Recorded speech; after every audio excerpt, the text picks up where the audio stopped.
Chapter 1817. Dao Lord C's expression changed. He was attacking that person.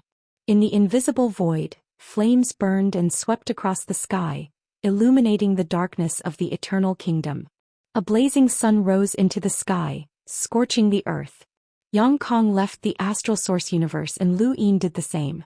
Compared to Yang Kong, Lu Yin's aura was much more chaotic. The scorching sun of eternal kingdom was shattered by an invisible force. That force was terrifying. Lu Yin looked up in shock. "Who is it?" "He's my father," Yang Kong said, looking at him in surprise. "Who are you?" Lu Yin and Yang Kong exchanged glances, their gazes filled with apprehension. "That's Lai Yanzi from the Skyfire Dojo." Yang Kong frowned. "Heavenly Flame Dojo? Wasn't it destroyed? How can there be a Lai Yanzi?" He looked at Dao Lord C in confusion. "You know him?" Pathmaster C said in a low voice. "I'm not sure, but he's definitely using the Heavenly Flame Dojo's battle techniques, and he also has Tian Yanzi's treasure on him." Yang Kong looked at Lu Yin again and sized him up. "What's wrong with your body? You ambushed me for no reason and now you're asking all sorts of questions. Do you really think that you're in control of everyone in the Starfall Sea?" Yang Kong sneered. "You'd better answer me. Otherwise, if my father shows up, it won't be so easy to deal with." Lu Yin raised his head. "Then I'll ask City Lord Yang to step forward." "Lai Yanzi, City Lord Yang won't appear for such a small matter. The entire Starfall Sea is now under the control of the Eternals. No matter who you are or what you've done in the past, it has nothing to do with the past. Just answer whatever Yang Kong asks you," said Dao Master C. Yang Kong stared at Lu Yin. He didn't care whether or not Lu Yin was Lai Yanzi, as it had nothing to do with him. He was only concerned about this person's strength. This person's body was special and it was a little strange. Lu Yin clenched his fists. "I'll be incinerated." Dao Master C was shocked. Yang Kong was equally puzzled. "Transcending tribulation? Astral emissary origin tribulation?" Lu Yin solemnly replied, "That's right. It was an emissary's origin tribulation. As someone from the Heavenly Fire Dojo, I had to face flames during my tribulation. However, the flames of the origin tribulation were even more terrifying than the Heavenly Fire Dojos. All of the water in my body was roasted dry, and I almost turned into ashes. Even if I managed to survive and become an emissary, my body was unable to recover." No one could prove that this answer was wrong. Since ancient times, there had been many kinds of origin tribulations. No one could say for sure what they would encounter during their origin tribulations. Yang Kong looked deeply at Lu Yin. "Li Yanzi, you're from the Skyfire Dojo. Back when the 6th mainland attacked the 5th mainland, even Tian Yanzi died. How come you're still fine?" "I've always been in seclusion at the core of the Heavenly Flames," he explained. Si Xiao spoke up. "I can prove that I met you at the core of Heavenly Flames." Yang Kong glanced at Si Xiao and calmly said, "Everyone back off." Dao Master C waved her hand to get everyone to back off. There were many Water God Dao Hall disciples who needed treatment. The destructive power of an emissary, even if it was just the aftermath, was not something these disciples could withstand. The disciples of the Water Goddess Training Hall were not the only ones affected in the eastern city. Many people who lived in the surrounding areas were also affected. Fortunately, these people were mostly cultivators. Almost all the humans living in the East City were cultivators. Only Yang Kong, Lu Yin and Dao Master C were left behind. "Accompany me on a quest," Yang Kong said. Lu Yin frowned. "Are you talking to me?" "Who else?" Yang Kong's tone was as arrogant as ever. "This chapter is not finished. Please turn the page." Lu Yin felt like he was asking for a beating. "I'm not going," he refused. Yang Kong sneered. "You don't have the right to refuse. This quest comes from the Eternals. If you go, you'll return with unimaginable resources.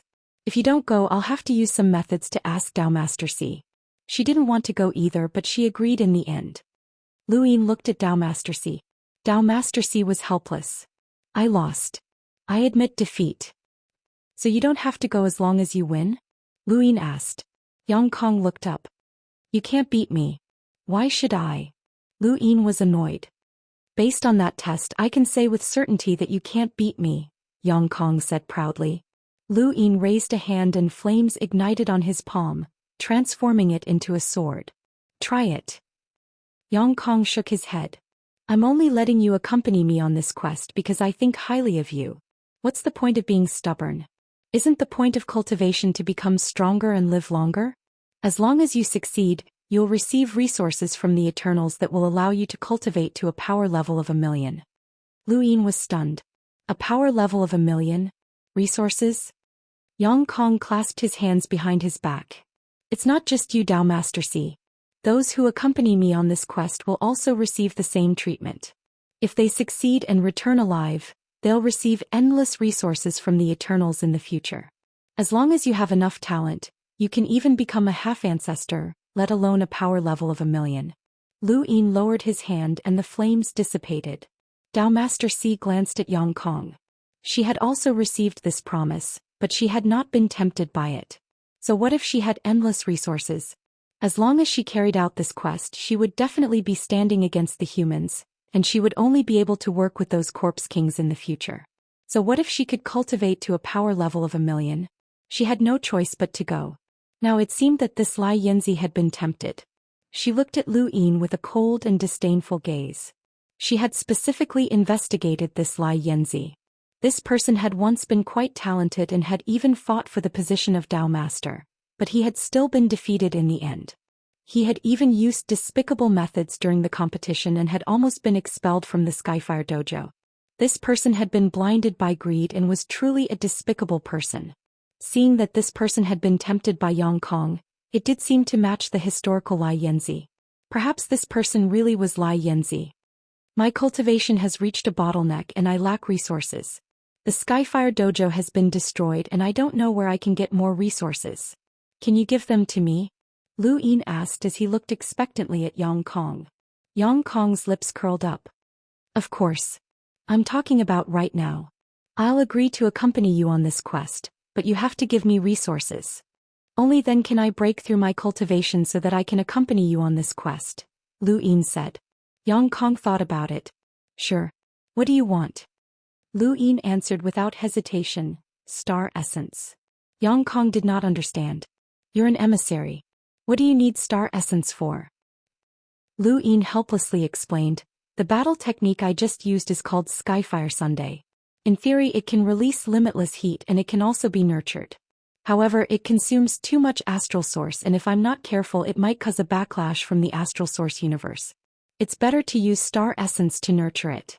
The more star essence I have, the stronger the Skyfire Sun will be. As long as I have enough star essence, I can nurture it to the point where it can threaten a powerhouse with a power level of 700,000. Yang Kong was shocked. It can threaten a powerhouse with a power level of 700,000? Lu Yin was certain. That's right. It should be helpful to you. Yang, this chapter is not finished. Please turn the page. Yang Kong thought about it for a moment. All right. How many star essence do you need? How many do you have? There's still a few days before the mission starts. About 5 days. How many star essence can you use to nurture that battle technique in 5 days? How many do you have? Yang Kong raised a brow. Can you use as many as I have? Lu Yin clenched his fists. Definitely. I'm confident. Yang Kong nodded. Right, wait for me. He then vanished. Lu Yin's breathing quickened. Money, money. Finally, money. He had a premonition that there would be a lot of money coming this time. Yang Kong could not be blamed for being tricked, as there were battle techniques that could be nurtured. For example, the Hui family's golden meteor could be nurtured indefinitely. The Sixth Mainland also had battle techniques that could be nurtured and Lu Yin had just used one. That battle technique was not Skyfire Sun, but rather Blazing Sun, which originated from the Blaze Realm. After defeating the Blaze Realm, Lu Yin had seen their battle techniques and he knew all of them, including Blazing Sun, Karmic Flame Sword and Poison Fire Palm. Since he was pretending to be someone from the Skyfire Dojo, using the Blaze Realm's battle techniques was naturally the most appropriate choice. Blazing Sun could theoretically be used with unlimited heat, so it was normal for Yang Kong to be tricked. Pathmaster C looked at Lu Yin. The Skyfire Dojo does not have a battle technique like Skyfire Sunday. I created it myself, Lu Yin replied. Pathmaster C's tone was gloomy. No matter what your goal is, don't think that you can take advantage of us. Since you agreed to this mission, you'll be poisoned. This poison comes from the everlasting tribe and only they can cure it. She then turned and left. No one was a fool and Yang Kong was no fool. It was impossible for him to give Lu Yin resources without controlling him. The poison was a form of control. Lu Yin had no other choice as this was the only way to leave the burial garden. Otherwise he would not have the ability to force his way into the Western District and enter the burial garden. He had gone to the Western District during the day for this exact reason. He wanted to see the Western District and attract attention, but he also wanted to see if he could enter the burial garden without attracting attention. However, that pair of scarlet eyes had made him give up on that idea. As for the poison, if it really was a life poison, then he would have to find Ming Yan. The white-haired Ming Yan was a great supplement for her, and if it was any other poison, then there should not be any stronger than a life poison. Otherwise, the everlasting tribe's research on poisons would be terrifying. Even if there was another poison, it would not matter as the injuries caused by the poison were still within the limits of tolerance. This was where Lu Yin's confidence lay, and the shaman's spirit god would not allow him to be poisoned to death. Let's see if he could avoid being poisoned first. Not long after, Yang Kong arrived and stretched out his hand under Lu Yin's expectant gaze. There were 2 drops of transparent liquid in his palm. One was clearly a life poison and Lu Yin recognized it because he had come into contact with it many times. As for the other drop, he blinked and recognized it as well. Wasn't this the tears of the philanthropist? Back when he had been on the 9th floor of the Divine Gu Dynasty's E-Pavilion, he had purchased a drop of poison that was said to be able to kill powerful emissaries. It was called the Tears of the Philanthropist and it was also transparent and colorless. However, its insides resembled the flow of a galaxy, making it very easy to recognize. Although it was an extreme poison, it was not as colorless and tasteless as the Anitya Hellguards. Lu Yin had not expected Yang Kong to take out the Tears of the Philanthropist. "Open your hand," Yang Kong said. Lu Yin subconsciously opened his hand. The 2 drops of liquid were wrapped up by a gentle force and entered his palm. This is a poison developed by the everlasting tribe. Once it erupts, even emissaries will die without a doubt. Since you're on a mission, you have to be controlled, especially since you've been given so many resources in advance, Yang Kong said. But don't worry, as long as you don't betray us, this poison will not erupt. End of chapter. Chapter 1818. Lu Yin looked at his palm and saw that the 2 drops of liquid had already entered his body. Don't think that others can cure you. This poison came from the everlasting race and even the Hall of Honor can't cure you, Yang Kong reminded him. Lu Yin looked at Pathlord C. Pathlord C nodded. What about my resources? Lu Yin asked. Yang Kong looked at Lu Yin with a much more relaxed expression after being poisoned, as if he was looking at one of his own. He had been too confident in this poison, but the more confident he was, the less confident Lu Yin felt. That wasn't just the poison of life, but also the Tears of Samaritan. Who knew what would happen when the 2 poisons were combined? But no matter how strong the poison was, it couldn't possibly be stronger than a progenitor's battle technique. The desolate ancestor was a progenitor who had grasped the secrets of eternal life. Things could be reversed when pushed to the extreme, and even a half-ancestor's injuries could be healed. Poison shouldn't be a problem for him. Follow me, Yang Kong said as he headed off in a certain direction. Lu Yin hurriedly followed. Actually, Lu Yin didn't know much about how the everlasting race cultivated or how they used their resources. Even though he had a premonition that he would be able to make a small fortune, he had never expected it to be so ruthless. Lu Yin was stunned as he looked at the endless sea of star essence. This is... He had followed Yang Kong to the underground of the everlasting kingdom, thinking that it would be another place to modify corpse kings. He had never expected that it would be a storehouse for resources. The endless sea of star essence reminded Lu Yin of Planet Junior Progenitor in the Cosmic Tree realm. Of course, the amount of star essence here couldn't compare to that of Planet Junior Progenitor, but it was still spectacular. There were probably tens of billions or even hundreds of billions of star essence here. Lu Yin stared blankly as if he had never seen the world before. Yang Kong replied, "Take whatever you want." Lu Yin looked at him. "Are the everlasting race that rich?" Yang Kong answered, "Not the everlasting race. All of the resources here come from the Starfall Sea." Lu Yin understood. No wonder there were so many resources here. If all of the resources in the Starfall Sea were combined, It would definitely be an enormous sum, just like the resources in the Innerverse. Can I take whatever I want? Lu Yin asked. Yang Kong disdainfully replied, whatever. He then turned to leave. I'll wait for you in the western part of the city. Lu Yin was left alone. He couldn't believe that he could take whatever he wanted. Was there someone monitoring him? It shouldn't be possible. Lu Yin could understand Yang Kong's thoughts. Yang Kong believed that as an emissary, there was no need for him to take too many star essences aside from battle techniques. It was meaningless. Furthermore, how many resources could he store in his cosmic ring? Lu Yin licked his lips and his eyes lit up. Since that was the case, then he wouldn't be polite. He thought about it and dove into the bottom of the star essence. If he wanted to take it, then he would start from the bottom to prevent anyone from noticing. Ever since he'd started cultivating, he'd never felt so full before. Everyone hoped that others would tell them to take whatever they wanted, but this was the first time Lu Yin had experienced it after cultivating for so long, and he had to admit that it felt great. It was very difficult for him to maintain a decent level of resources, at least for him. He painfully took out another batch of star essence from his cosmic ring, and only then did he manage to cover up the fact that there was nothing left. There weren't as many star essence here as Lu Yin had imagined, but because they were spread out so widely, it gave him the illusion that there was no end in sight. He had taken more than 30 billion cubic meters. It was more than 30 billion, not 300 million. This number made his heart tremble. He'd never stored so much money in his cosmic ring before. Ever since he'd started cultivating, it had been a question whether or not he'd accumulated enough resources, but now he was full. There were more than 30 billion star essence, and Lu Yin was already calculating how he was going to spend it. However, in the vast Starfall Sea, there were only so many star essence, which was still too little. There had to be some that weren't here. Lu Yin took a deep breath and turned to leave. He hurriedly left to avoid attracting attention. When he saw Yang Kong again, Lu Yin found him pleasing to the eye. This guy was basically a god of wealth. Yang Kong was puzzled by Lu Yin's expression. Have you taken enough? Lu Yin nodded. Not bad. Take more. As long as you perform well during the mission, you can use the resources there as you wish. Lu Yin clenched his fists. Deal. He didn't need it since there weren't that many resources there. When he arrived at the western part of the city, Lu Yin didn't wander around. Instead, Yang Kong brought him to a corner where he saw the burial garden's gate. He almost couldn't resist the urge to charge in.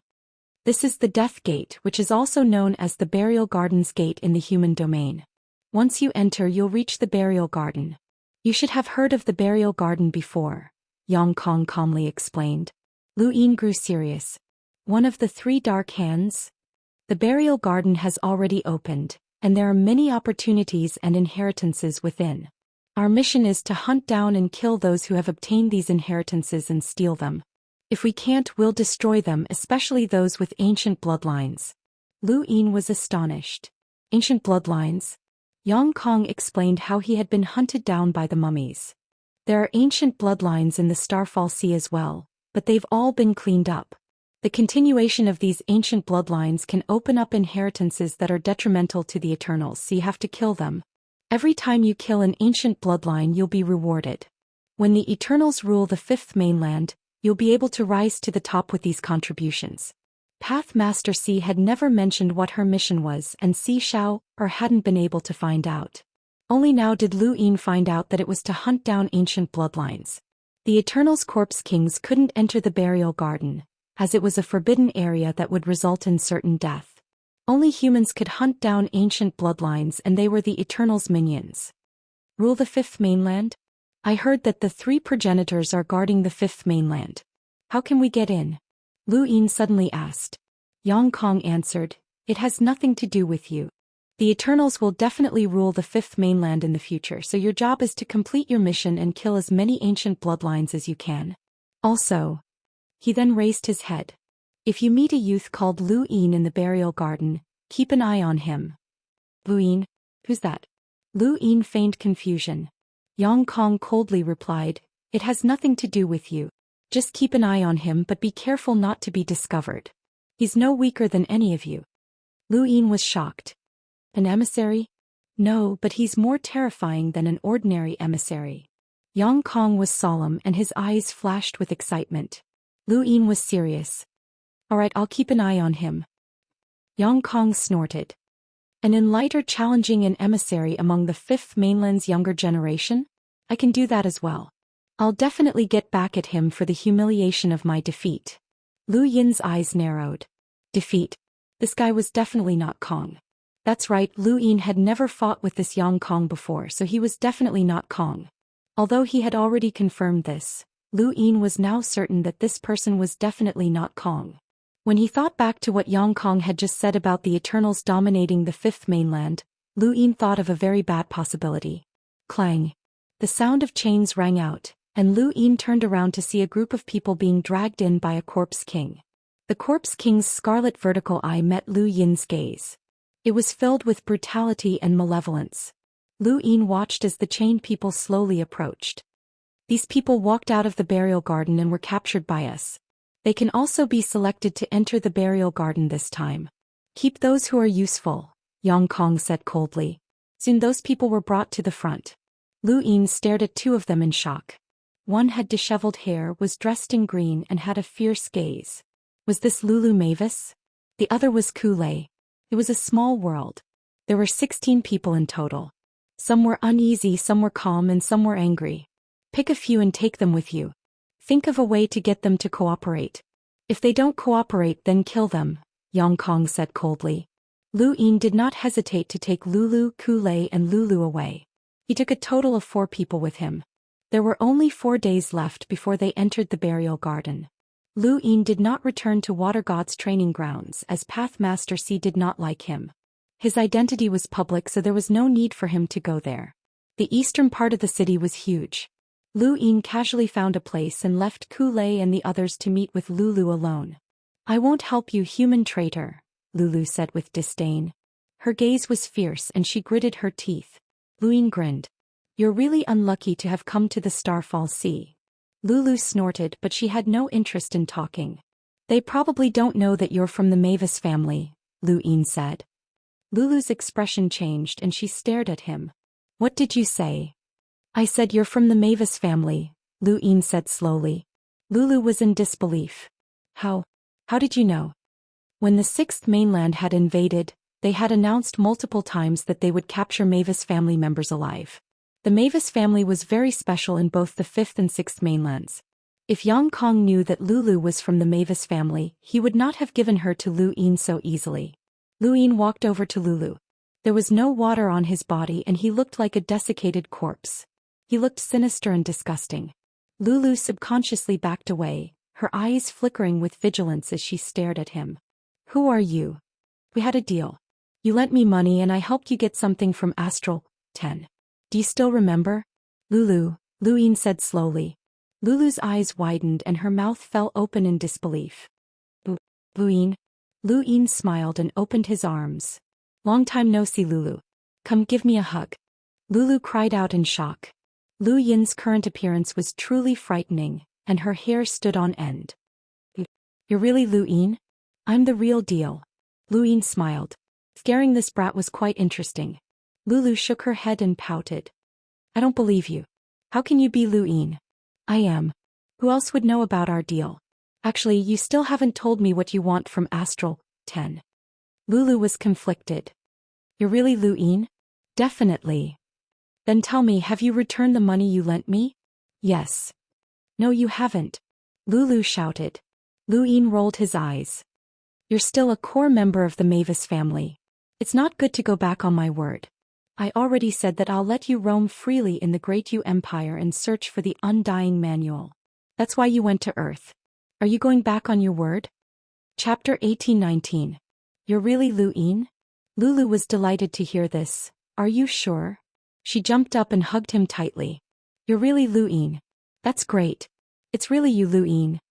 Lu Yin hugged her. Alright, you're so heavy. Get down. Lulu got down, her face flushed red. Why are you here, Lu Yin? At this point, her expression changed drastically, and her gaze suddenly turned sharp. You betrayed humanity? Lu Yin was speechless. What are you thinking? No one knows who I am. Don't spread the word. Lulu did not understand. No one knows who you are? Lu Yin looked up. My name is Lai Yanzi and I'm from the Skyfire Dojo, one of the 72 dojos of the Boundless Continent. Don't forget to call me Senior Lai Yanzi from now on. Lulu was confused. Lai Yanzi? What's going on?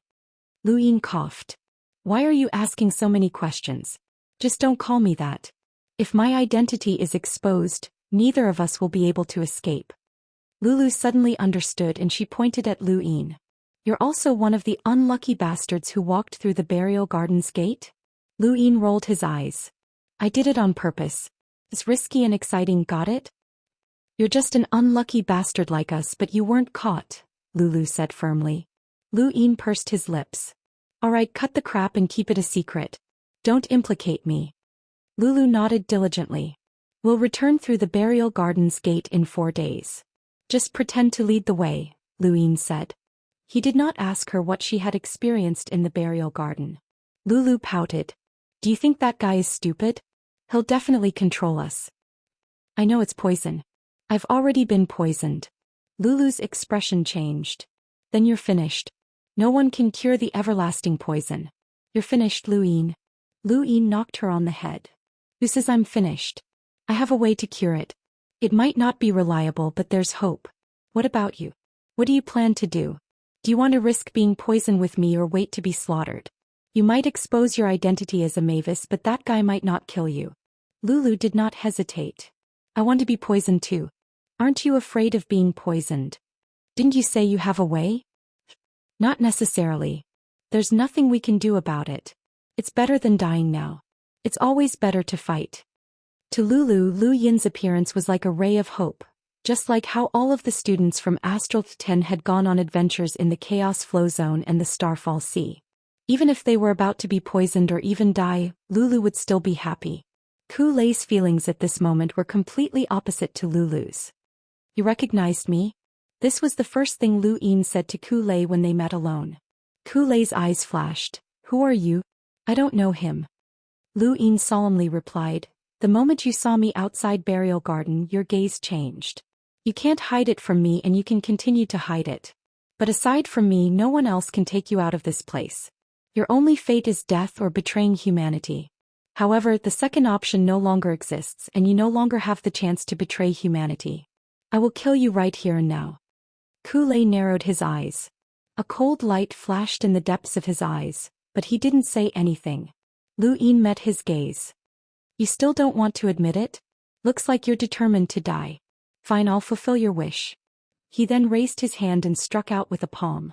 Just as his palm was about to strike Ku Lei shouted, Lu Yin. Lu Yin stopped and the wind from his palm blew away Ku Lei's hair, forcing him to take a few steps back.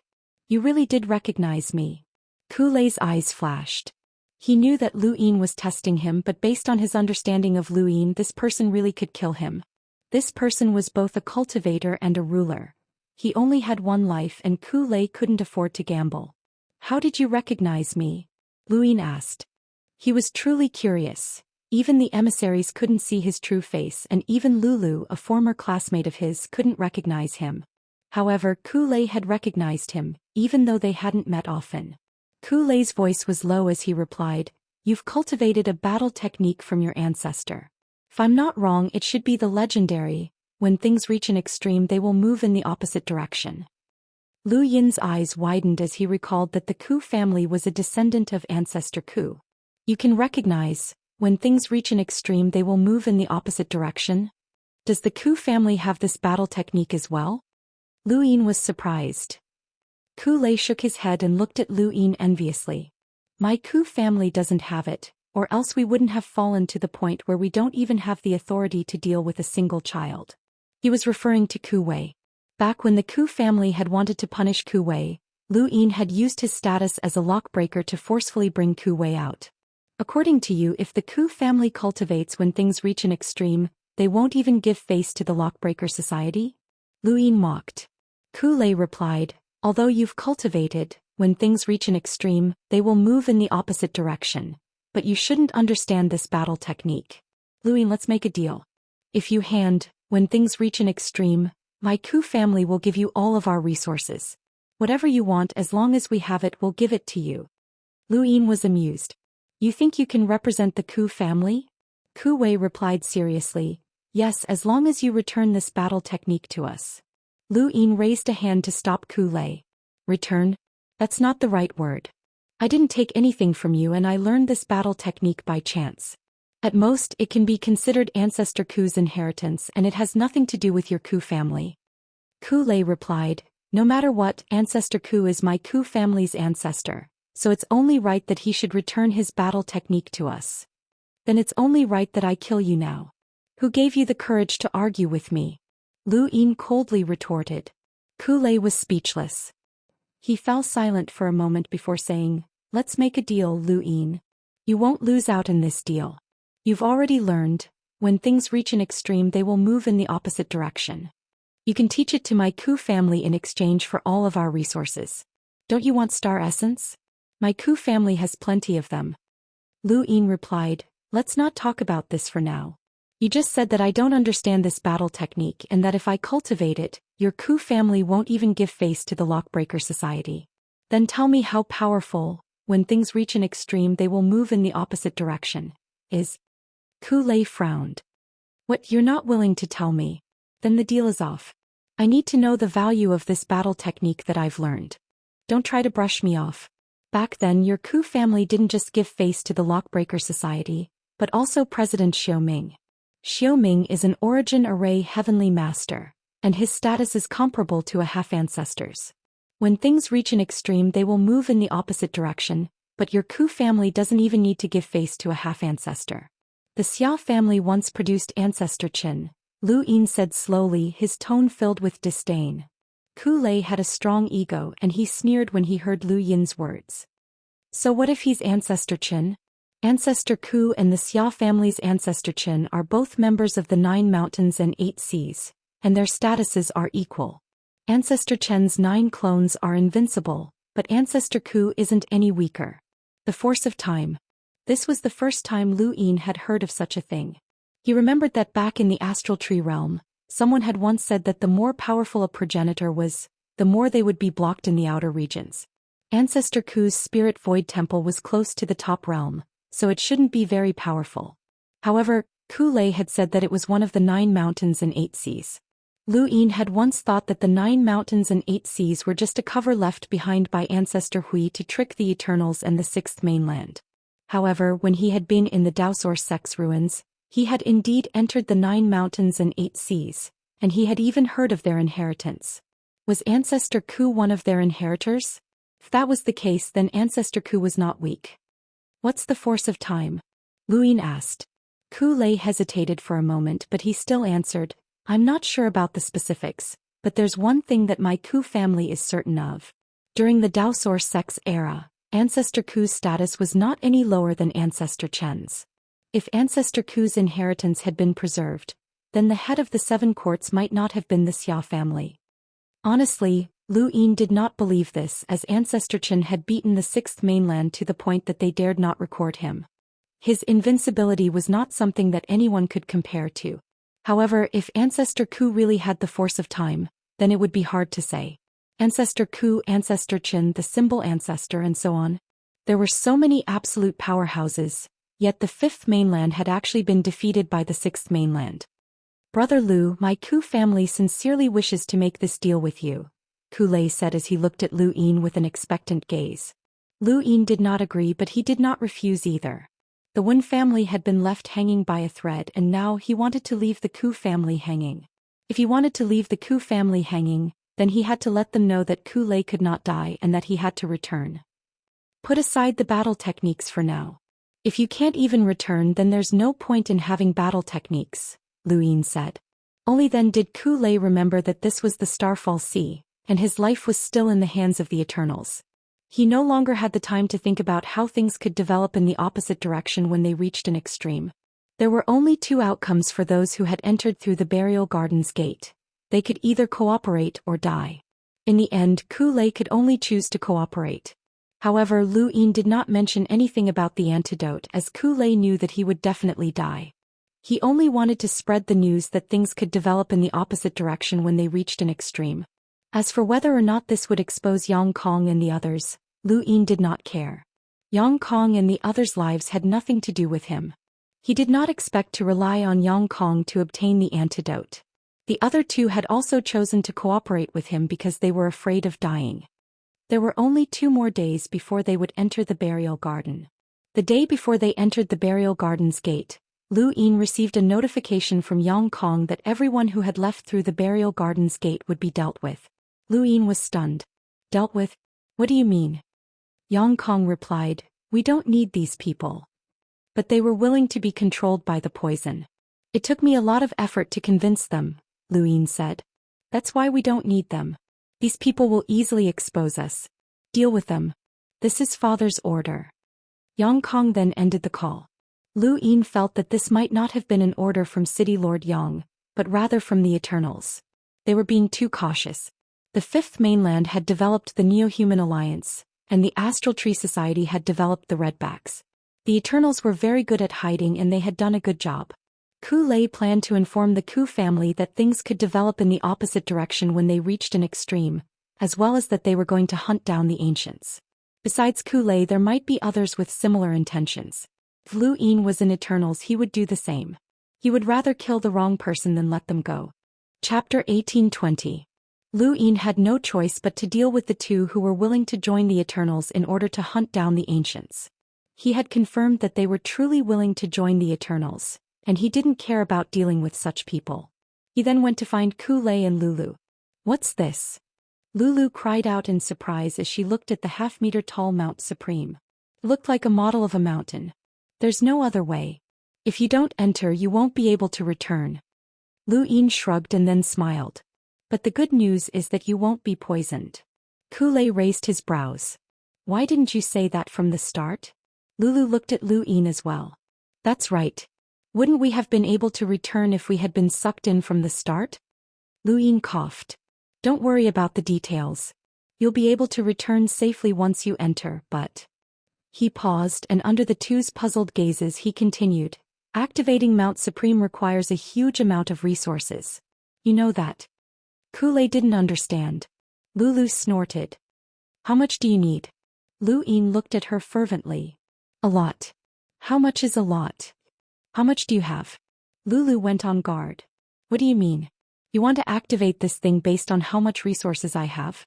Don't think that I don't know what you're thinking. My Mavis family is rich, but we can't spend it casually.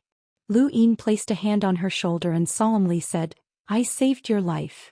Lulu opened her mouth to say something, but no words came out. That was indeed the case. Without Lu Yin she would have died. When she thought of this, she felt a little dejected. I have 20 million star essence here. Lu Yin's mouth twitched. He had thought that she had a lot of money, but she had wasted so much energy talking. Give it all to me. Let me tell you, it's not enough. Lulu was unhappy. Then how much do you need? Lu Yin snorted. This thing's internal defenses and power depend on how much star essence it uses. 20 million? That's not even enough to activate it. He then looked at Ku Lei. Ku Lei was embarrassed. I only have 10 million. Lu Yin was speechless. Even with the two of you combined, it's still so little. 30 million star essence was not a small sum to anyone, especially Lulu and Ku Lei, who were only enlighters. It was already quite good that they had so much money, and that was only because they had come from wealthy families. However, to the current Lu Yin, this amount of star essence was far too little. It wasn't even enough for a fraction of what he had.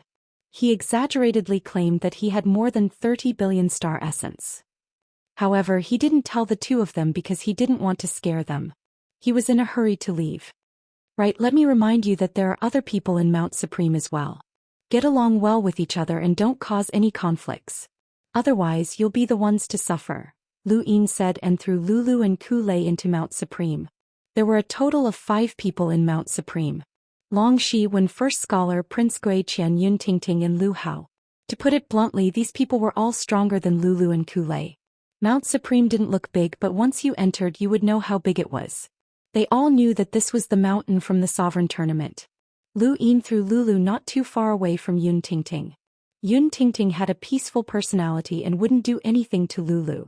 Ku Lei was also thrown not too far away from Prince Gui Qian.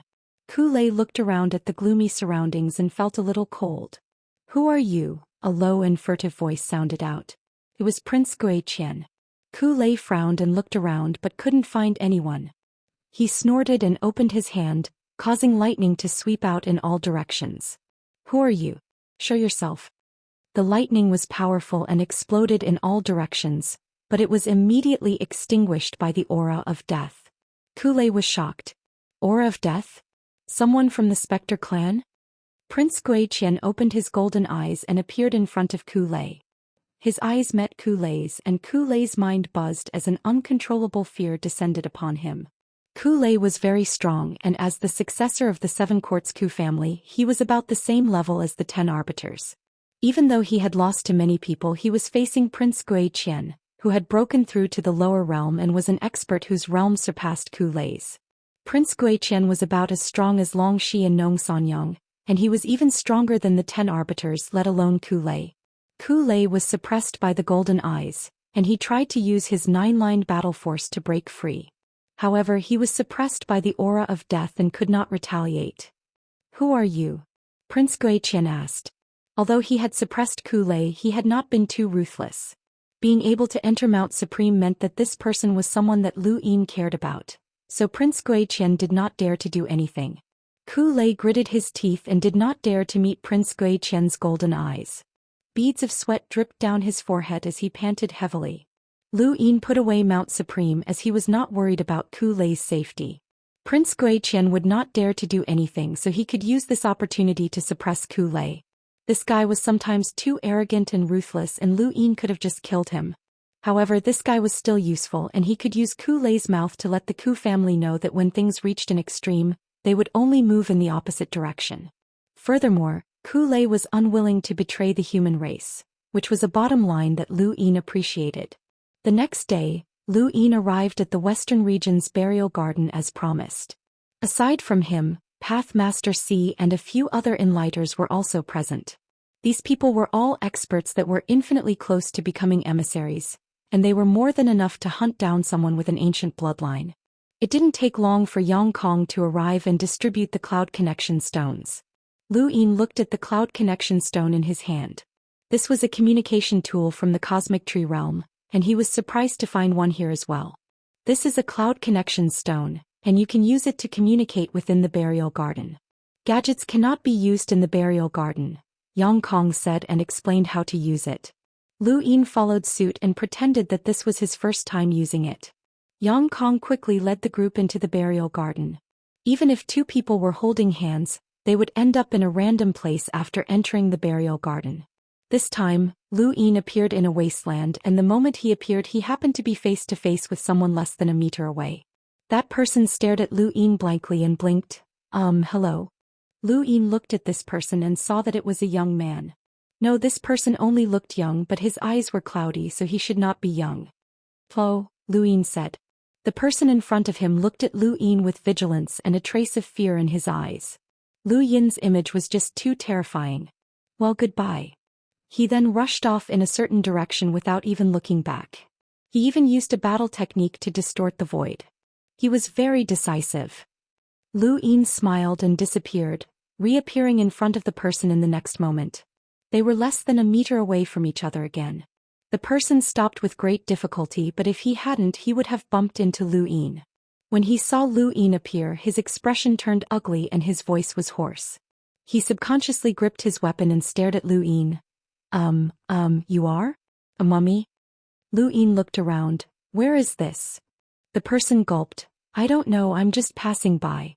Can you not chase after me? I'm in a hurry. I'm in a hurry as well. The person smiled. Then why are you chasing me? The man asked with a bitter expression. I want to know what happened in the burial garden during this time, Lu Yin said. The person was stunned. You're not a mummy? Can mummies talk? Lu Yin asked. Yes. Rumor has it that a mummy spoke, the person said with certainty. Lu Yin was surprised. There are mummies that can talk? Yes, someone said so, the person replied. Lu Yin pressed the person down. Come, tell me what happened in the burial garden during this time. The person looked at Lu Yin with a horrifying gaze, but he did not dare to resist. The competition of speed from before was a good example, and he was definitely not a match for this monster. He helplessly replied, I don't know much. Tell me everything you know, Luin said. Half a day later the person left at lightning speed. Luin fell into deep thought. While he had been in the Starfall Sea, the burial garden had become more and more lively, mainly because the influx of ancient bloodlines had brought out many inheritances. Someone had even seen Progenitor Qin, and it seemed that Lu Yin's encounter with Progenitor Qin had not been a hallucination. The influx of ancient bloodlines had opened up many inheritances, which had attracted many experts to the burial garden. As a direct result, the 6th Mainland's Daoist sect had been attacked. There was one thing that Lu Yin was concerned about. Obscurely. Legend had it that Obscurely had once obtained an inheritance and used his extraordinary strength to escape from an emissary. This had shocked many people, and this was only the second time that an enlighter had fought an emissary and escaped. The first was naturally Lu Yin, but he had not escaped. Instead he had defeated an emissary. Lu Yin was curious. What kind of inheritance had Obscurely obtained? He had actually been able to fight against an emissary. Lu Yin had reached his current level because of his extraordinary opportunities, but Obscurely had actually managed to catch up to him. The others must have been unwilling to be left out. The Cloud Connect stone trembled and Yang Kong's image appeared. Li Yanzi, where are you? Lu Yin replied, I don't know. Where are you guys? Yang Kong replied, go and complete your own missions. Remember, the more you complete, the more benefits you'll receive in the future. The resources you want are endless. He then ended the call. Lu Yin was disdainful. Endless? He did not believe that. Even if he gathered all the star essence in the 5th mainland, he was not confident that he would be able to satisfy the Dai. What he needed to do now was find the burial garden's gate and leave. With that in mind, Lu Yin headed in a certain direction, which happened to be the direction that Obscurely had left in. Since he did not know where to go, following that fellow would be the same. Blazing Mist Flow Zone, Ross Empire's fort. Wei Rong helplessly put down his gadget. I still can't contact him. Beside him, Xianxia rolled her eyes. It's fine if you can't contact him. Wang Wen brought this upon himself, so he should deal with it himself. Wei Rong smiled. It might not be a disaster. Who knows, maybe we'll have another powerful emissary in the near future. Beneath the Ross Empire's fort, Xia Yi's limbs were bound, and his body had been pierced through by a spear. The tip of the spear had pierced through his body and nailed him to the wall. Xia Yi's eyes were closed and fresh blood dripped down the spear's body. At this moment, a figure walked out of the void and arrived in front of Xia Yi. The dignified 7 Courts, the head of the Xia family, has actually fallen to such a state. Xia Yi opened his eyes, which were bloodshot. He viciously glared at the newcomer. Who are you? Someone who helped you. Chapter 1821. Xia Yi stared at the newcomer and sneered. Help me. Why should I? Because I don't like the Great Eastern Alliance. Xia Yi stared at the newcomer. You can save me? Don't waste your time. The Blazing Mist Flow Zone has powerhouses with power levels in the millions. You can't save me. I can help you recover to your peak in a short amount of time. The Great Eastern Alliance hasn't broken through your astral cyclone, so you can escape. The newcomer then raised a hand and a green light enveloped Xia Yi. 2 hours later, the Ross Empire trembled and then cracked open. Xia Yi rushed out, his expression uncertain. He glanced around and then headed south. The Great Eastern Alliance sounded the alarm. Xia Yi's escape was a threat to the Great Eastern Alliance. Once news of the Great Eastern Alliance imprisoning the head of the Xia family spread, the Xia family would not let this matter go so easily for the sake of their reputation. Since Lu Yin was no longer with the Great Eastern Alliance, this matter needed to be suppressed. Wei Rong immediately contacted the Lu Emperor and the 2nd Night King, hoping that they would be able to stop Xia Yi. Wei Rong did not know if the two of them could stop Xia Yi, who was fleeing at full speed. Xia Yi was not an ordinary emissary. He was the head of the Xia family, so he had plenty of tricks up his sleeve. Xia Yi's escape shook the entire Blazing Mist Flow Zone, and the Lu Emperor and the 2nd Night King left the burial garden's gate to capture him. At the same time, in the Ross Empire's stronghold, outside the botanical garden, a figure walked out and looked into the garden. There was a large tree that was trying its best to escape. This person stepped over the defenses and arrived next to the fleeing tree. Through the branches he saw the small sapling sleeping at the top of the tree. His eyes widened and he reached into the tree's crown to grab the sapling. The sapling was completely unaware. Just as the human figure was about to grab the sapling, the tree that was originally running away twisted its branches and wrapped around the human figure. The human figure did not care at first, but the branches suddenly sent the human figure flying and he crashed heavily onto the ground. The ground shattered as a terrifying gale swept out in all directions. The botanical garden was in an uproar. Ballerer, who was guarding the botanical garden, was swept away by the gale and fell off his bed. He rubbed his head and looked outside. The botanical garden was in shambles, and when he saw the tree frantically fleeing, he quickly contacted the army within the stronghold. The crazy tree was very famous in the Ross Empire's stronghold. At this moment, everyone thought that the tree had gone crazy and escaped. No one saw that in the corner of the botanical garden, the figure looked in the direction of the tree in disbelief and coughed up blood. Within the graveyard, Lu Yin was still unaware of what was happening in the outside world. He also didn't know that the giant tree had successfully broken out of prison and was frantically fleeing with the sapling. At this moment he walked through the wasteland and arrived at an abandoned place. As far as the eye could see, there were dilapidated houses. This was a city that had long been abandoned. Lu Yin entered the abandoned city and touched the walls, only to find that they had not turned to dust. There were footprints on the ground. He was not the first person to come here. He slowly walked through the city. For some reason this feeling felt familiar, but he just couldn't remember where. Slowly he reached the center of the city. Clang. Not far away, an abandoned spear fell to the ground. Lu Yin glanced at it but didn't pay it any mind. He continued walking forward, but he didn't put his foot down.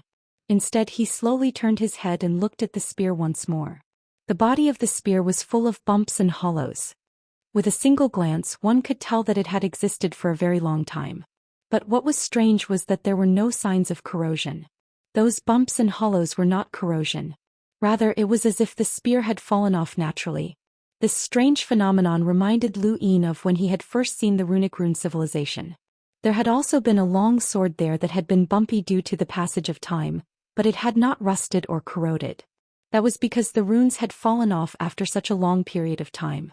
Everything in that place had been created by rune lines, and this spear was very similar. When he thought of this, Lu Yin's eyes turned into runes and he looked around in shock. There were rune lines, but they were limited to this small city. This was the runic rune civilization ruins. Lu Yin's gaze was fervent. The runic rune civilization was a civilization created by the runic progenitor.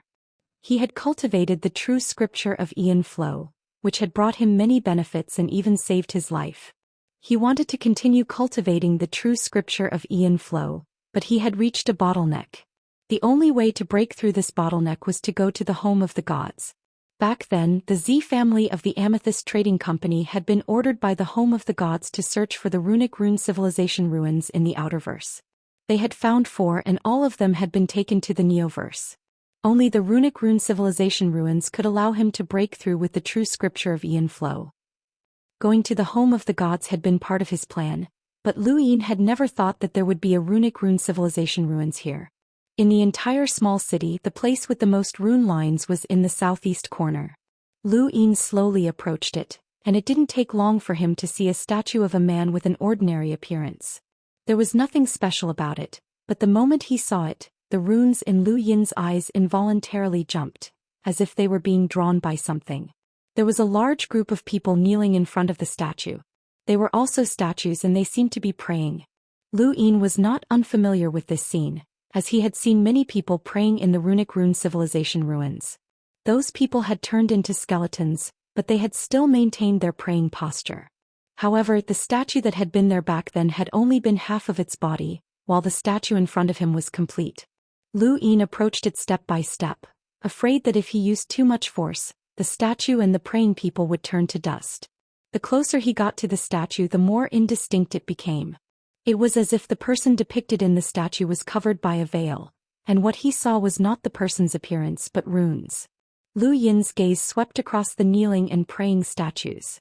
Who had carved so many kneeling and praying statues in this place? Where had the people who had come to this small city gone? He looked at the bottom of his feet and there were traces on the ground. Someone had been here before, but the footprints had disappeared. Disappeared? Lu Yin's heart sank. Could there be danger? He thought of T Mountain and turned around without hesitation. He would observe the situation first, and it would be best if someone could explore this place. However, it was too late. Lu Yin did not realize that the first statue was not a statue, but rather a mummy with a statue's outer shell.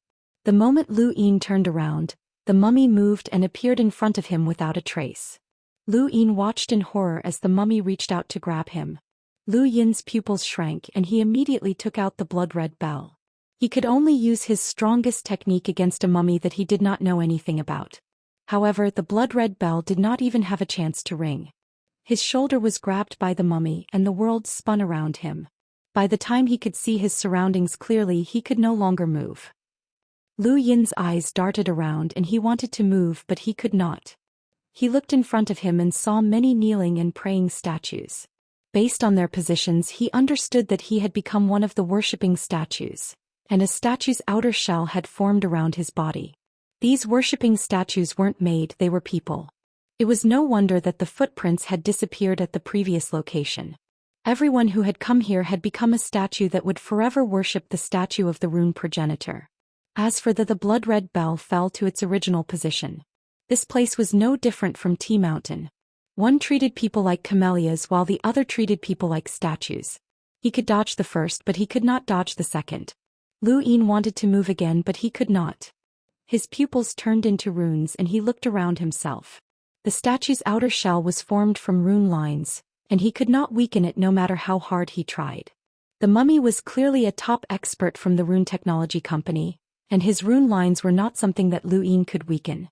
Suddenly, Lu Yin's mind trembled, and his eyes became dazed as he stared blankly at the statue that was being worshipped.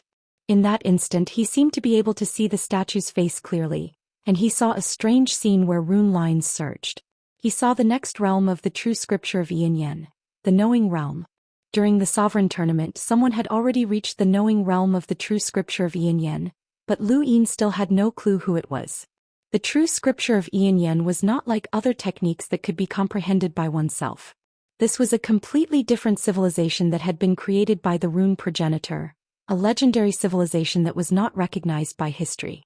No one had the ability to comprehend it on their own, and they could only search for an inheritance. Lu Yin finally saw the cultivation of the knowing realm in these ruins. Did he have to reach the knowing realm before he could leave? Then what about the others who were trapped here? Or could it be that only those who cultivated the true scripture of Xianxia could leave? Lu Yin took a deep breath and calmed himself down. Now that he knew how to cultivate, he might as well cultivate here. Half a month quickly passed, and another statue appeared beside Lu Yin. It was also someone who had come here by chance, and the mummy had turned him into a statue that would be worshipped forever. Lu Yin was no stranger to the cultivation of the true scripture of Xianxia. The difficulty of the true scripture of Xianxia lay in the fact that one did not understand its mysteries. Once one understood it, cultivating it would not be too difficult. Perhaps this was the reason why the rune progenitor had single-handedly carried the entire rune technology company and fought his way to the sixth mainland. How many experts had the rune technology company had back then? Lu Yin did not dare to imagine. The sixth mainland had not been willing to record Progenitor Qin because of his overwhelming power and invincible strength. They had not acknowledged the rune progenitor's existence, and the damage that the rune progenitor had caused to the sixth mainland had probably far exceeded Progenitor Qin's. Another half a month quickly passed and Lu Yin had been cultivating here for a month. He was gaining more and more insight into the knowing realm. Back then, Tianhe and Taishan had both reached this realm and he could do so as well.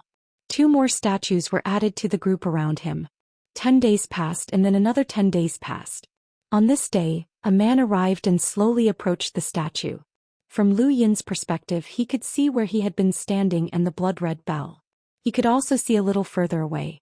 When he saw the man, his expression changed. It was him. Mr. Guanxing was one of the sixth mainland's 4 sovereigns, the head of the upper temple of the martial immortal realm and Xiaoqing's master. Lu Yin had not expected this person to enter the burial grounds. It seemed that there was something here that had attracted the sixth mainland's attention, and even the 4 sovereigns had come. Mr. Guanxing saw the statue and the person worshipping it. He stood not far from where Lu Yin had been captured and did not move. Lu Yin's eyes flickered, but he did not know if he wanted this person to come in or not. He was not clear on the strength of the mummy that had captured him.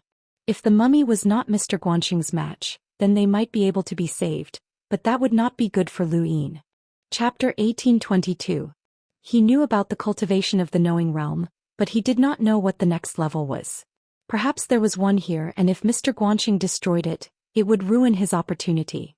Furthermore, Mr. Guanxing would most likely attack him if he saw him. However, if the corpse could capture Mr. Guanxing and make him pay his respects, then Lu Yin would be happy, as the sixth mainland would have one less powerful enemy. To enter or not to enter? That was the question. Mr. Guanxing stood in place for a long time without moving. Lu Yin was disappointed, as it seemed that he had no intention of coming over.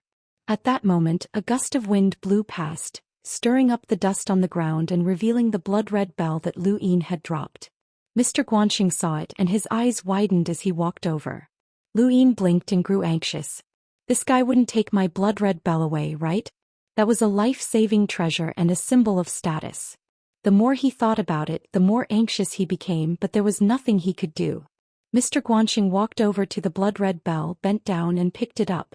Lu Yin's eyes widened. Don't pick it up, don't pick it up, don't pick it up. No matter how much he prayed, Mr. Guanxing still touched the blood-red bell. Lu Yin's heart sank, his treasure was gone. The moment Mr. Guanxing touched the blood-red bell, the rune technology ruins changed. The praying corpse disappeared and reappeared behind Mr. Guanxing, reaching out to grab him.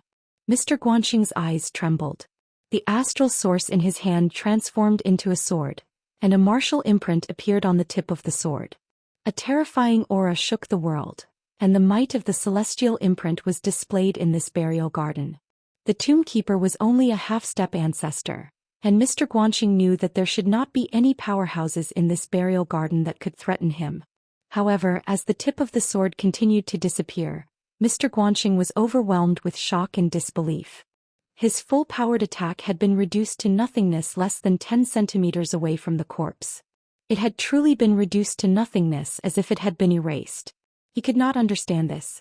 The corpse pressed down with one hand, and the next moment, another praying statue appeared.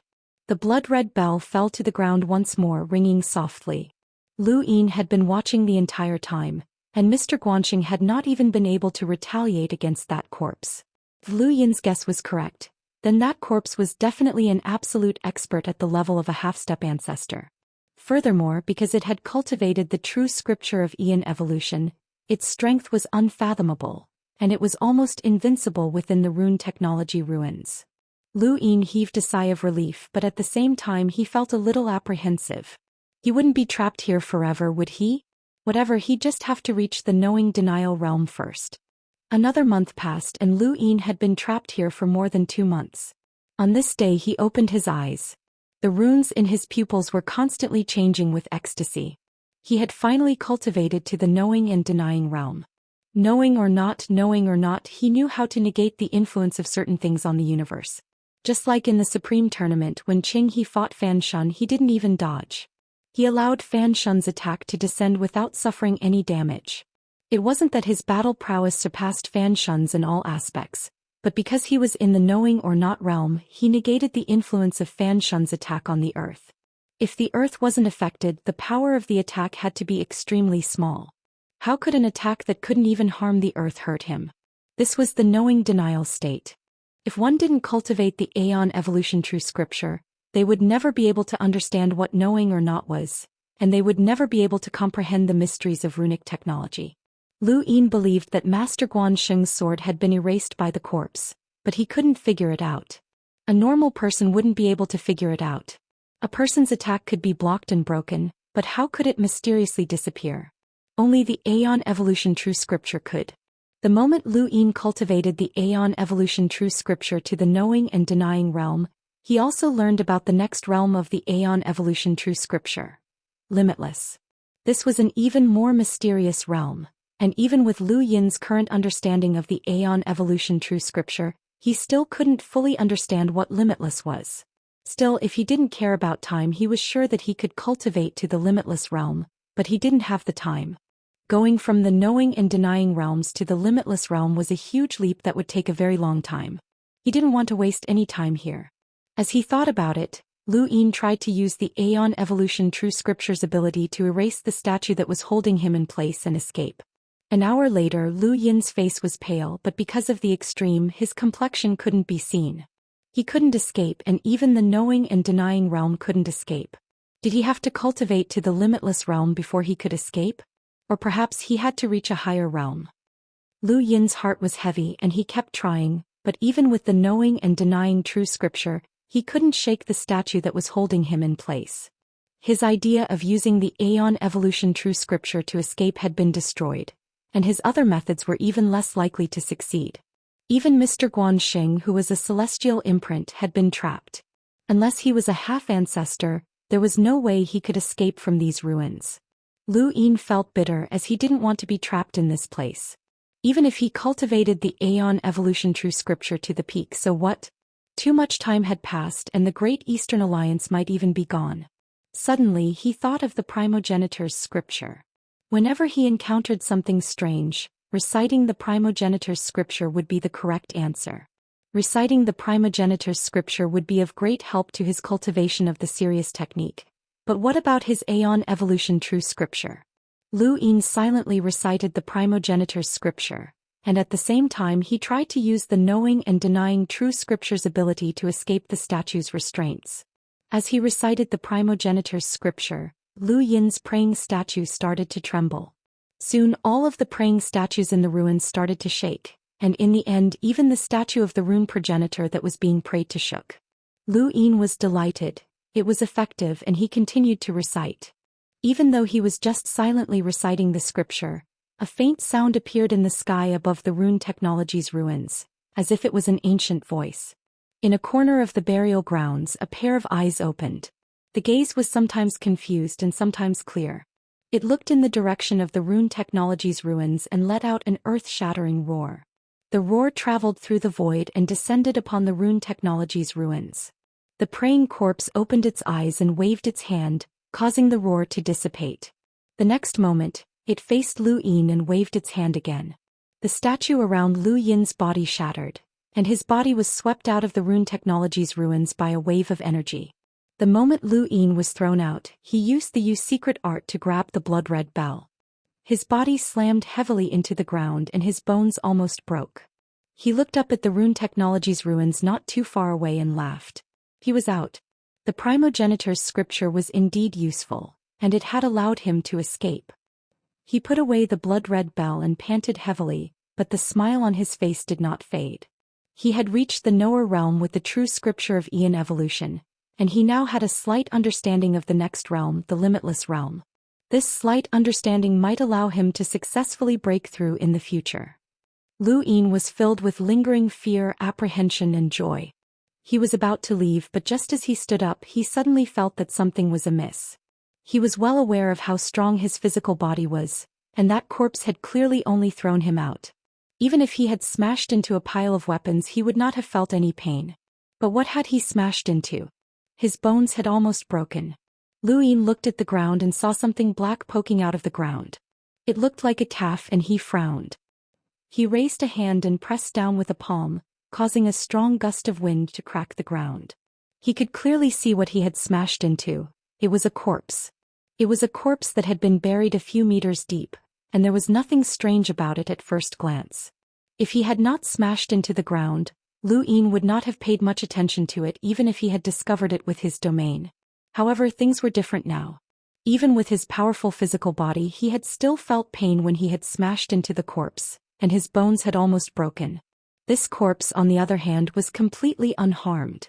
Even if an emissary with a power level of 700,000 had died, Lu Yin's body should not have hurt this much.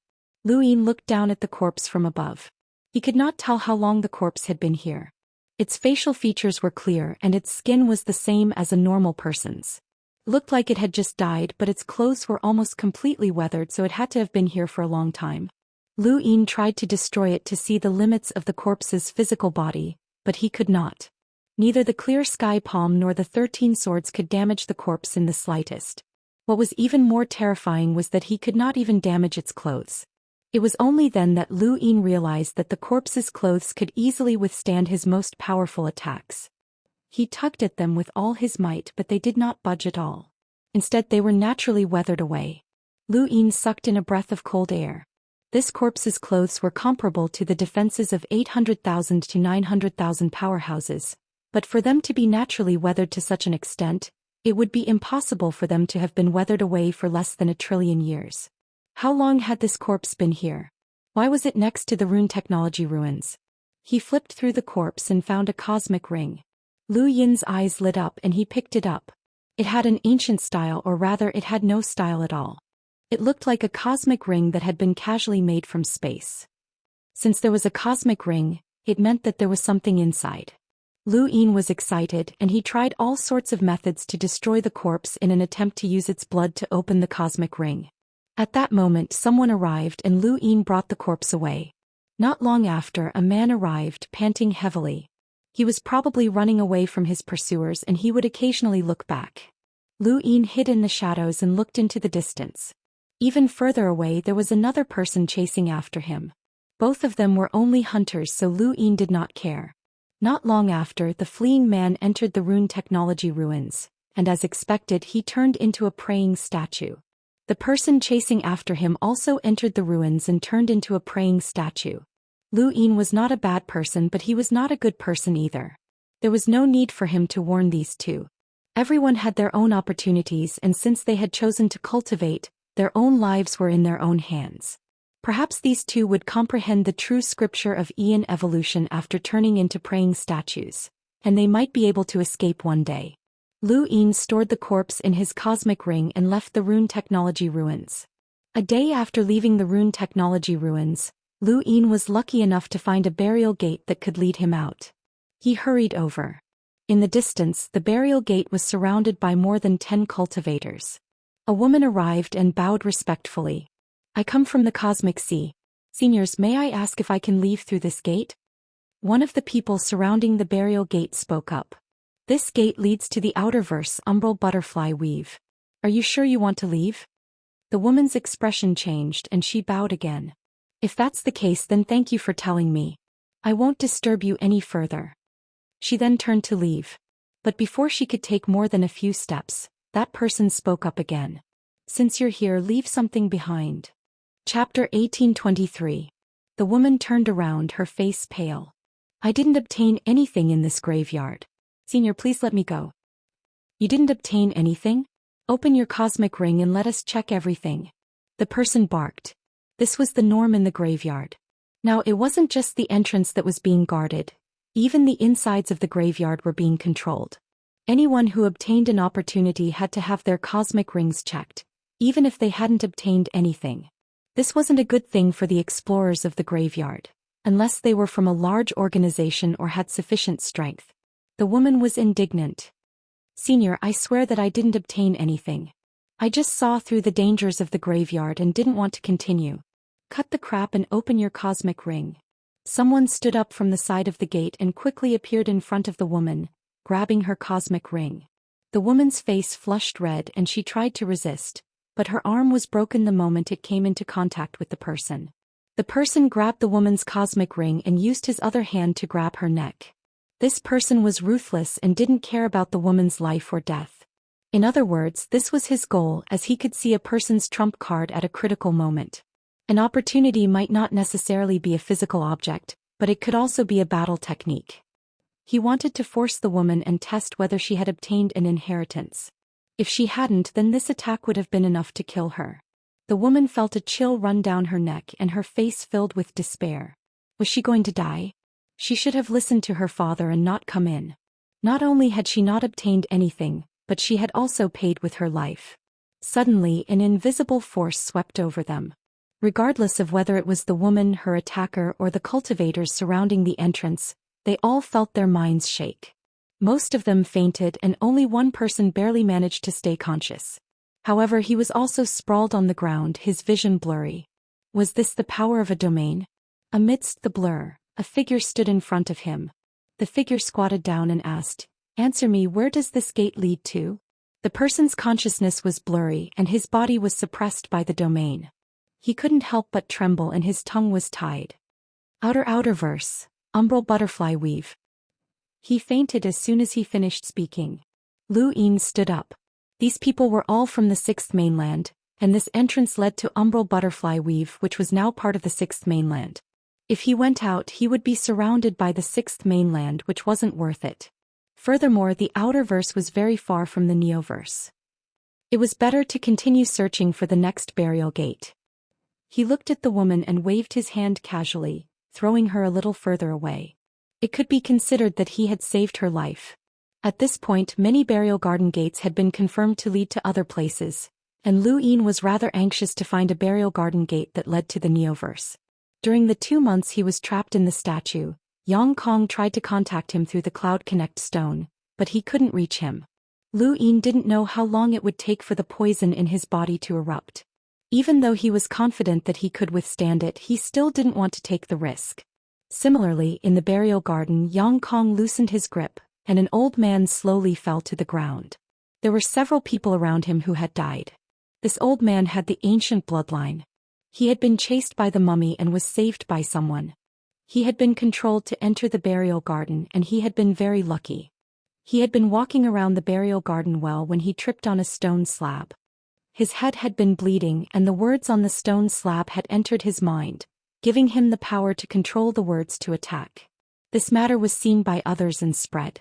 In the end, the old man was killed. The person who killed him was Yang Kong. Slaughtering the ancient bloodline was the same as severing the connection with the ancient era. Yang Kong wiped his hands and didn't seem to care. You're not free," a weak voice asked. Yang Kong narrowed his eyes and looked at the person who should have been killed. This person had surrounded the old man with others in an attempt to obtain the inheritance, but they had all been killed by Yang Kong. "Not free? Aren't you dead? Why are you still alive?"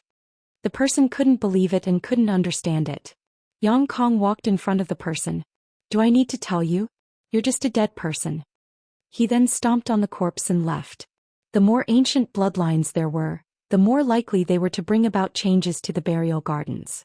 In outer space, there were even some organizations that weren't prepared to kill the mummies. Instead, they used them to fish out ancient bloodlines and explore the burial gardens. Lu Yin did not know about any of this. His luck was pretty good, and it only took him a few days to find another burial gate. There was no one standing guard around this gate because it was located within an obvious source box array. The more legends there were, the more opportunities within the burial gardens became known. At the same time, certain dangers were also discovered. Many people became even more cautious when entering the burial gardens, especially places like these that were obviously source box arrays. They couldn't be carelessly touched even if there was a burial garden gate inside. When Lu Yin arrived, he wasn't in a hurry to approach the source box array. He could sense that there were quite a few people hiding around waiting for others to explore them. This was similar to what he had experienced at Tea Mountain. 1, 2, 3, 4. There were 4 people in total. Lu Yin glanced over them, but none of them noticed him. Just as Lu Yin was considering whether or not he should toss these fellows into the source box array to test it out, another person arrived within his domain. This person looked very young and he had an uneasy expression on his face. His nose bridge was especially high and he looked a little strange. The 4 people immediately jumped out, which gave the youth a fright. He subconsciously rubbed his nose bridge and licked his lips. Junior Huawu greets big brothers. "I didn't know that big brothers were resting here, so I apologize for disturbing you. Please forgive me." He then poured out everything from his cosmic ring, as if he wasn't trying to hide anything. The 4 people looked at each other and one of them smiled. "You're quite honest, kid." The young man called Huawu smiled fawningly and said, "It's just that I've been awed by your elegance after meeting you, big brothers. I know that Big Brother's time is limited, so I don't want to waste Big Brother's precious time. Maybe in this little bit of time, Big Brothers will be able to obtain an inheritance. If Big Brothers like it, please use it. These things are like pearls covered in dust in this little brother's hands. Only Big Brothers can use them to their fullest potential. If Big Brothers don't mind, this little brother is willing to become sworn brothers with Big Brothers and treat each other with sincerity." In the distance, Lu Yin was speechless. This guy was a chatterbox and he was a bootlicker. Once he started talking, there was no end to it, and he didn't even repeat himself. Impressive. The people surrounding Huawu were stunned speechless, and one of them even felt embarrassed. "How can we do that? What's yours is yours. How can we take it?" Huo pretended to be angry. "Third bro, that's not right. How can it be mine? It's all yours. Please don't be so polite." Third. Third bro? The one who spoke was confused. Huowu hurriedly replied, of course you're third bro. Third bro is bold and powerful without losing his domineering aura. One look and I can tell that you're a forthright and straightforward person. That person was stumped and then laughed. Domineering? Not bad. Huowu faced the man in front of him. You're the big bro. You're a strategist and your eyes are filled with wisdom. The man puffed out his chest. Big bro. Strategist? How did this brat know that I was smart? Huowu then faced the man on his right. Second bro, I admire your bearing. If there's anyone in the universe who's worthy of you, it would be Starsabel. The second bro's eyes lit up and he flicked his long hair. You're right. Huowu was excited and he finally looked at the man behind him. Fourth bro, when I saw you I immediately thought of Luin. May I ask if your alliance leader Luin? The man called fourth bro was stumped. I look like Luin? Huowu shouted, of course. If you're not Luin, who else could be? Ah, little bro, don't spout nonsense. Be careful not to let the people from the Great Eastern Alliance hear you, ha. I, Huowu, formally greet my brothers. Huowu took a few steps back and bowed deeply. The four people who had been surrounding him hurriedly helped him up. Fifth bro, there's no need to be so polite. Fifth bro, we're on the same side. There's no need for this. Yes, fifth bro. Luin was dumbfounded. How was this possible? Were these people idiots? They had actually become sworn brothers after all this talk? No, their eyes showed that they really believed him. Why? Luin did not believe that anyone could confuse someone. Not even Kue Luo could do that. Below, the five people greeted each other multiple times and were as polite as they could be. In the end, Huowu said something, and the four people who had surrounded Luin and had been prepared to harm him all gave him gifts. They even watched as Luin took the gifts and left. In the end, they did not remember why they had surrounded him.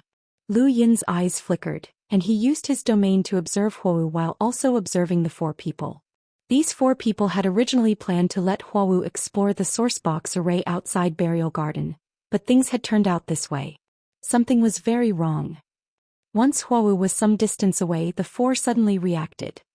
Where's that kid? What did we do? Bro, what's wrong? Scram. Who's your bro? We've been tricked. Go find that kid. He's gone.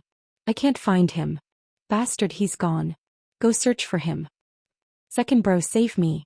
Scram. Who's your second bro? Luin disappeared and chased after Huowu.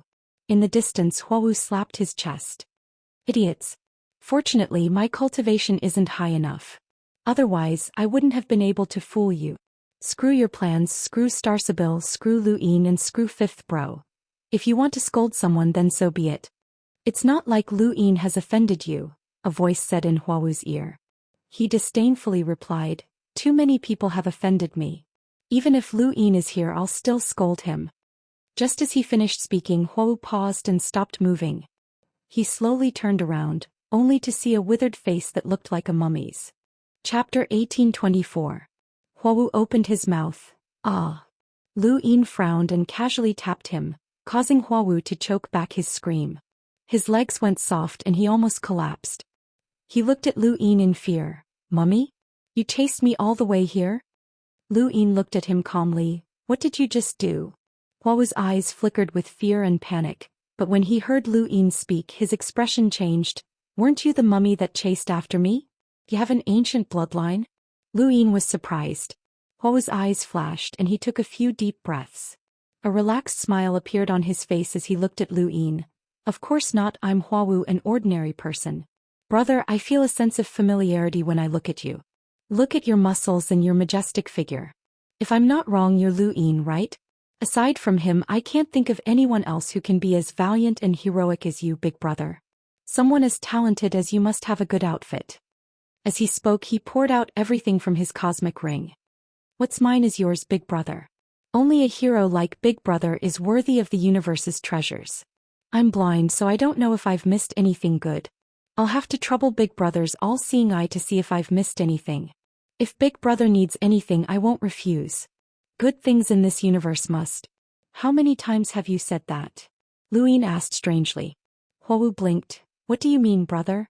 I've only said this to you before. Everyone else is trash in my eyes. Tell me the truth, brother, are you really Luin? The moment I saw you, I thought of Luin. Aside from Lu Yin, who else can be as heroic as you? I'm Lu Yin said calmly. Huo was stunned. You're Lu Yin? Lu Yin nodded. That's right. Huo's face twitched. What was going on? Wait, why didn't they believe him? Was the secret technique useless? Impossible, those 4 idiots had been fooled, so it should have been useful. However, this shameless brat had actually said that he was Lu Yin. If he was Lu Yin, then he was Lu Yin's father. So it's Alliance Master Lu who has arrived. Little brother greets you. I knew it. Other than the Great Eastern Alliance's Alliance Master Lu, who else could be as mighty as Big Brother? Little brother was right. Alliance Master Lu, I beg you to promote me. I am eternally grateful. Lu Yin placed a hand on Huo's shoulder. I heard you scolding me. Huo was taken aback. Oh. You did, Lu Yin said confidently. Huo's mouth twitched as this brat really thought that he was Lu Yin. Puff cough, I really don't. Alliance leader Lu, brother Lu, you must believe me. My respect for you is like the gates to a cemetery that have been opened wide, and it's spread throughout the entire universe. My respect for you is the same as any other cultivator in the Great Eastern Alliance. What did you do to those 4 people? Lu Yin asked. Huo was confused. What do you mean, what did I do? Lu Yin's lips curled up and he grabbed Huo. They tore through the void and headed towards the gate that was surrounded by the sourcebox array. When they arrived, they happened to see someone enter the sourcebox array. Lu Yin brought Huo along and watched from a distance. The person who had entered the array was one of the 4 who had surrounded Huo. Wolfor's face was full of fear as he stepped into the array.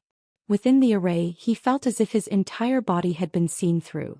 Sourcebox arrays were a legendary power, and someone like him had never come into contact with them. How many people in the entire universe had ever come into contact with them?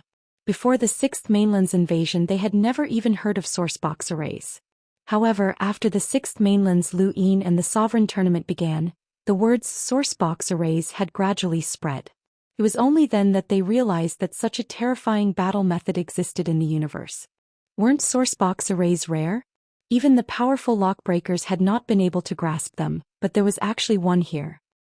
For had been forced to enter and explore it, and he felt that he would most likely die here. Suddenly, the scene in front of For changed, and he felt a sharp pain in his back as he slammed into the ground. Where was he? For sat up with his back facing the sky. He grimaced and looked around, only to see Lu Yin and Huo staring at him. When he saw Huo, he glared at him fiercely. It's you, brat. You dash. At this moment, he saw Lu Yin standing beside Huo, and he swallowed the words that he had been about to say. Huo blinked. What was going on? A living person had been tossed so far away for no apparent reason? Lu Yin looked at the sourcebox array outside Burial Garden's gate. It was similar to a greater teleportation array, but it had been slightly modified. So that was what it was. Now that he knew what sourcebox array this was, things were much easier. Lockbreakers fought with the universe for their lives, and discovering and unlocking sourceboxes always brought with them unpredictable dangers.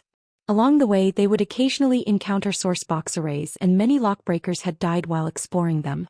Lu Yin did not like to explore by himself, but now that he knew what the sourcebox array was used for, things were much easier. He knew what had happened, but the 3 people outside the sourcebox array did not. When they saw Ulfor mysteriously vanish, their faces went pale. They thought that Ulfor had been completely wiped out. Their legs went weak and they retreated. Let's go. We'll never see each other again, one of them said before rushing off in a certain direction.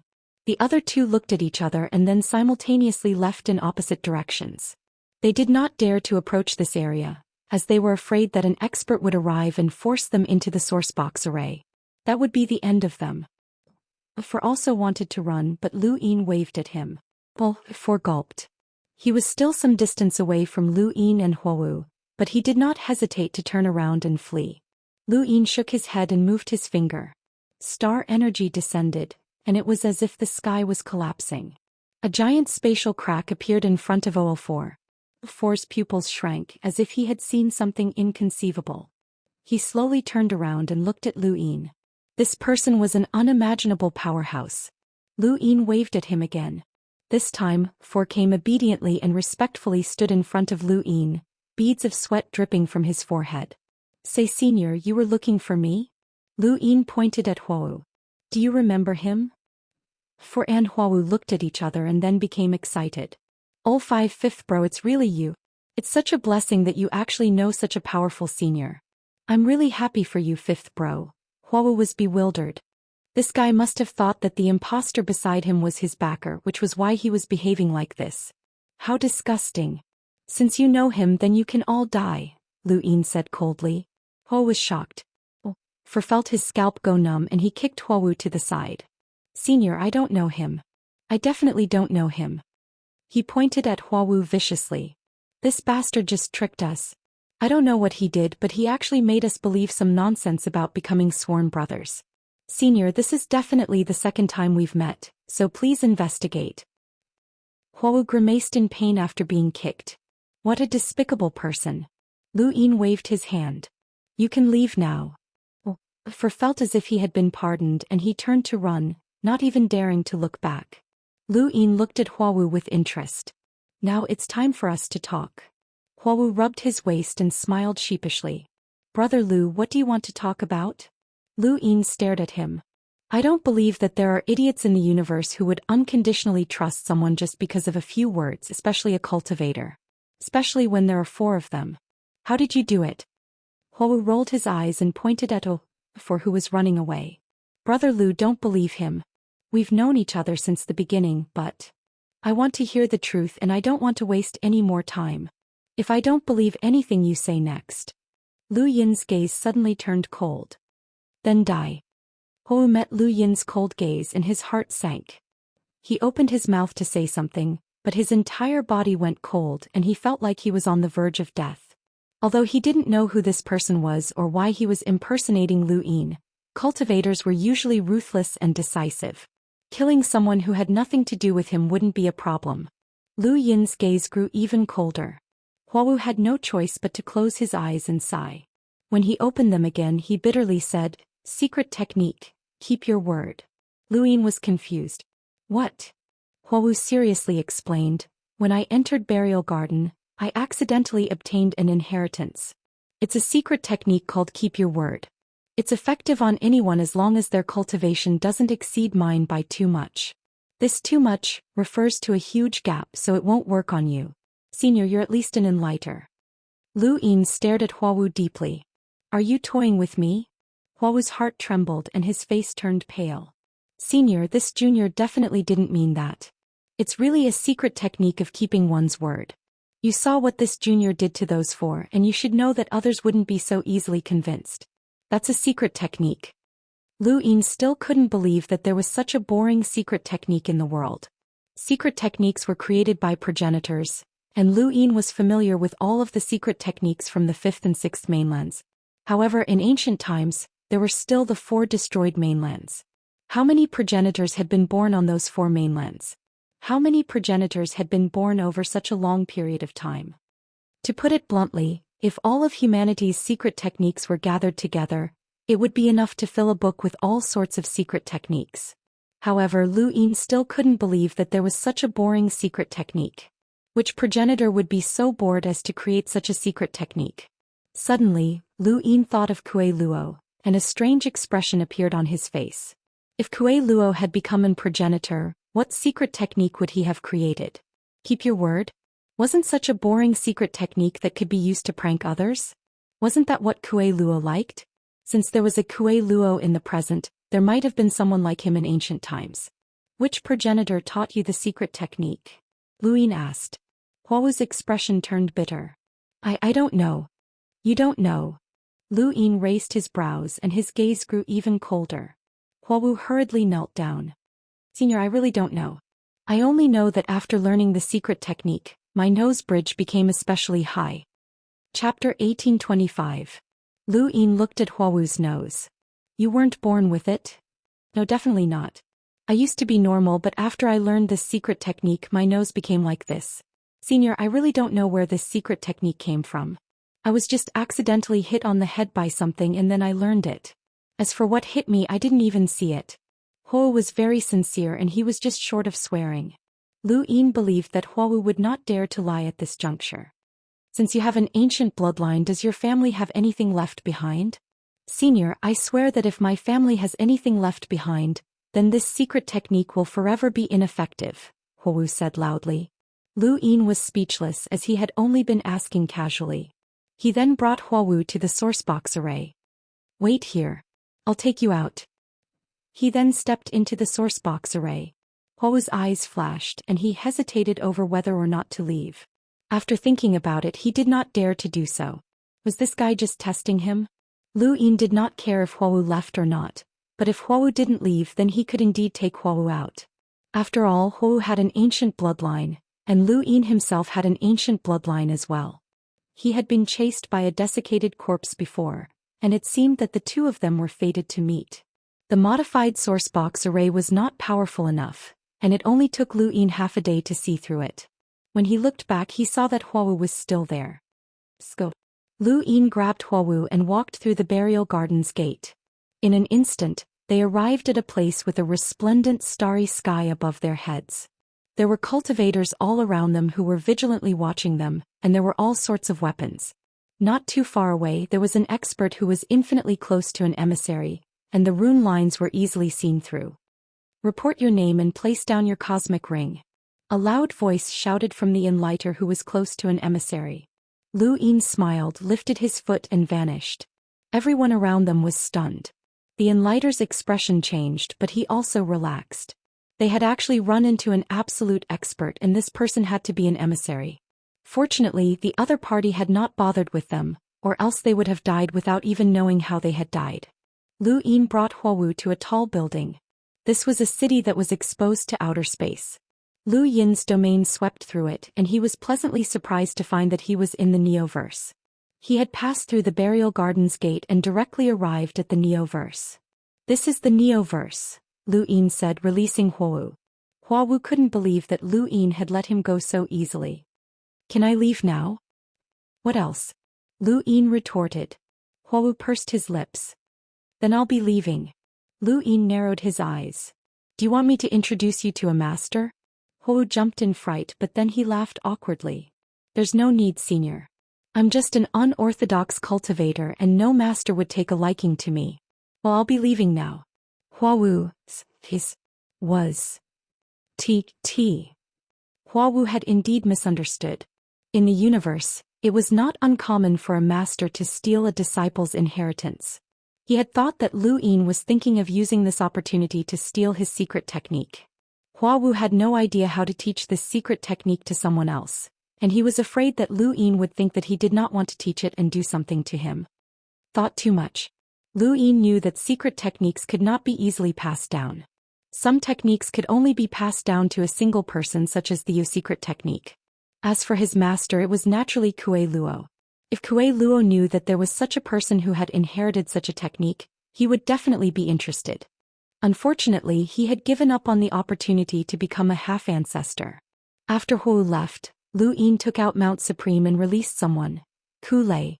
Kulei was in a more miserable state. He had been tortured by Sir Zhou Xian in Mount Supreme, and he couldn't beat him in a fight or escape. In just a few short months he had lost a lot of weight, and Lu Yin didn't even dare to recognize him. You can go back now. This is the Neoverse, Lu Yin said. Kulei was excited. The Neoverse. I'm back? Lu Yin said, go. Kulei stared at Lu Yin's cosmic ring, his eyes filled with unwillingness. He would not let Prince Zhou Xian off, and he would definitely find a way to return the misery he had suffered over the past few months. After releasing Kulei, Lu Yin wanted to release Lulu, but after some thought he decided against it. He would wait until he reached Black Street. Fortunately, Lu Yin appeared not too far from Black Street, and it was also in the eastern boundary of the Sinyu universe. Black Street was very famous here, and Lu Yin had been there once before, so it was not difficult to find it. Not long after he stepped out of Astral City, a pair of dark eyes swept past him and headed in his direction. It was the dried corpse. With its speed, it should not be able to catch up to Lu Yin, but it just so happened to be right in front of him. In less than an hour, Lu Yin encountered the dried corpse. Ancient bloodline detected. Target confirmed. Kill. The dried corpse stared at Lu Yin and suddenly charged forward, reaching out to grab him. Lu Yin was surprised not because of the dried corpse, but because there were several cultivators staring at him from behind. Just as the dried corpse was about to grab Lu Yin, The cultivators acted at the same time. Two blocked the corpse while one pulled Lu Yin back. "Come with us." The cultivator looked at Lu Yin in astonishment. It was only then that he realized that Lu Yin's appearance was similar to that of the dried corpse. The cultivator subconsciously let go. What the hell is this? Around them, the other cultivators also stared at Lu Yin in shock. Only the two cultivators who had blocked the dried corpse were still fighting against it. This dried corpse only had a power level of about 200,000 enlighters, but the cultivators around it were all enlighters. "What are you guys doing?" Lu Yin was puzzled. The cultivator who had pulled him back sized him up. "You can talk. You're not a dried corpse, are you?" Lu Yin glanced over and understood. "You guys are using the dried corpse to fish for an ancient bloodline? It's good that you know. Come with us and we'll send you to the burial garden." The cultivator who had pulled Lu Yin back grabbed him again. Lu Yin shook his head and disappeared. The next moment the dried corpse stopped moving. The surrounding cultivators were shocked and they looked at each other. They knew that they had run into an expert. Fortunately, that person didn't attack us. He instantly escaped the dried corpse's detection range and we can't fight against him. One of them was afraid. "What do we do now? Continue?" "Of course.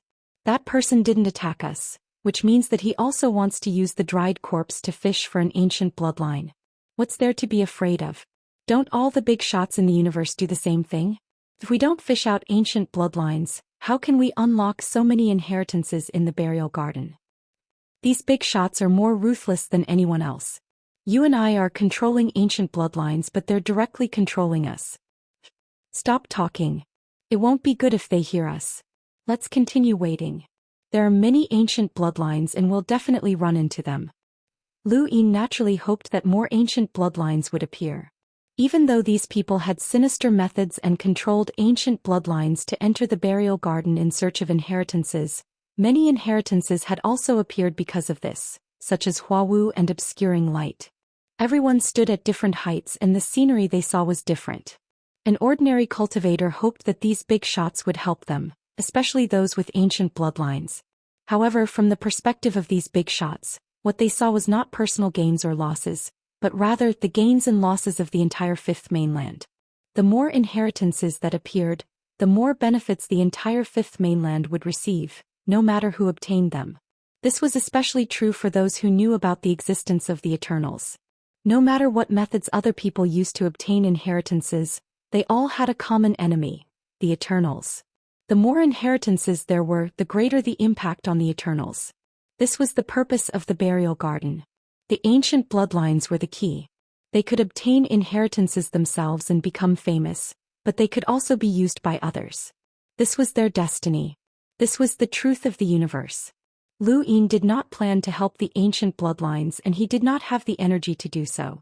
If he happened to run into them, he would help them if he could, but he would not make the entire universe his enemy just to help these people.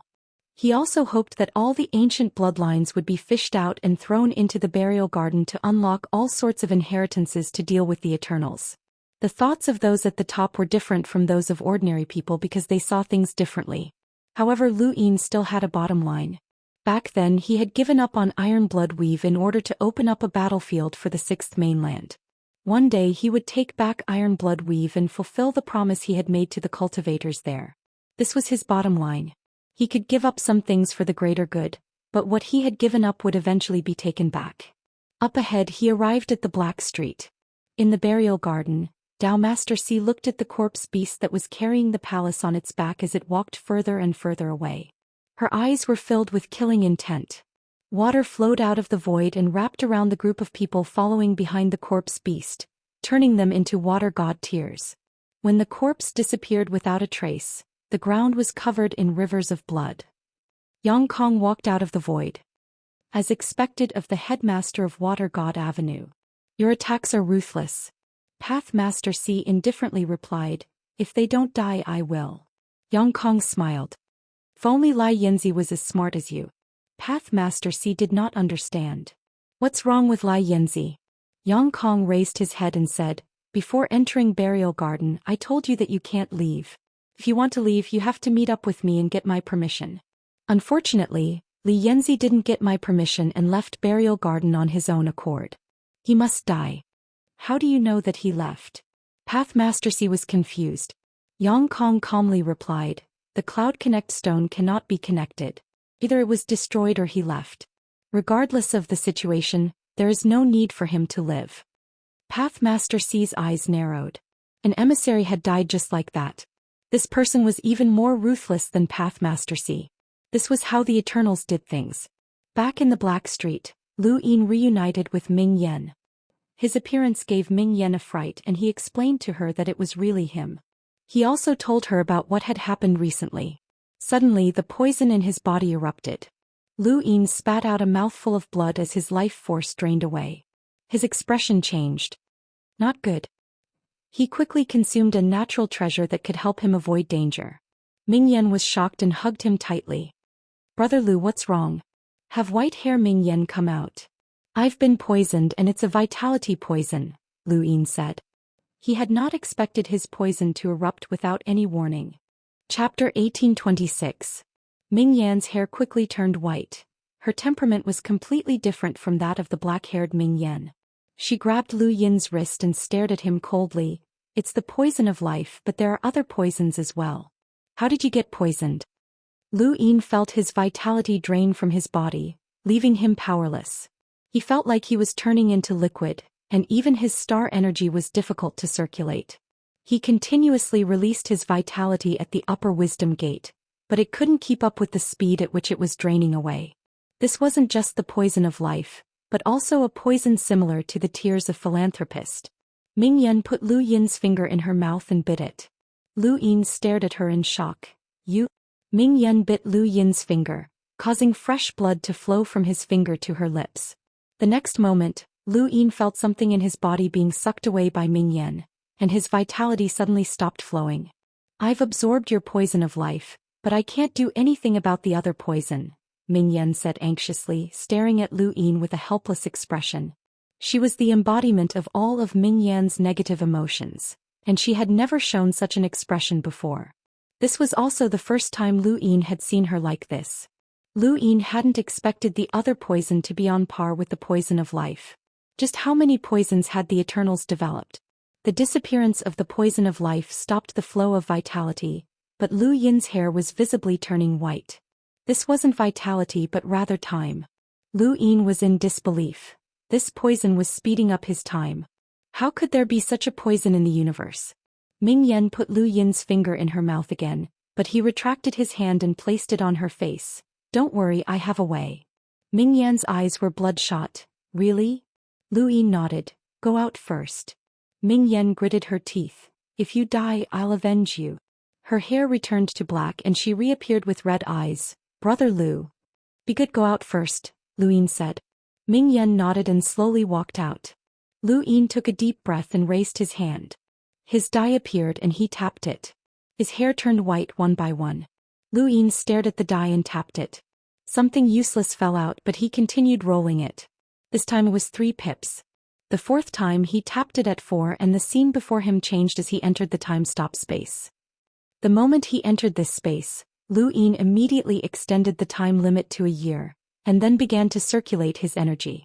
When things reach an extreme they move in the opposite direction. He'd underestimated the Eternals. He'd assumed that when things reached an extreme the opposite would happen. Even the life poison would be ineffective against him. He hadn't expected the poison to be so terrifying. It wasn't that the primogenitor's scripture was ineffective, but the speed of his recovery couldn't keep up with the speed of the poison's eruption. As the hazy voice descended, Lu Yin's withered body began to circulate with a brilliant light. The poison that was similar to the tears of Good Samaritan was constantly invading his body, but when things reached an extreme, they would eventually catch up to the speed of the poison's eruption. His body gradually recovered. Many people had told him that he should never underestimate the everlasting tribe. Lu Yin had thought that he was being very careful, but in the end he had underestimated the everlasting tribe. The poison of life wasn't the most potent poison the Eternals possessed. There were worse poisons than that. It was a poison that could not be neutralized under normal circumstances. When things reached an extreme they would move in the opposite direction. This was a sacred healing technique created by the desolate ancestor that could heal even half-ancestors. However, it had almost failed to neutralize this poison, which exceeded Lu Yin's expectations. If not for the primogenitor's scripture, Lu Yin would have been in real danger. It took Lu Yin more than half a year to recover. The poison had been completely neutralized, and it had been converted into nutrients that could help him recover and become even stronger. This was what it meant when things reached an extreme. As long as one's attack didn't reach the upper limit, any attack would only help him recover and not injure him. The more he attacked, the more energy he would accumulate. Lu Yin sighed, feeling rather fortunate that he had made it through. His thoughts settled as he had still underestimated the Eternals. He'd thought that the life poison was already very powerful, but he hadn't expected that there would be something even more vicious. Lu Yin suddenly thought of something and he took out the Tears of Good Samaritan from his cosmic ring. Ego had said that this poison could kill 700,000 emissaries, but Lu Yin hadn't believed her. Now, however, it seemed that it was far more than that. He didn't know how Ego had obtained this poison. He had to have the Divine Gu dynasty investigate clearly, as the Neo-Human Alliance wasn't just researching the life poison in the Gu flow zone. The remaining time passed quickly, and Lu Yin left the time-stop space to meet up with Ming Yan. He reassured her before continuing his seclusion. Now that he had money, it was time to increase his cultivation. There were still many flames left in the Heaven Fire Stone, and he hoped that he could increase them as much as possible. 10 days passed and Lu Yin continued to roll his die. He immediately obtained Enhance, which was very comfortable. He decisively took out more than 1 billion star essence and gripped the Heaven Fire Stone tightly. High temperatures spread out and incinerated the star essence. His stars revolved to increase the absorption rate, and he also recited the primogenitor's scripture. As far as Lu Yin knew, there shouldn't be anyone who could cultivate faster than him. He had originally been at 41 cycles, and after consuming 300 million star essence, he reached 42 cycles and continued. Every time he used the time-stop space, he could only stay there for less than a year. Otherwise, the cost would be too great. He didn't know if it was due to good luck or something else, but after he left the time-stop space, he rolled his die again and obtained Enhance. It was very rare for him to get whatever he wanted. Lu Yin had originally thought that he would roll Enhance or something like that. After 2 sessions in the time-stop space, his cultivation had increased to 43 cycles, but it still wasn't enough, so he continued. He rested for another 10 days and continued to roll his die. This time he planned to use up all of the high-temperature flames in the Heaven Fire Stone to see what realm he could reach. With his current strength, it was impossible for him to advance too quickly. He was eager to reach the peak of the Enlighter realm and then prepare to break through to the Emissary realm. Enhance.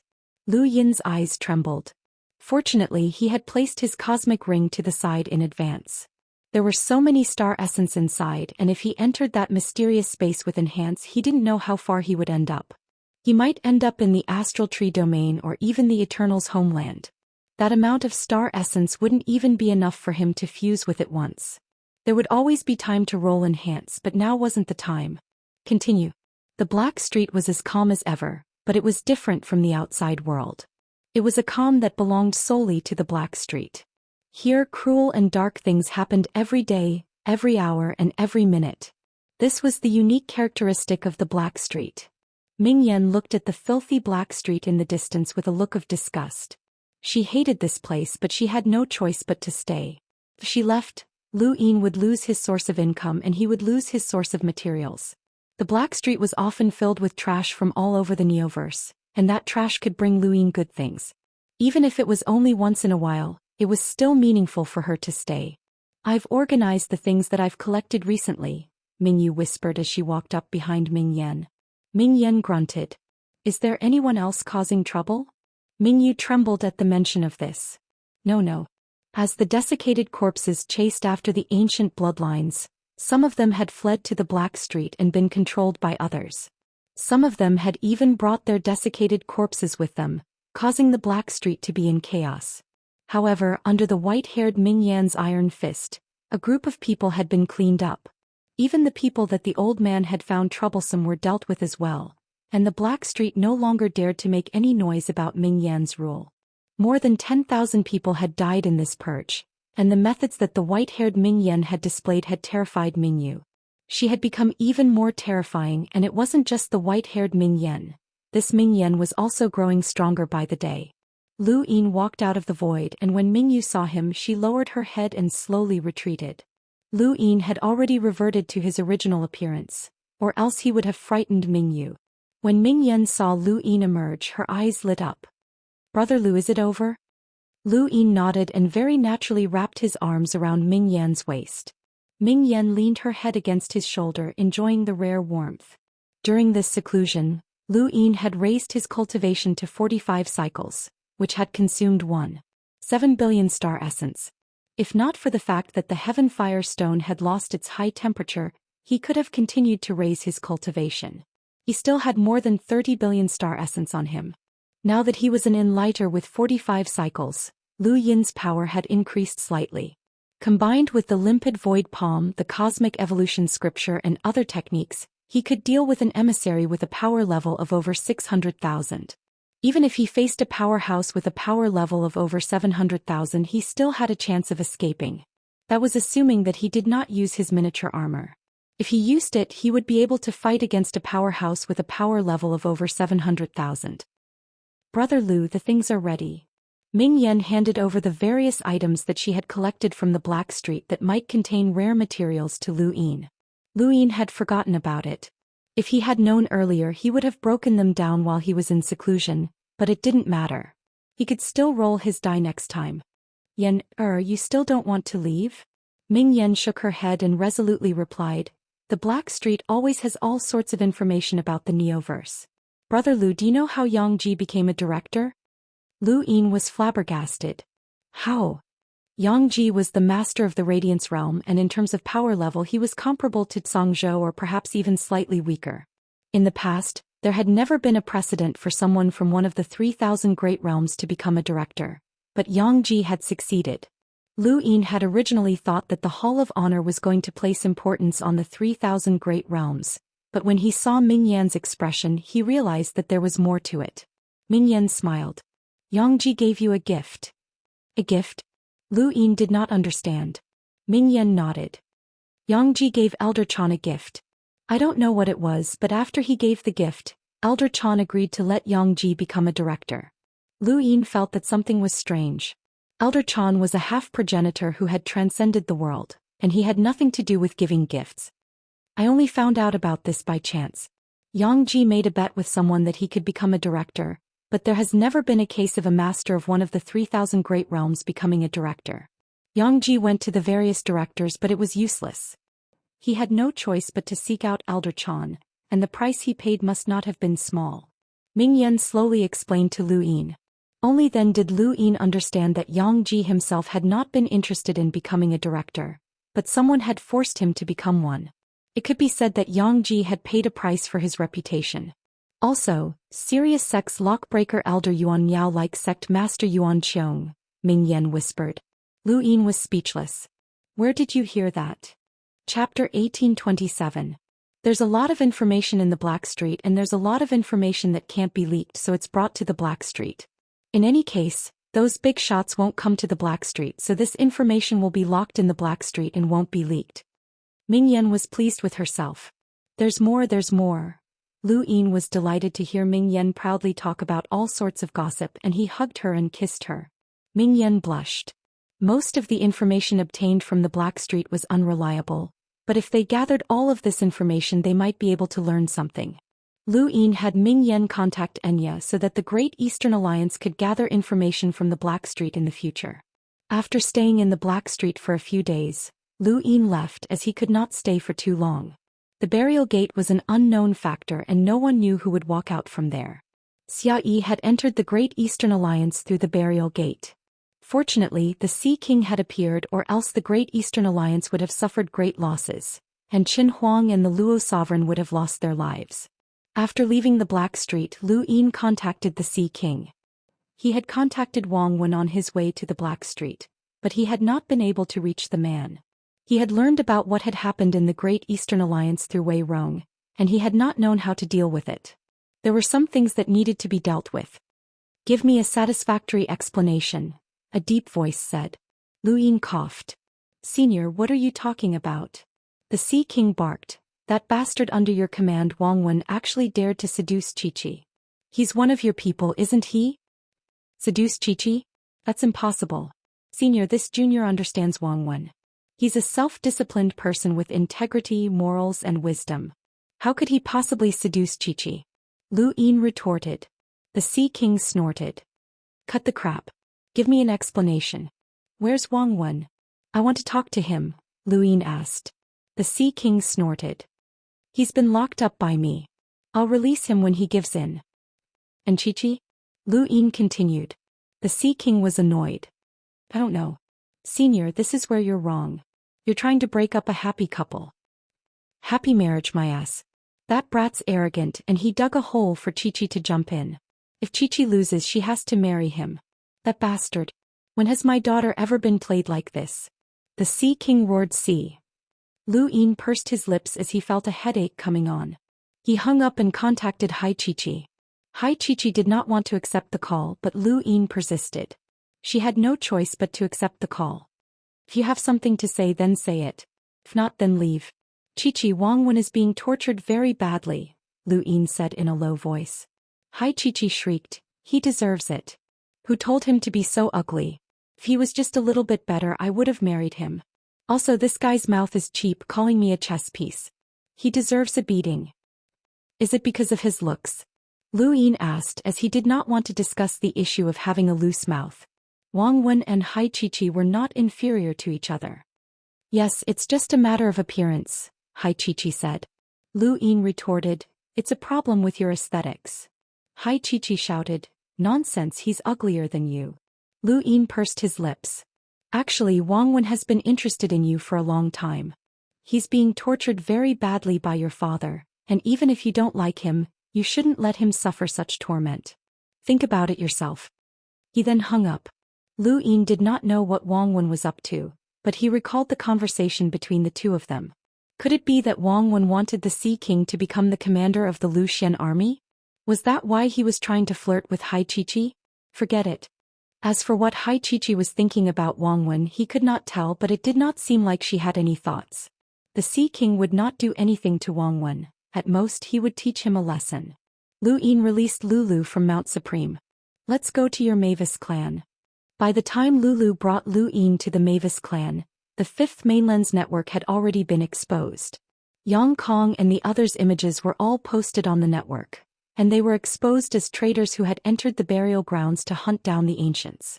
Lu Yin was the one who had exposed this matter, and he would destroy whatever the Eternals wanted to do. Following the exposure of this matter, an even greater impact appeared, and that was Yang Kong's identity.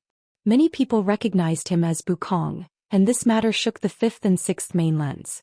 After the Sovereign Tournament, Bukong's death had been confirmed, but now, Bukong had betrayed the humans and followed the Eternals' orders to hunt down the ancients. Both the Fifth and Sixth Mainlands could not understand this. The Sixth Mainland's Daoist sect was the first to be pushed to the center of the storm, and the Sixth Mainland's Daoist sect even sent someone to contact the secret ancestor to inquire about Bukong's authenticity. However, the news they received was that Bukong was already dead, and the person who had appeared was not Bukong. The outside world was in an uproar because of the news that Lu Yin had released, but Lu Yin himself headed towards the Mavis clan with Lulu. The Mavis clan was located in the eastern region of the Neoverse, and the Black Street was also located there. The distance was not too far, but the Mavis clan was not in outer space. Instead, they were crawling through the Glory Realms mountain range. To be precise, it's not the eastern region but the eastern range, Lulu corrected. The eastern range? Lu Yin was curious. Lulu raised her head. My Mavis clan lives on the ancestral turtle's back, and the turtle crawls through the entire Neoverse. Wherever it climbs, my Mavis clan will be there. There is no fixed location. What if it climbs to the World Mountain? Lu Yin asked. Lulu froze and rolled her eyes at him. You really know how to chat. Lu Yin really wanted to know what would happen if the ancestral turtle climbed to the World Mountain. Would the Mavis clan be chased out by the Hall of Honor? Lu Yin sighed as he looked at the desolate land. The desolate land of the Glory Realm was always so breathtaking. He could not understand how the heavens could be covered by this land, and it was rumored that this land was related to becoming a progenitor. Lulu, what happened to the Explorer Realm turtle that you tamed back on Earth? Lu Yin suddenly recalled something and asked. Lulu's eyes dimmed. It's dead. Lu Yin was puzzled. What happened? Lulu sighed. I wanted to bring it back to the clan, but there was a storm along the way and the turtle died. Lu Yin was helpless. How long will it take to reach the Mavis clan from here? About a month. Lulu did some calculations. And that's assuming that we successfully found a Xianxia. Without it, it would be very difficult to travel so quickly in the Glory Realm. Then let's find a Xianxia. This isn't the portal to the Glory Realm, so it'll be very difficult to find one. Even if there is one, it'll be someone's mount. Someone's mount? There was no such thing as someone's mount in Lu Yin's dictionary. 3 days later, Lu Yin and Lulu rode Xianxia towards the Mavis clan. Behind them, a group of cultivators bared their teeth and cursed angrily. They had been robbed.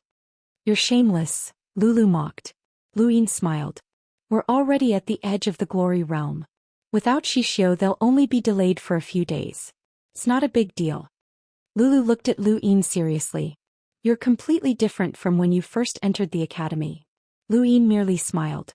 When he had first entered the academy, he had not experienced the despair of the technocracy's death, betrayal, or the law of the jungle. Now he had experienced it all. People had to learn to change. Lulu, how many people are there in your Mavis clan? You'll know when the time comes. How much money do you have? Why are you asking? Don't get any ideas. You're overthinking it. Humph. Be nice. I saved you and you invited me, said Lin Feng. Impressive? Not bad. In less than half a month, Lulu pointed at a black dot in the distance. Ancestral turtle. It's the ancestral turtle. Lu Yin looked up, but it was just a black dot that he couldn't see clearly. Are you sure? We'll be able to see it clearly in a few days, Lulu said excitedly. The ancestral turtle wasn't fixed in one place, and even the Mavis clan had to search for it. Lu Yin blinked. A few days? If they could see a black dot, why would they need a few days to see it clearly? That was what he thought. 2 days later, he finally understood Lulu's words. The ancestral tortoise was simply too huge. What they had seen 2 days ago wasn't the ancestral tortoise, but rather the gigantic tree on its back that was large enough to surround a planet. The Mavis family called it the divine tree, and it was only now that Lu Yin saw the ancestral tortoise. He had never thought that there would be such a huge turtle in the universe. It looked like a turtle, but it was so large that it could swallow a planet in one gulp. The ancestral turtle's body was gray, and it looked exactly like a normal turtle. However, it was countless times larger and its shell had become a continent. There were a few stars hanging in front of its eyes, and there were also stars shining above its head. It just stood there on the continent and stared blankly ahead. The closer Xianxia got to the ancestral turtle, the more terrified she became. After a day, she refused to leave. We can only go by ourselves. Any creature that encounters the ancestral turtle will be terrified, Lulu said. Lu Yin was shocked. It's alive. Of course, Lu Yin. You're being rude. Don't talk nonsense in the clan. This is the ancestral turtle that gave birth to our Mavis clan. Lu Yin quickly apologized. Wasn't it the divine tree that gave birth to your Mavis clan? The divine tree gave birth to us, but the ancestral turtle carried us for countless years. Without the ancestral turtle, there would be no divine tree. It's our ancestor. Lulu looked at the ancestral turtle with bright eyes. Lu Yin was curious. How strong is the ancestral turtle? Lulu shook her head. I don't know. You don't know? Lu Yin was surprised. Lulu nodded. Since ancient times, many people have wanted to know the ancestral turtle's strength, but they were all stopped by ancestor Lingji. Even the Hall of Honor doesn't know how strong it is. It can't be a progenitor, right? Lu Yin was speechless, but then he laughed. How could a progenitor be able to carry a tree in the entire Mavis clan? Lulu rolled her eyes. Let's go. Everyone's waiting. Lu Yin grabbed Lulu and tore through the void towards the ancestral turtle. On this continent, only those with power levels above 300,000 could travel through the void, but such restrictions were meaningless to Lu Yin. There were many people visiting the Mavis clan. Lu Yin looked at the cultivators behind the ancestral turtle. Are all these people here to visit the Mavis clan? Lulu was pleased with herself. My Mavis family controls the entire Fifth Mainland's economy, so there are countless people who come to visit us every day. What's so strange about that? However, there are very few who are qualified to ascend the ancestral turtle, so you should be grateful. Lu Yin laughed and looked up.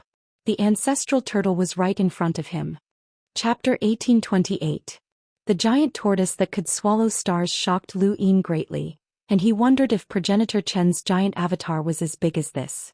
On the tortoise's back was a glowing tree that the Mavis family called the Divine Tree. This tree had nurtured the entire Mavis family. Lu Yin's eyes turned into runes as he tried to see the rune lines of the Mavis family. However, just like Everlasting Island and the Hall of Honor, he couldn't see the rune lines of these behemoths in the Neoverse. Just as Lu Yin and Lulu approached the ancestral tortoise, its eyes suddenly twitched and its long neck turned to look in their direction. The entire Mavis family was shaken. Atop the Divine Tree, the Mavis family members walked out one by one and looked on in shock. The ancestral tortoise is actually looking behind us. What's going on? Since ancient times, the ancestral tortoise has always been looking forward and has never changed directions. There must be something in that direction. The people chasing after the ancestral tortoise were stunned as well. They knew the history of the Mavis family, and they also knew that the ancestral tortoise had always been looking forward. Now it had actually turned around. This news was enough to shock the Neoverse. Lulu stared blankly at the ancestral tortoise's huge eyeballs. She was so excited that she didn't know what to do. The ancestral tortoise is looking at me? Lu Yin frowned as he stared at the ancestral tortoise's eyes. It was looking at him. There was no mistaking it. The ancestral tortoise was staring at him. What did that look mean? Was it confused? Was it thinking? Lu Yin felt a chill run down his spine as he felt an uncontrollable sense of nervousness. Who knew how powerful such a huge creature was? Fortunately, he didn't sense any hostility from it. What he feared the most was that the ancestral tortoise would view the primeval surnames with hostility like some of the people from the Fifth Mainland. The ancestral tortoise stared at Lu Yin for a full 10 breaths before turning around and continuing to stare blankly ahead. One by one, the Mavis family members walked out of the void and looked at Lulu excitedly. Lulu, good child. Was the ancestral tortoise looking at you? A silver-haired old woman stepped forward and held Lulu's hand. All of the Mavis family members looked at Lulu expectantly. The ancestral turtle had been carrying the Divine Tree and the Mavis clan for far too long. They had tried their best to communicate with the ancestral turtle, but the ancestral turtle had never paid any attention to them. Now that the ancestral turtle had moved, no one wanted to talk to it more than they did. Lulu was stunned. I don't know. He's definitely looking at you. Good child, hurry up and talk to Lord Ancestral Turtle. Go to the front. The old woman pulled Lulu away as if she hadn't seen Lu Yin. The Mavis family excitedly followed Mavis. Lu Yin blinked. Was he just going to abandon him like that? Where was the Mavis? Alliance Master Lu, welcome to the Mavis clan, a voice rang out beside him. Lu Yin was shocked. He hadn't noticed anyone beside him, and when he turned around he saw an old woman smiling kindly at him. And Lulu. Lu. The old woman laughed. Are you here to visit my Mavis family as a junior? Of hers. Lu Yin caught it. There are 5 billion star essence here. You can take them whenever you want, and the highest level of authority is still available. You can urgently transfer 20 billion star essence. This is my greeting gift to you. The Mavis family members were shocked. He had finally met a rich person. A truly rich person had given him 5 billion star essence as a greeting gift. This was too rich. Even before his trip to the Starfall Sea, Lu Yin had rarely had so much money. Moreover, he could urgently transfer 20 billion star essence, which was almost as much as his entire fortune. The Mavis' generosity stunned Lu Yin. He looked at the Mavis with an unprecedented warmth, and the first thing that came to his mind was why she hadn't come earlier. He put the card away and bowed again. Thank you for your gift, Senior. I'm truly embarrassed. Haha, it's rare for Alliance Leader Lu to come to our Mavis family, so how can we not give you a greeting gift? I'm Cloud Shadow Mavis, and I'm temporarily the elder of the Mavis family. Alliance Leader Lu, please. Lu Yin was grateful. Thank you, Senior Cloud Shadow. Please. Cloud Shadow Mavis was an existence that was second only to Lingji Mavis. Ever since Lingji Mavis had failed to break through to the progenitor realm and died, she had become the true ruler of the Mavis family. She was also the most important person that Lu Yin wanted to meet on this trip. Lu Yin had originally been thinking about how he should face the Mavis family, but Cloud Shadow's greeting had left him dumbfounded. This Mavis family member seemed to be very courteous to him. Although the Mavis family was wealthy, not everyone was qualified to receive a greeting gift, let alone one that was so large. 5 billion star essence was too much. Just thinking about it made Lu Yin's mouth go dry. He followed Cloud Shadow up the ancestral turtle, where he saw the strange environment of the Mavis family. The ancestral turtle was so large that it could swallow stars. Thus, there was a piece of land on its back that carried the divine tree. Outsiders who come to our Mavis family will at most come to the divine tree as guests. Only a select few are qualified to climb it. Alliance leader Lu, please. Cloud Shadow smiled. Lu Yin nodded and did not stand on ceremony. With his status and ability, he was definitely qualified to climb the divine tree. Outsiders rarely appeared on the Mavis family's divine tree, and when Lu Yin climbed up, he attracted the attention of many Mavis family members. The ancestral turtle was so large that it could illuminate stars, and the divine tree was large enough to cover it and nurture the entire Mavis family. Lu Yin felt that the divine tree was more like the ancestral turtle's umbrella. The Mavis family was probably just a small bug in the ancestral turtle's eyes. The Mavis clansmen were scattered around the divine tree, and Lu Yin followed Cloud Shadow up the tree to a very tall branch. Although it was called a branch, it was actually more like a piece of land, as the divine tree's branches were capable of supporting stars. How majestic, Lu Yin praised as he followed behind Cloud Shadow. Cloud Shadow brought Lu Yin to a simple wooden house that did not match the lifestyle of the Mavis family that controlled the Fifth Mainland's economy. Alliance Master Lu, try the divine tree tea. Cloud Shadow gestured for him to try. Lu Yin hurriedly accepted it. Thank you, senior. He took a sip and a refreshing fragrance filled the air. Not only that, but his body also felt as if it had been baptized, and he felt a cooling sensation from inside out. Good tea. Cloud Shadow smiled. This is made from the bark of the divine tree. If Alliance Master Lu likes it, you can bring some back with you. Lu Yin smiled. Thank you, senior. He put down the tea.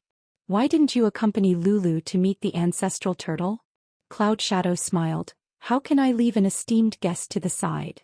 Lu Yin humbly replied. It's just a visit, not an esteemed guest. You're too kind.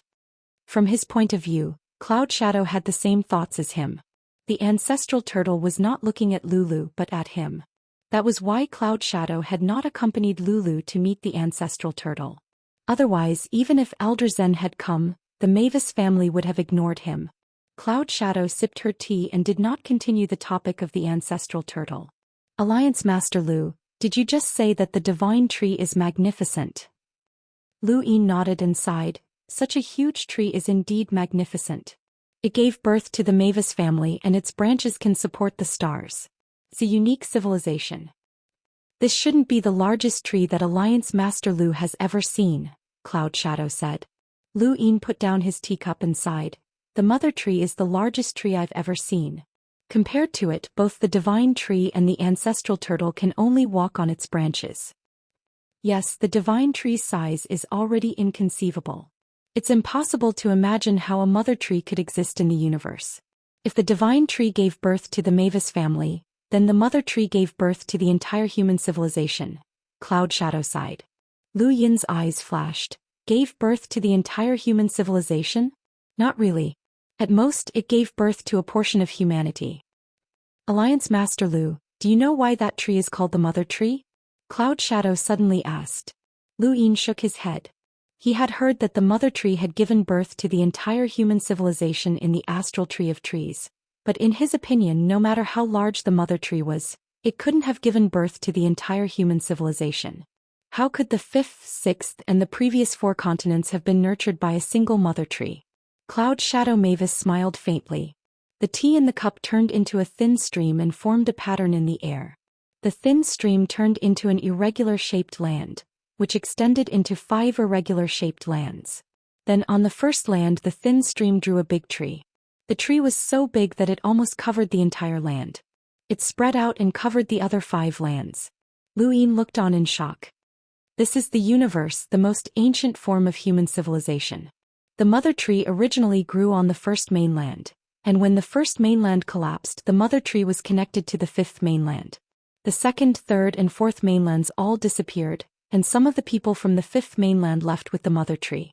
They became independent of the fifth mainland, forming the part of the universe that Alliance Master Lu has been to before, Cloud Shadow explained slowly.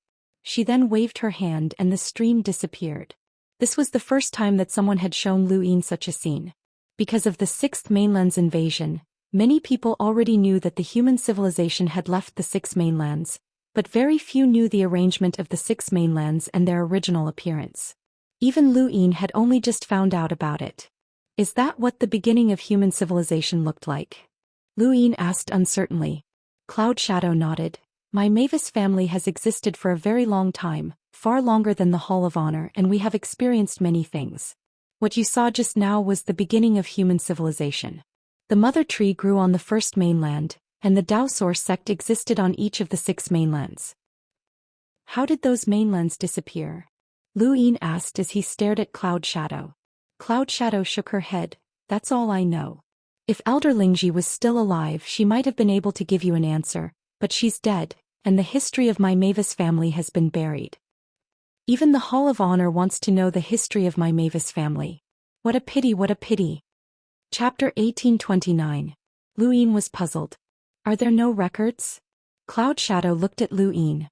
There are some histories that cannot be recorded, and there are also some that are inconvenient to record. Is it related to the Eternals? Lu Yin asked. It seemed like every major event had something to do with that race. Cloud Shadow answered, it's definitely related, but that's not all. I'll definitely tell you what I can, but I really don't know anything else. There was a moment of silence. Lu Yin took another sip of tea. May I know why the Mavis family has invited me here? Cloud Shadow leaned forward and answered seriously, it's nothing major. We just want to form an alliance. Lu Yin was stunned. An alliance? Cloud Shadow nodded and smiled. That's right, an alliance. The Mavis family will form an alliance with you, Alliance Leader Lu. Lu Yin was puzzled and he looked at Cloud Shadow in confusion. Form an alliance with me? You mean an alliance with the Great Eastern Alliance, right? Cloud Shadow shook her head and answered seriously, not the Great Eastern Alliance, but you. I, Cloud Shadow, represent the entire Mavis family in forming an alliance with you. We'll advance and retreat together, and I'll do my best to help you. In return, you must do your best to protect the Mavis family. Lu Yin did not understand. He believed that his background and influence were powerful enough to unify the innerverse and outerverse, and he was about to enter the cosmic sea and the neoverse. However, this should not be enough to make the Mavis family feel threatened. This was the Mavis family after all. Even if they did not have a half-ancestor, they still had top powerhouses like the Head Inquisitor and the chief seat of World Mountain. They also had an unfathomable ancestral turtle.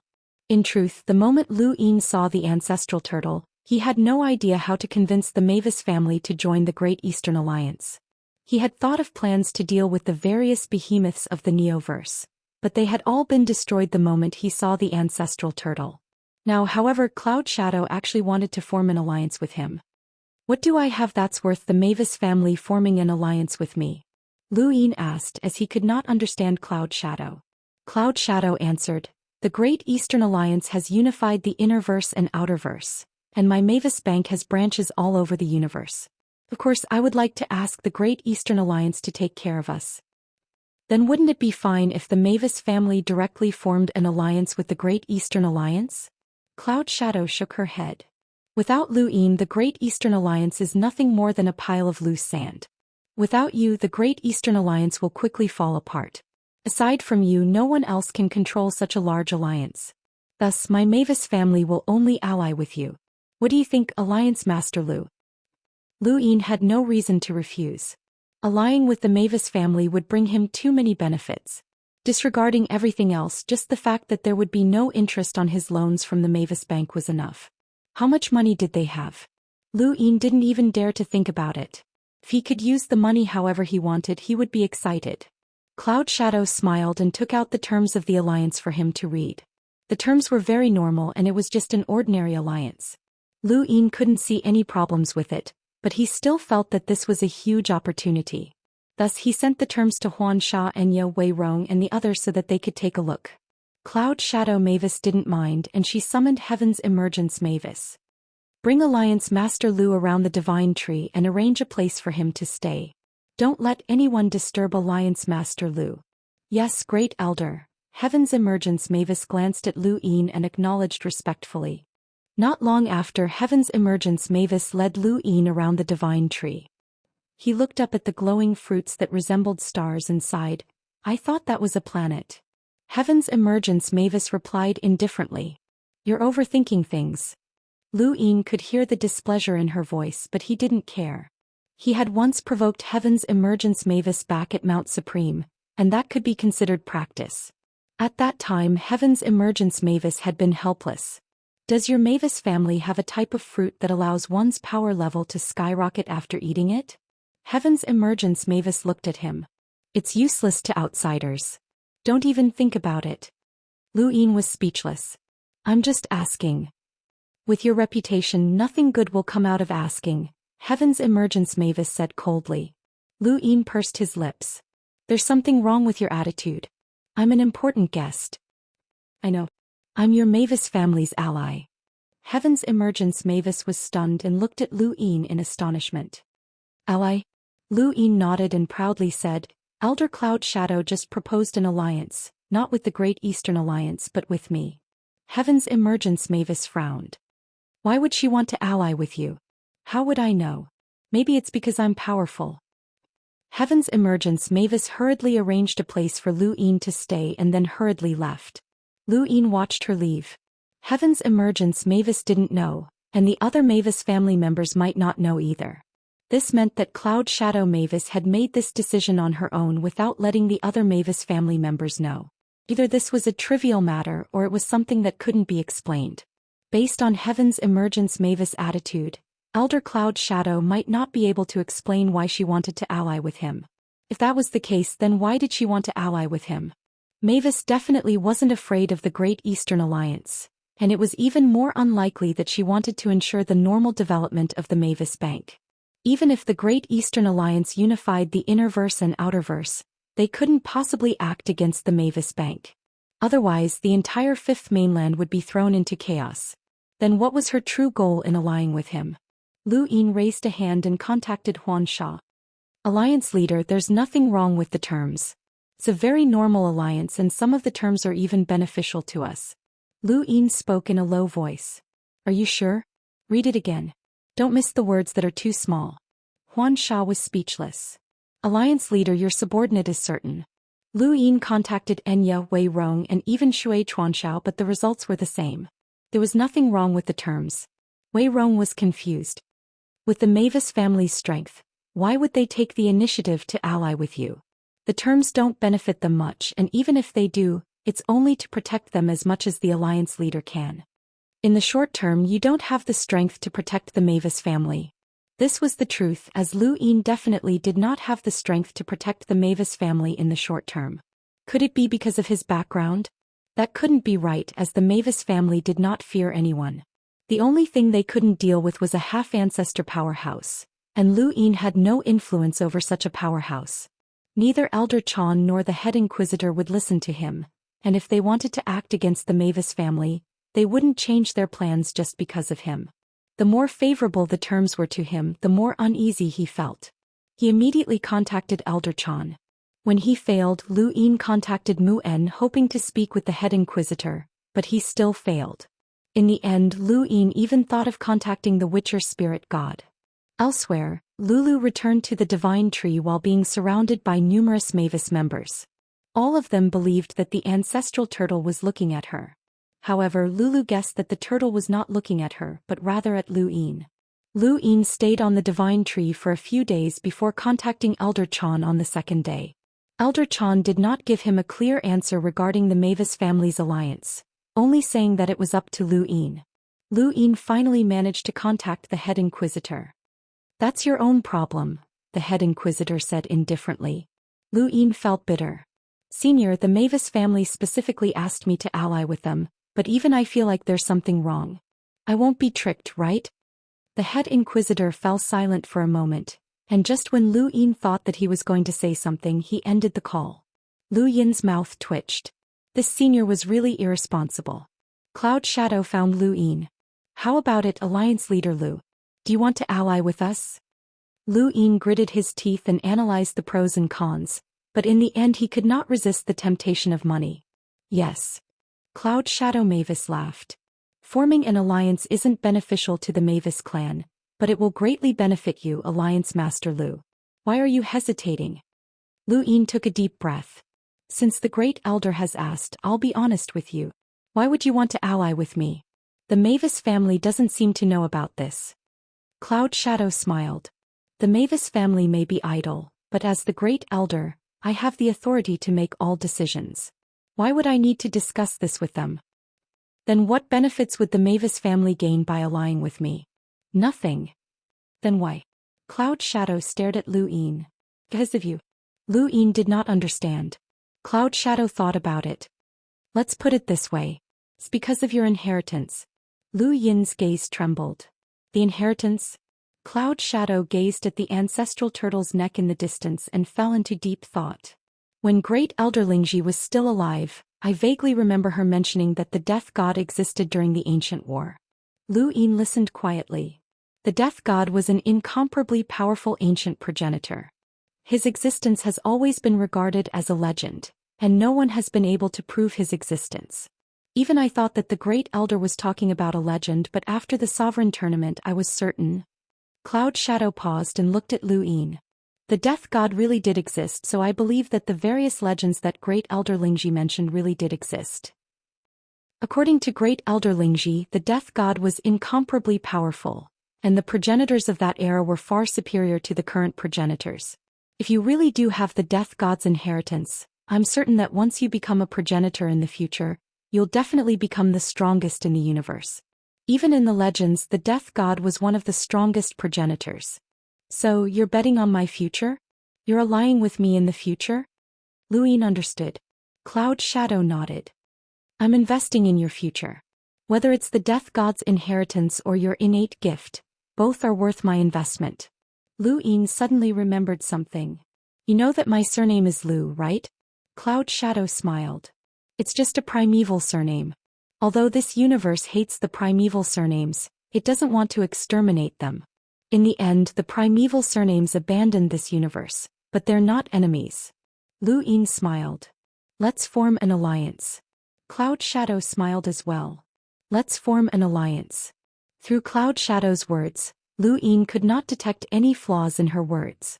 He had also probed the Mavis family, and it seemed like they did not know that he was from the Lu family in the Cosmic Tree realm. That was good. If they had known that he was from the Lu family, they might not have formed an alliance. After all, the Lu family had not been a good thing for them. Chapter 1830. When Lu Yin had returned from the Cosmic Tree realm, he had told Cloud Shadow about the four-way scales and the Lu family. Feather Mavis must have told Cloud Shadow about this as well. If Cloud Shadow knew that Lu Yin was from the Lu family, then this alliance would be a disaster for the Mavis family. Thankfully, Elder Chan had not told the Mavis family. Spirit Fat Mavis had died and the Mavis family lacked a half-progenitor powerhouse. This was the most crucial piece of information which allowed Lu Yin to take advantage of this loophole. There was no need for any ceremony to form an alliance, and the Mavis family was forming an alliance with Lu Yin, which had nothing to do with the Great Eastern Alliance. Lu Yin was more than willing to keep this matter a secret. Just like when the Sword Sect had joined the Great Eastern Alliance, Lu Yin had also concealed the fact that the Lingling clan and the Divine Great Hall had been tricked.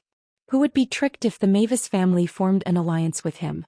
Alliance Master Lu, there's something I need to remind you of. After the alliance was formed, Cloud Shadow looked at Lu Yin with an even more cordial gaze. Try not to enter the burial gardens. Lu Yin was confused. Why? Cloud Shadow was solemn. The burial gardens, as its name suggests, are burial grounds. When the first four mainlands were destroyed, the Mother Tree was connected to the fifth mainland, and many of the regions connected to the Mother Tree were integrated into the burial gardens. There are too many dangers there. Have you ever wondered why the Eternals did not attack the burial gardens since there are so many inheritances there? That's because there are dangers that even progenitors are afraid of. Lu Yin thought about the Tea Mountain and the rune technology ruins and he agreed. It is indeed dangerous. Right? Why can the burial gardens' doors open in various places in the universe? Is the burial gardens' power really that terrifying? What he could not figure out the most was why the burial gardens' doors were still open in the Starfall Sea. The burial gardens should not have the ability to penetrate the three progenitors' defenses. Cloud Shadow answered, the burial gardens' history is as long as our Mavis family's. Who knows how many burial gardens' doors have been buried over the years? There might even be some that have not been opened yet. Why can the burial gardens' doors travel through the universe? Luyin asked. Cloud Shadow answered, I don't know much about that, but in history the Daoist sect has been able to do that. No matter where you are, as long as you have a futon, you can enter the Daoist sect. Perhaps the burial gardens' principles are similar to the Daoist sect. Senior Cloud Shadow, can you tell us about Senior Spirit Fat Mavis Tribulation? Back then, through his conversation with Cloud Shadow, Luyin had learned quite a few things. If possible, he would have liked to stay in the Mavis clan for a bit longer and chat with the ancestral turtle. Perhaps he would have been able to connect with it, but this sudden incident had disrupted his plans. The Hall of Honor's board of directors decided to dismiss Lu Ran and have King Yi take over his position. When Luyin heard the news, he immediately decided to head to World Mountain. Lu Ran represented the Sword Sect, and when the Sword Sect had joined the Great Eastern Alliance, Luyin knew that Lu Ran would not be able to hold on to her position as a director for much longer. This was the same for Night King Zheng. However, Luyin had not expected for Lu Ran's position to end so soon. Mr. Right had not even been chased out, and Lu Ran's position had been replaced by King Yi. This was something that Luyin could not accept no matter what. He immediately contacted Old Man Bu and told him to delay the meeting of the board of directors and head to Jia Mountain at the same time. Glory Realm, Jia Mountain. The meeting of the board of directors that was originally scheduled to be held 2 days later was changed due to the sudden illness of the old man. Nan Yuan immediately went to visit the old man Bu Lao. The ageless man lay weakly on the bed. Around him were medicinal pills, nutrient fluids, and other things that were emitting fluorescent light. There were also healing cultivators serving him. Illness rarely happens to cultivators. Even if you're sick and can delay it for a few days, it's still not enough to remove Lu Ran from her position, Nan Yuan said as he arrived outside Old Man Bu Lao's room. Old Man Bu weakly replied, Director Nan Yuan, my body is weak so I won't be receiving you. Nan Yuan sneered. I know that you're stalling for time. According to the rules of the board of directors, Lu Ran must be removed from her position. What you're doing is useless. Old Man Bu Lao, when you were bullied by Heizage and even used your only privilege, you still ended up like that. Don't you feel disappointed? Old Man Bu Lao did not reply. Nan Yuan continued, the older you get, the more cowardly you become. You won't be able to hold on to your position for much longer. He then waved his hand and left. Not long after, someone came to visit Old Man Bu. It was King Yi. I heard that the director was sick, so I specially brought some special medicine from Shamrock Enterprises. Please accept it, King Yi said as he stood outside the door. Old Man Bu weakly replied, thank you for your kind intentions, King Yi. Please stay. Once my condition improves, I'll personally thank you. King Yi left. Mr. Yu had arrived with the same intentions as Nan Yuan, but Old Man Bu was even more disdainful of him and completely ignored him. One person after another visited Old Man Bu, and they were all from Nan Yuan's faction. However, Old Man Bu's condition was still not good. Nan Yuan met with King Yi. Even if Old Man Bu is stalling for time, it's useless. The board of directors will definitely convene, and Lu Ran will definitely be removed from her position, Nan Yuan said confidently. King Yi frowned. He's stalling for time? What is he waiting for? Nan Yuan did not know this as no one knew of Lu Yin's whereabouts. The Mavis family would not purposely reveal Lu Yin's whereabouts, so they did not even know that Lu Yin was currently in the Glory Realm and was rushing towards the World Mountain. No matter what he's waiting for, it won't change the situation. Besides, I can give Brother Yi some assurance. Nan Yuan looked at King Yi and smiled. I paid a visit to Elder Chan regarding the removal of Lu Ran, and I felt that his attitude towards Lu Yin had changed. Although it wasn't obvious, I could still feel it. King Ye's eyes flashed. Changed. Nan Yuan nodded. It's a very subtle change, but I'm certain that it has indeed changed. Elder Chan is no longer so supportive of Lu Yin, so Lu Ran will definitely be removed from her position. Someone from the inner verse needs to take over the position of director. The 8 Great Flow Zones have all sided with the Great Eastern Alliance, and the only one that hasn't is the Wen family. However, the Wen family does not dare to openly oppose the Great Eastern Alliance, so only you can represent the Innerverse as a director. Congratulations, Brother Yi. King Yi smiled. When I become a director, I will definitely not forget Brother Nan's kindness, and I will also fulfill my promise to the Xia family. Nan Yuan laughed. Don't worry. Old man Bu still wanted to stall for time, but he could not do so for long. Then third elder fell ill. Nan Yuan was furious and wanted to curse, but he had no evidence to prove that third elder was stalling for time. Old man Bu was indeed old. Third elder fell ill for several days and soon San Liang fell ill as well. This time Nan Yuan could not take it anymore, and he rushed to San Liang's residence to curse at him. With so many people falling ill, even an idiot would know that there was a problem. King Ye's face darkened and he grew increasingly uneasy. He urged Nan Yuan to quickly convene the board of directors. In the end, the board of directors was set to convene in 3 days, and it did not matter who fell ill. Under these circumstances, Lu Yin finally arrived at Realm Mountain. The moment Lu Yin arrived, the entire Hall of Honor knew about it. Nan Yuan was dumbfounded. How did Lu Yin get here? Wasn't he in Burial Garden? King Ye's face darkened. He had thought that these people were stalling for time, but he had not expected Lu Yin to show up. It would take some time to travel from the Innerverse to the Neoverse, and if Lu Yin was in Burial Garden, no one would be able to contact him. However, Lu Yin had actually rushed over. Lu Yin's arrival shook Realm Mountain. This time no one would ignore him. He had unified the Innerverse and had more than 10 envoy-level powerhouses under his command. No matter how one looked at it, Lu Yin was a big shot. One of the envoy-level powerhouses who guarded Realm Mountain personally welcomed Lu Yin and brought him into Realm Mountain. When Lu Yin arrived, the first thing he did was visit Director Xianxia. Xianxia was helpless. There are precedents for removing Lu Ran. The Sword Sect has joined the Great Eastern Alliance, and this is a fact that cannot be changed. Lu Ran must be removed as well. Alliance Master Lu, please do not make things difficult for me. If possible, Xianxia would be willing to do Lu Yin a favor, but Lu Ran's removal could not be reversed. Lu Yin smiled. Of course, I won't make things difficult for Director Xianxia. However, I have a suggestion. After leaving Xianxia's residence, many people stared at Lu Yin. Lu Yin headed towards Star Alliance World, as he wanted to visit the directors one by one.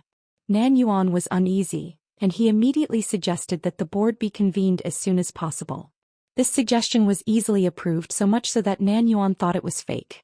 The removal of a director was an important board, so naturally, everyone had to be present.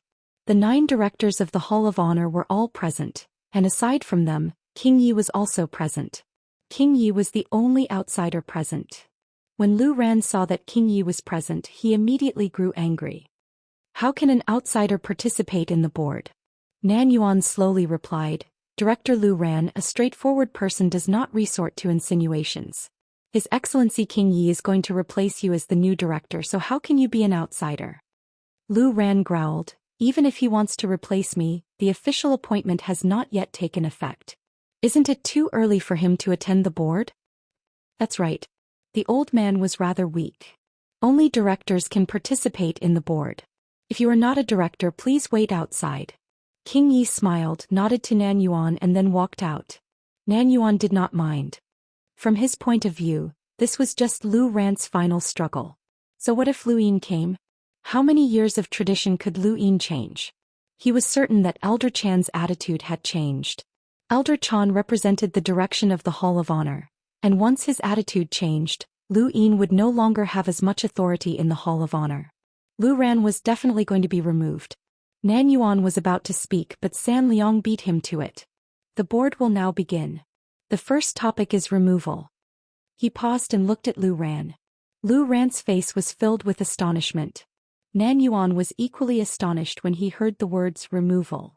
San Liang was even more anxious than he was. Had he been bribed by King Yi? Or had someone secretly instructed him to do so? It wasn't just Nan Yuan. Mr. Wright, Xen Jiao, Zijing and the rest were all astonished as well. Had they not seen San Liang's inclination to remove Lu Ran?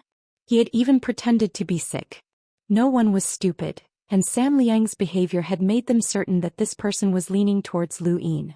Remove Mr. Wright from his position as a director, San Liang said as he turned to Mr. Wright. Mr. Wright was stunned and then he became furious. What did you say? Chapter 1831. San Liang said calmly, I'm sure everyone hasn't forgotten about the battle in the Cosmic Sea. It caused a lot of damage to the Cosmic Sea and the main culprit was the Longevity Squadron. Mr. Wright, as a member of the Longevity Squadron, you're naturally not suitable for the position of director.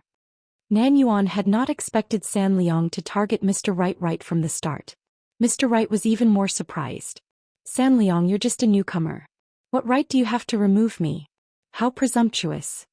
San Liang smiled. Mr. Wright is indeed a senior and entered the board earlier than me. However, entering is one thing and whether or not you have the qualifications to become a director is another. Mr. Wright, do you still remember your responsibilities as a director? Do you still remember the oath you made when you first joined the board? Mr. Wright glared at San Liang. Of course I remember. San Liang raised his hand and a screen appeared in the air. This is a joint letter from the 28 islands in the Cosmic Sea. They wish to remove Mr. Wright from his position as a director. In addition, there are 9 other squadrons and Leon's armada. They refuse to recognize Mr. Wright as a representative of the Cosmic Sea. May I ask, how will you continue to be a director? Mr. Wright's face turned pale. He had thought that he would be the first to remove Lu Ran, but he had not expected that he would be the first to be removed. How could this be? Suddenly he thought of Lu Yin and his expression turned sinister. It had to be him. He was the one who had acted. Aside from him, no one else could have done this so quickly. Mr. Wright's guess was correct. It was indeed Lu Yin who had acted. He had started making arrangements on the way to the Realm Mountain. Lu Ran's removal was unstoppable. This was the board's principle. Without Lu Ran, Mr. Wright had one less person to speak for him in the board, so he had to make sure that the other side had one less person as well. Mr. Wright's removal was a matter of course, and this was also irreversible. Leon's armada now controlled more than half of the Cosmic Sea. As long as they did not recognize Mr. Wright, it would be useless for Mr. Wright to resist. At the board, Nan Yuan's expression was gloomy. He had not expected that Lu Ran would not be removed, and his own side would lose one first. Mr. Wright represented the Cosmic Sea's interests in the Hall of Honor. If the Cosmic Sea did not recognize him, how could he represent them? In an instant, Mr. Wright lost all his strength. Yang Ji glanced at San Liang and old man Lu Ran. There were only a few people in the board. How many of them were Lu Yin's men? How did this youth do it? He could not figure. The rumors were true. This kid had the support of Elder Chan, otherwise, how could Elder Chan allow him to control the board of directors? On Jia Mountain, Elder Chan looked at the meeting quietly with a complicated expression. Ever since he had learned that Lu Yin was a member of the Lu family in the starry sky of the trees, his attitude towards Lu Yin had changed somewhat. It wasn't that he hated Lu Yin, but rather that he didn't want Lu Yin to have too much power in the Fifth Mainland. He didn't want the Fifth Mainland to become enemies with the starry sky of the trees, which wouldn't benefit the human race at all. Ousting Lu Ran had given Nan Yuan his support, and this was the first step in targeting Lu Yin. Next, Ouyang Yuan would remove Old Man Bu San Air and the others, returning the Board of Governors to the Hall of Honor's control. He would also prevent Lu Yin from entering the Neoverse. But now it seemed that it wouldn't be that easy. She had been too lenient with Lu Yin in the past, and now, it would be very difficult to get rid of Lu Yin's people unless she explicitly stated that she wanted Lu Yin to withdraw from all of his authority in the Hall of Honor.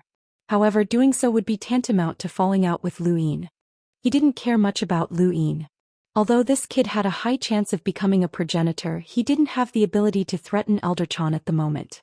Although this kid was ruthless and decisive, he had a bottom line. Even if he was forced to become an enemy, it wasn't impossible to resolve in the future. However, Elder Chan cared about the people behind Lu Yin. Qing Ping was one, but more importantly there was another.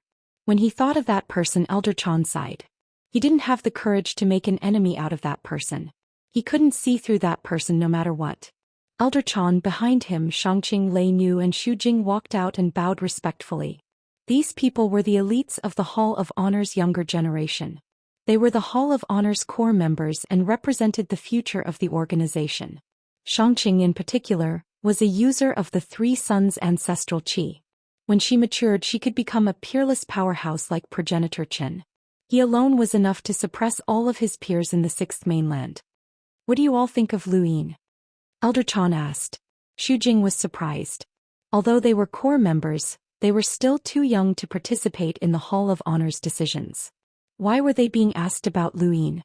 Suddenly he realized something. Wasn't Lu Yin the same generation as them? Too many things had happened and Lu Yin's accomplishments had been too dazzling. Many people had forgotten that he was also a member of the younger generation and was currently one of the 10 arbiters. Lu Yin is a paragon of our generation, Lei Nu answered succinctly. That was all there was to it. Xu Jing pondered for a moment. He's ambitious, but he's still acceptable. He's someone we can befriend and he's contributed a lot to the human race. He'll be able to stand on the front lines against the Neo-Human Alliance. Elder Chan looked at Xianxia as he cared about Xianxia's opinion the most. Xianxia muttered to himself for a moment before meeting Elder Chan's gaze. He saved my life in Burial Garden. Elder Chan was shocked. When? Lei Nu and Xu Jing were shocked as well. They didn't know about this as Xianxia hadn't told anyone. Xianxia calmly replied, a few months ago, not long after Burial Garden opened, I was being chased by an envoy. He was the one who saved me. Where's your spirit void umbrella? Elder Chan hurriedly asked. Xianxia replied, it's still here. Elder Chan relaxed. The spirit void umbrella was a progenitor item that Xianxia had obtained from the astral tree realm. It was quite powerful and he had been afraid that Lu Yin had taken it away. Actually, if he had known that Lu Yin was a descendant of the astral tree realm's Lu family, he wouldn't have given him Mount Supreme. Now that he thought about it, he regretted it. You may leave. Elder Chan waved his hand. Xianxia and the other two retreated. Elder Chan looked back at the council's screen with a complicated expression. You saved Xianxia? How should I treat you? Risking the fate of the entire Fifth Mainland to help you fight against the Four Balances was irresponsible to the human race. What should I do? Even Elder Chan himself was at a loss. He thought of World Mountain's chief and decided to ask him about it when he returned. This was the first time he was at a loss. Regardless of what Elder Chan thought, the council continued as usual. Mr. Yu had been removed from his position, and even if the Southern Boundary Council's director suggested delaying his removal, it was useless. The council voted on the spot. Xin Jiao, the three elders San Liang Old Bun, and Lu Ran all voted for Mr. Yu's removal. Although Lu Ran was about to be removed as well, he was still a director for the time being and had the right to cast a vote. This made Nan Yuan grit his teeth in anger as he had been one step too slow. If he had been one step faster and removed Lu Ran first, the votes would have been different. Even if Mr. Yu was about to be removed, there would still be time for Nan Yuan to find a replacement. Nan Yuan had been one step too slow and had been caught unprepared. Mr. Yu trembled as he walked out of the council. From this day forth he would have no status and his only way out was to go to the Seven Courts Xia family. After all, he was originally one of Xia Ji's clones, a subordinate of the Longevity Corps' commander, Ji Chong. Outside the council, Yi Wang looked at Mr. Yu in surprise. Why did Mr. Yu come out? Mr. Yu took a deep breath and said in a low voice, don't let Lu Yin have an easy time. Please.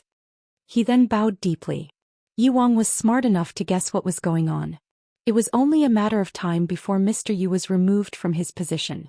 Many people were certain of this, but Yi King hadn't expected Mr. Yu to be removed from his position before he had even taken up the position. His fear of Lu Yin instantly increased. Was this person here to remove Mr. Yu from his position? Yi Wang had a strange premonition. At that moment Lu Yin appeared.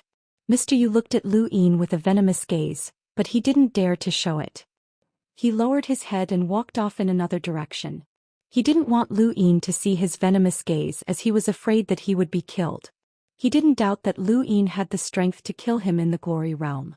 Lu Yin no longer cared about Mr. Yu as he didn't like to waste his breath on such a minor character. His gaze landed on Yi Wang and he was rather surprised. Yi Wang's appearance was too devilishly handsome, even more so than Yao Xian's.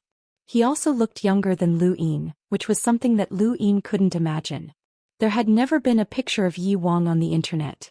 There had been many speculations about Yi Wang, especially within Shamrock Enterprises, who claimed that he represented creation and healing. In any case, the rumors were very godly. Today Lu Yin met Yi Wang for the first time. Great Eastern Alliance, Alliance Master Lu. Yi Wang met Lu Yin's gaze and spoke in a gentle tone. There was a faint smile on his face and he gave off a very pleasant vibe. Lu Yin's lips curled up. Shamrock Enterprises Yi Wang.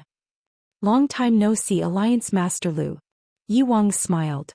On the surface, Shamrock Enterprises and the Great Eastern Alliance seemed to be on good terms. Even though there had been the incident with Yu Mu, it had ended with Yu Mu's death.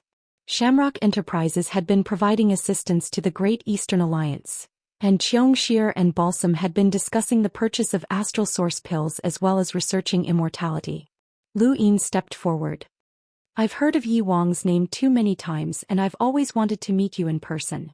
Yi Wang was handsome and had a natural temperament. He seemed easy to get along with. I heard from Balsam that Alliance Master Lu is very interested in immortality? Yes, I've always wanted to research immortality and I've even searched the universe for all sorts of strange plants to find the path to immortality. Lu Yin sighed. Yi Wang smiled. Immortality is too elusive. Perhaps only progenitors can achieve immortality, but even among progenitors, I've never heard of anyone achieving true immortality. Progenitor Qin, the talisman progenitor, and even the astral beast domain's progenitor Wuxiang, as well as the even more ancient progenitors, have never been able to achieve true immortality. That's why I want to research it. Balsam suggested that I go to Shamrock Enterprises to research it. I wonder if Yi Wang would be interested? Of course, it's Shamrock Enterprises' fortune to be able to research immortality with Alliance Master Lu. Then it's settled. Once this matter is settled, I'll definitely pay Shamrock Enterprises a visit, Lu Yin said politely. The two chatted happily, but things were not as harmonious inside. Although it was imperative to remove Lu Ran from office, San Liang and the others still tried to put up a fight. Even Nan Yuan found it difficult to suppress this fight, as the number of votes was similar. Those who supported removing Lu Ran from office were Yang Ji, Nan Yuan, Si Hong and Zijing. Those who did not support removing Lu Ran from office were Exin Jiao, the three elders San Liang and the old man. Thank you brothers for your donations. Thank you for your support. Chapter 1832. With 4 votes against 4 there would be some wrangling. This was also the reason why Mr. Yu had been dismissed in such a short time. For Nan Yuan this was a bad outcome. If Mr. Yu had still been around there would have been no need for such nonsense. Zijing, Yang Ji and Si Hong did not view Lu Yin as an enemy. They were just following the council's principles. From this vote, it was clear who was firmly supporting Lu Yin. Nan Yuan had not expected the 3 elders to be so supportive of Lu Yin. As for Exin Jiao, he was not surprised. Exin Jiao represented the Cosmic Sea, which was controlled by Leon's armada. If Exin Jiao did not stand on Lu Yin's side, then her fate would have been the same as Mr. Yu's. This was why Exin Jiao had tactfully rejected Lu Yin, but she had no choice but to support him. Mr. Yu's fate was a reminder to her. Lu Yin had already passed the stage where he could only tempt people with promises. He could now threaten them. With 4 votes against 4 he could only rely on words to dismiss Lu Ran. The council was in an uproar, but outside Yi Wang and Lu Yin were chatting happily. No matter how they viewed each other it was not obvious on the surface. Lu Yin looked at Yi Wang with a curious gaze. Was this guy really the same as the sapling? When he had left Burial Garden for Black Street, Lu Yin had learned that someone had attacked Xia Yi and that the giant tree had escaped. Even though there was no evidence that someone had attacked the botanical garden, and Wei Rong and the others had guessed that the giant tree had been hiding its strength and had fled at the critical moment, Lu Yin did not believe them. He guessed that this person might have been the one to attack the botanical garden and had used Xia Yi to divert attention. What he was most curious about was how the giant tree had managed to escape with the sapling. This Yi Wang was someone who had escaped from Lu Huang's sword, and he was extremely strong. Now that he thought about it, there was something wrong with that giant tree that had escaped. The answer lay with this person, but it was a pity that this person would not tell him. Alliance Master Lu, what do you think about the dismissal of Lu Ran?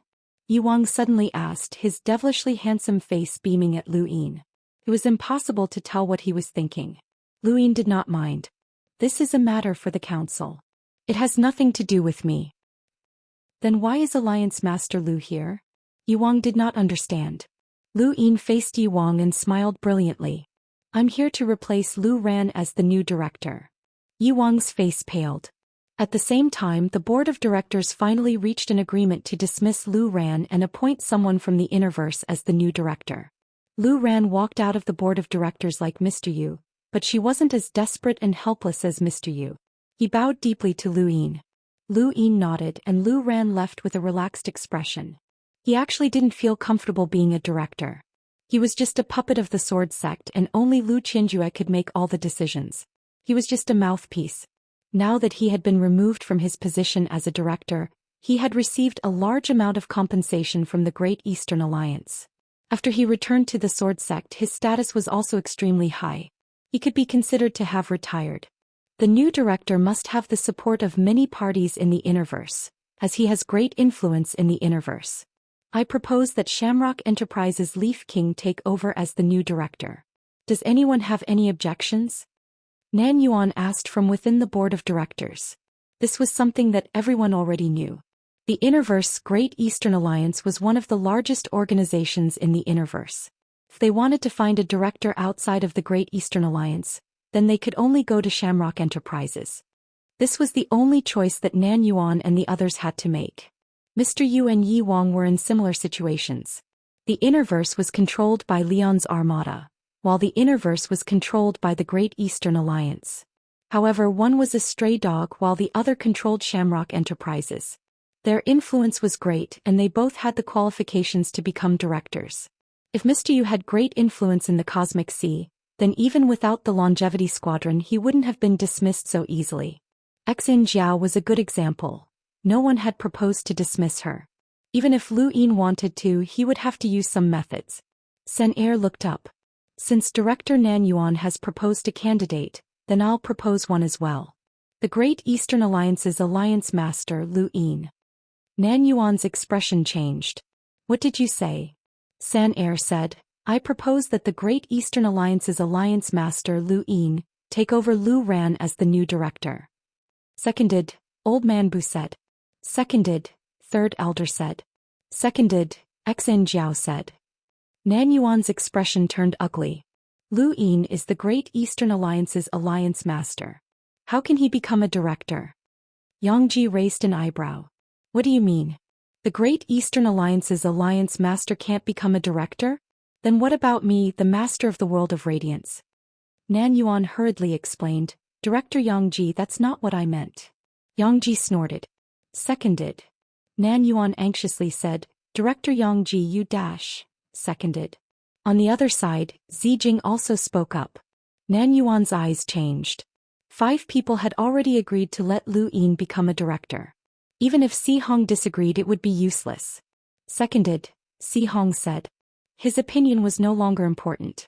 Out of the remaining 7 directors, 6 had agreed to let Lu Yin become the new director.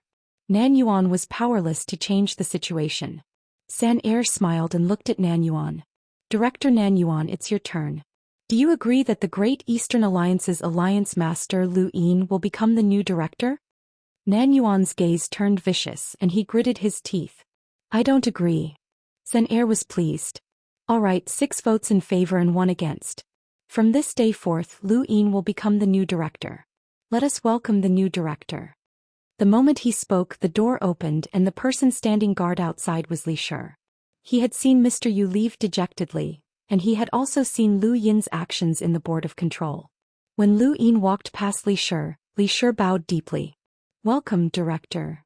San Er and the other directors all stood up to show their respect for the new director. Even Nan Yuan had no choice but to stand up at this moment to show the least bit of grace. Behind Lu Yin, Yi King remained calm. So this was the result of the old man and the others pretending to be sick, but they had miscalculated. He had not expected Lu Yin to personally participate in the election, and the final vote was still 6-1. There was no suspense at all. Yi King retracted his gaze and left. On Realm Mountain, Elder Chan quietly watched as Lu Yin entered the board of control.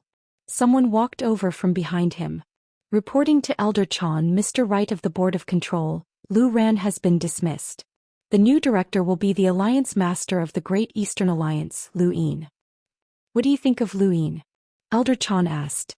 The person who had reported to Elder Chan was none other than De Chiu from the Interstellar Arbitration Office. The youngest generation of the Hall of Honor was naturally led by the Shangqing elders, and before that, De Chiu had also had a method. The Hall of Honor had never lacked methods in its history, but there were very few who had been able to become an emissary. Once one became an emissary, their status would be completely different, and Dichio was one such example.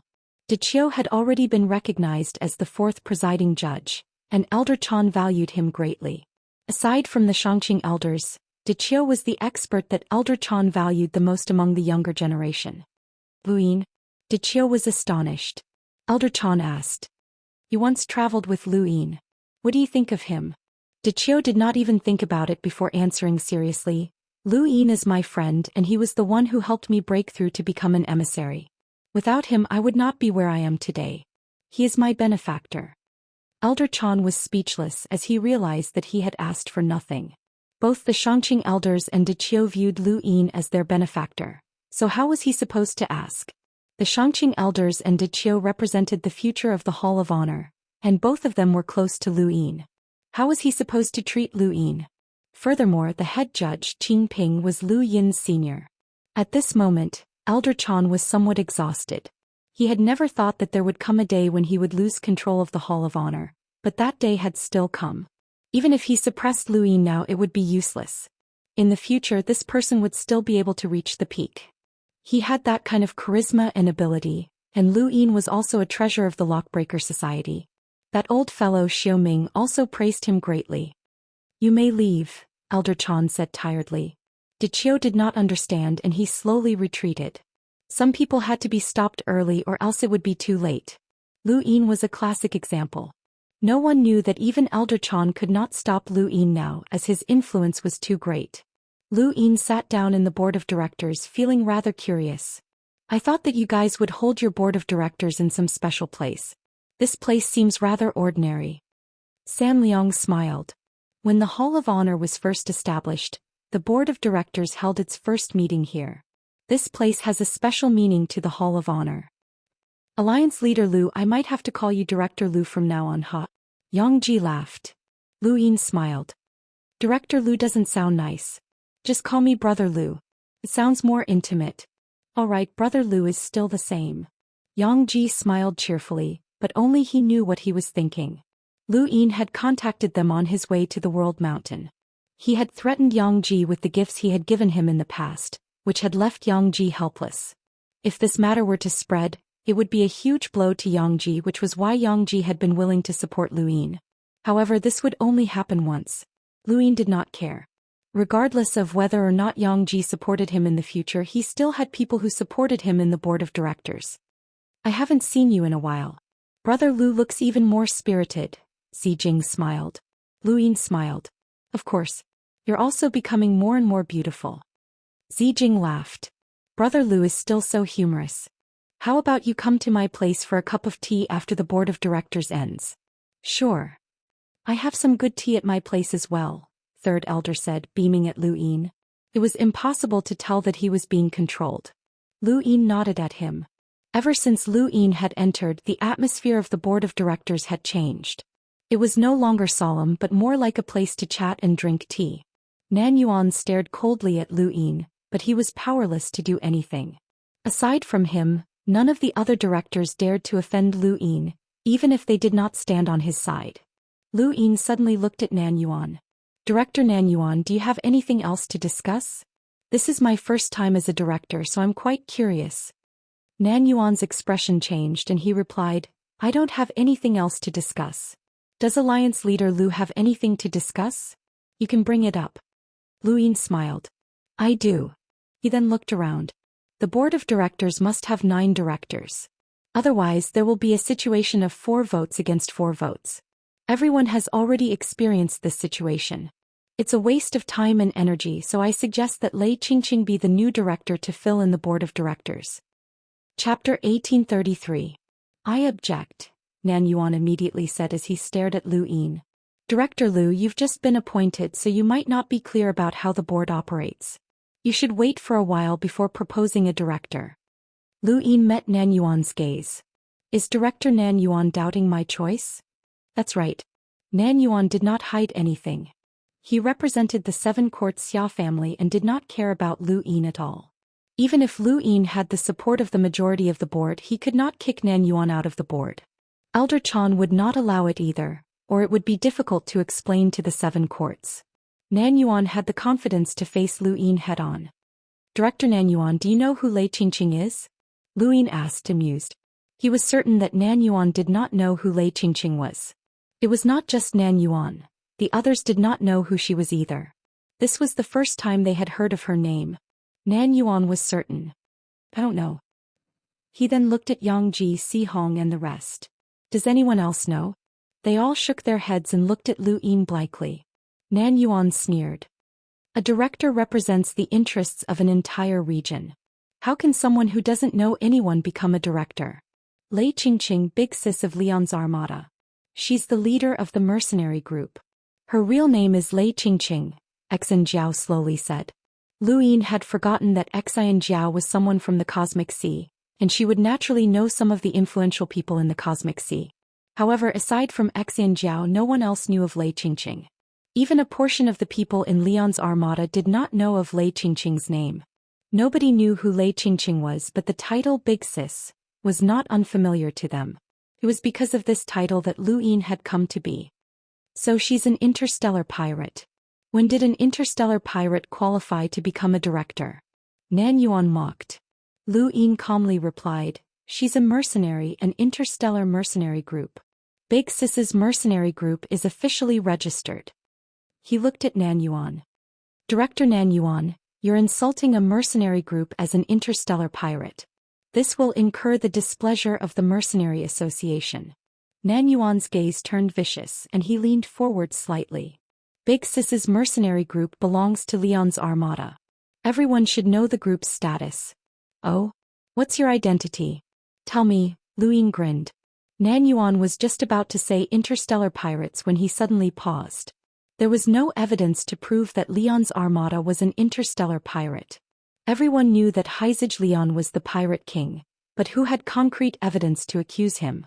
The position of pirate king was not an election but a symbol of power. Nan Yuan wanted to define Leon's armada as an interstellar pirate group, which meant that he wanted to turn an idealized profession into reality. This was unrealistic. How could a position that had never been officially conferred, that had no basis, and that only existed in dreams become reality? Nan Yuan was speechless for a moment. Heizage Leon had said many times that he was the pirate king, but so what? Could it be that Heizage Leon had to come to the board of governors and admit it himself? Nan Yuan wouldn't say it even if he was beaten to death. He was afraid that Heizage Leon would slap him to death. Helpless, Nan Yuan could only say, "Today 2 directors will be dismissed and 1 will be confirmed. This is rare in the history of the board. Any suggestions regarding the dismissal and appointment of directors will have to be put on hold. No one wants an unfamiliar person to become a director." This was a reasonable statement. Si Hong was the first to agree. He did not stand on Lu Yin's side. He had admired Lu Yin from start to finish, but he did not belong to any faction. Yang Ji agreed as well. Soon after, Zijing agreed as well. The remaining people all stood on Lu Yin's side. He could forcefully make the suggestion, but that would not be good. It would be the same as publicly announcing that he was in control of the board, and he was afraid that Elder Chan would be displeased. In the end, Lei Qingqing's suggestion to become a director was put on hold. The Hall of Honor would send someone to investigate, and they could only make the suggestion after the investigation was complete. Lu Yin believed that Nan Yuan would definitely be looking for a director to replace Mr. Yu during this time. Most of the Cosmic Sea was currently under the rule of Leon's armada, and it would not be easy for him to find a director who could represent the interests of the Cosmic Sea. Unless Lu Yin thought of a mysterious army. The board ended and Lu Ran and Mr. Yu were dismissed from their positions. Lu Yin became the new director. Once this matter was exposed, it shook all sides. Jie Shan was the first to be shaken, as no one had expected Lu Yin to become a director. Everyone knew that the Hall of Honor's directors had great influence, but they did not have any real power. Yang Ji was an exception, but Lu Yin had been promoted again. The board had changed. When the news spread out of Jie Shan and into the Neoverse, everyone reacted differently. The strangest was Cloud Shadow Mavis, as she had her own plans for forming an alliance with Lu Yin. She did not think that Lu Yin's Great Eastern Alliance would have the ability to enter the Neoverse. The Neoverse was not the Innerverse. Not only was it separated by the Cosmic Sea, but the behemoths in the Neoverse were also not to be trifled with. Any organization that had the qualifications to occupy space in the Neoverse was not simple. Even if Lu Yin had the ability to bring the Great Eastern Alliance into the Neoverse, it would still take a very long time. However, she had not expected that Lu Yin would become a director right after leaving the Mavis family. The position of a director was not simple, especially since Lu Yin had vague control over the board. It was entirely possible that he could bring the Great Eastern Alliance into the Neoverse. Cloud Shadow could not guess what kind of impact this would have on the Neoverse. Why had Elder Chan allowed this person to do as he pleased? Was it really as the outside world had guessed? Was Elder Chan really behind this person? If he really did have the ability to bring the Great Eastern Alliance into the Neoverse, then Cloud Shadow Mavis looked at the alliance document. This alliance was too important to Lu Yin. How would he use it? Cloud Shadow Mavis's head hurt. When the Mavis family found out that Lu Yin had become a director, they immediately sent someone to look for him.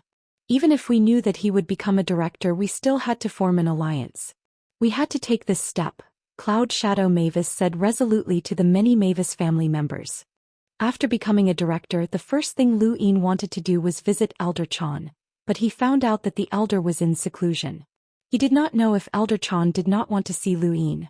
Lu Yin was uncertain, so he went to the Arbiter world to request an audience with the head inquisitor. However, the head inquisitor was also in seclusion. Lu Yin went to look for Muin. Muin's expression was solemn. The head inquisitor went into seclusion after returning from the Gu Flow zone, and he hasn't come out since. Is that so? Lu Yin's eyes flickered, as this should be related to the black crystal. However, he had received a call from Muin during this time, even though he had ignored Muin. Muin was curious. Boo. He suddenly did not know how to address Lu Yin. Lu Yin smiled. The head inquisitor calls me. He had wanted to ask Muin to call him Little Seven, but when he thought about his relationship with the head inquisitor, he did not know how to get Muin to address him. The two suddenly paused. Muin pursed his lips. Director Lu, I have a question. I don't know if it's appropriate to ask. Please speak, Lu Yin said politely. Muin thought about it. When the head inquisitor returned from the Gu Flow zone, no one knew of his whereabouts. Was he injured in the Gu Flow zone? Lu Yin was astonished. Why do you think so? Muin was solemn. There are people from the Interstellar Arbitration Office in the entire universe. During that time, a strange phenomenon occurred in the Gu Flow zone. The dark cosmos transformed into a bright universe, which was similar to the scene when you attacked. Many people have speculated that you fought with a powerful enemy in the Gu Flow zone. For you to display such strength, the enemy is likely to be an absolute powerhouse. Muin then softly added, it's most likely someone from the 7 sky gods. Lu Yin's eyes flashed. The 7 sky gods are half progenitors. Muin shook his head. So what? Your strength cannot be restricted by your realm. Death's Shadow knows this the best. For you to display such strength, it's most likely someone from the 7 sky gods. Of course, it could also be another half-progenitor such as someone from the 6th mainland. Lu Yin was helpless. The head inquisitor told me to keep the Gu Flow zone matter a secret, so I'm sorry. Muin smiled. Since that's the case, I won't ask any more questions. I still have to thank Director Lu for Daikyu's matter. If not for you, Daikyu would have definitely failed to become an envoy, and the Interstellar Arbitration Office would have lost one more talent. Lu Yin smiled. It's my duty. I'm just doing my best to help. Goodbye. Muin nodded. Not long after Lu Yin left, Muin suddenly asked, Director Lu, I heard that the Sea King is currently in your Great Eastern Alliance? Lu Yin stopped and turned around to look at Muin. He was curious as to why the Sea King had been brought up. That's right. Let me remind you that the Sea King and the head inquisitor have some enmity. If you keep the Sea King around, it might make things difficult for you in front of the head inquisitor, Muin said. Lu Yin was curious. Why would the Sea King have enmity with the head inquisitor? They aren't even from the same generation. Muin sighed. The Sea King's father, the true master of the Starfall Sea, is from the same generation as the head inquisitor. The enmity between the two has been extended to the next generation. In any case, this conflict is very difficult to resolve. If you keep the Sea King around, it might make things difficult for you in front of the head inquisitor. Should be careful. Thank you for the reminder, head inquisitor. Lu Yin was grateful. Muin could have chosen not to mention it, but he had still done so. From what he knew, Lu Yin was under the care of the head inquisitor, and Muin's reminder was a sign of good karma. However, he had never imagined that the head inquisitor was Lu Yin's senior. Forget about taking in the Sea King. Even if the Sea King was Lu Yin's father-in-law, it would be fine. After leaving the arbitration realm, Lu Yin headed to the Star Alliance realm and chatted with Xi Jing for half a day before finding the official. The official panicked when he saw Lu Yin arrive, as he thought that Lu Yin was here to cause trouble. Otherwise, why would Lu Yin look for him? He could not understand why such an important person would hold such a grudge. "Where is Senior Realm Mountain's chief? I want to pay a visit," Lu Yin said after finding the official. The official panicked even more. Lu Yin still wanted to complain? "Lord Lu, this lowly one was blind and should not have offended you. Please be magnanimous and let this lowly one go. This lowly one promises that he will not be an eyesore to Lord Lu in the future." This lowly one assures. Lu Yin raised a hand. "I'm looking for Senior Realm Mountain's chief, so I don't have the time to cause trouble for you. Where is Senior?" The official relaxed as it turned out that Lu Yin was not here to cause trouble. "The chief is in seclusion." Lu Yin's eyes widened. "What did you say?" The official trembled. "My lord, the chief said that he's in seclusion." Chapter 1834. Lu Yin was speechless. Why were all the people he had found in seclusion? Elder Chan did not want to meet him, and it was understandable that the head inquisitor was studying the Black Crystal. The World Mountain's chief was supposed to protect World Mountain, so why was he in seclusion? Is he really in seclusion? Lu Yin asked again. The official was flustered. The chief has indeed ordered him to go into seclusion. I wouldn't dare lie to Lord Lu. Lu Yin had no choice but to leave. Everyone was in seclusion and he could only go to the Lockbreaker realm to take a look. President Xiaoming wouldn't be in seclusion as well, right? Lu Yin was quite lucky this time, as the Lockbreaker Society President Xiaoming was not in seclusion. Lu Yin was able to meet Xiaoming and Aurora Corporation's Chairman Ji. "Alliance Master Lu, long time no see." Chairman Ji greeted Lu Yin with a polite smile. Lu Yin was surprised. "Why is Chairman Ji here?" Chairman Ji smiled. "I have some questions for the president, but I didn't expect to run into Alliance Master Lu here." Lu Yin smiled. "What a coincidence. I have some questions for the president as well. Since that's the case, I'll take my leave. I've already asked what I wanted to ask." Chairman Ji bowed to Xiaoming. "This junior will take his leave." Xiaoming nodded. After Chairman Ji left, Lu Yin turned to Xiaoming. "President, have you seen a humanoid source box?" Xiaoming's expression changed. "You know about humanoid source boxes?" Lu Yin nodded and retrieved a string of humanoid source boxes from his cosmic ring. Xiaoming was shocked and he inspected them one by one. "Where did you get them?" "Burial garden," Lu Yin answered. Xiaoming sighed. "There really are many inheritances. There are even humanoid source boxes and there are so many of them." "President, what exactly are humanoid source boxes?" Lu Yin was curious. Xiaoming inspected the source boxes. "Has Little Sure ever told you to never unlock a humanoid source box if you encounter one?" Lu Yin nodded. "Yes, more than once." Xiaoming solemnly replied. "I'm not sure what this human-shaped source box is either. It's been too long and the Hall of Honor's history doesn't have any records of this type of source box. I've visited the Mavis family before, but the information I received was similarly unclear. The Mavis family has existed for a very long time, but their history isn't completely preserved. The only conclusion the Mavis family has regarding this humanoid source box is that it is related to the Fourth Mainland." "The Fourth Mainland?" Lu Yin was confused. Xiaoming solemnly replied, "The ancient Fourth Mainland was the Fourth Mainland before it shattered. This human-shaped source box might have originated from there." "President, you don't have a lockbreaker?" Since he had gone to the Mavis family to ask about it, then he should have heard of humanoid source boxes. Xiaoming pulled out a humanoid source box from his cosmic ring, which was no different from the one that Lu Yin had taken out. The Mavis family's message was the same. "Do not unlock this source box. That's why I've delayed it until now. Although I'm very curious about this humanoid source box, history has already warned me that disrespecting history will bring about disastrous consequences. That's why I haven't attempted to unlock it until now. If not for your question, I would have completely forgotten about it." Even Xiaoming wasn't willing to unlock this source box. Lu Yin felt that this string of humanoid source boxes was quite horrifying, and he wondered which idiot had dug them out. President, I'll give this string of humanoid source boxes to you. Xiaoming raised an eyebrow. For me? I'll contribute it to the society. Xiaoming was amused. You want something of equivalent value from the society? Lu Yin was a little embarrassed, but he still asked, Can I? Xiaoming laughed and shook his head. Everyone says that you're greedy for money, and that's true.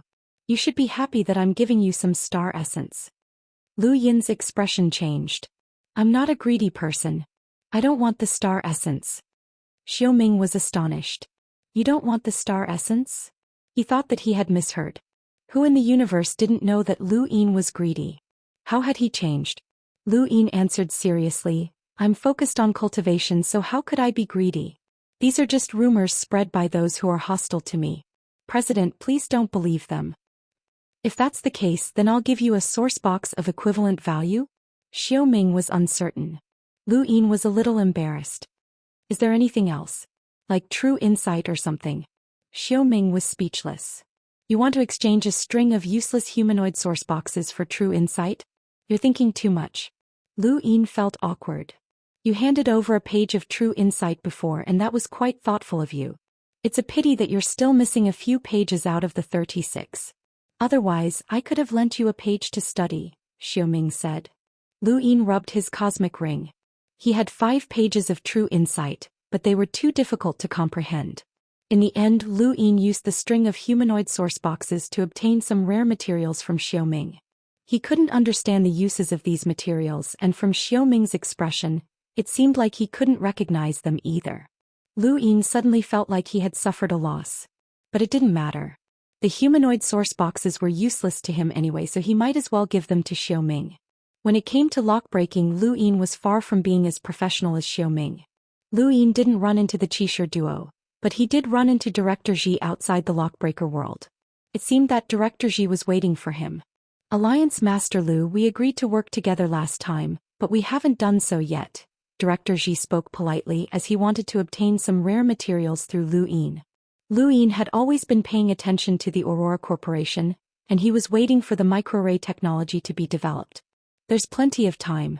Director Zhi needs rare materials and I have plenty here. Director Zhi's eyes lit up. That's great. You have time? How about coming to my Aurora fort for a visit? The microarray technology had yet to be developed, and Lu Yin wasn't confident that he could hide from Wan Gong at Aurora Fort. I'm not going now. I'm going back to the Innerverse. The burial garden has opened and any door is dangerous. Director Zhi should know that. Director Zhi felt that it was a pity. That's a pity. When will you be returning to the Innerverse? I'm leaving now. Then let's go together. It's on the way anyway. That's great. I can ask Director Zhi about the Neoverse as well. As a director of the Hall of Honor, he normally wouldn't leave the Realm Mountain. Since ancient times, directors had always been people with great influence who didn't have much strength. Once they left the Realm Mountain, their safety could not be guaranteed. This was also why Mr. Yu had gone to the Guflo Zone to protect him. But today Lu Yin was different. He had broken the director's convention, which made Nan Yuan gnash his teeth in anger. Lu Yin and Director Zhi headed towards the entrance of the Glory Realm, and they chatted along the way. Lu Yin mostly asked about the Neoverse, and Director Zhi was also very interested in the Great Eastern Alliance. Half a month passed by very quickly, and not too far away from the entrance to the Glory Realm, the two parted ways. Lu Yin headed to the Western Realm as he wanted to visit the Cosmic Sect and ask for their help in crossing the Cosmic Sea to reach the Innerverse. Xi Dong, on the other hand, had to return to the Aurora stronghold in the north.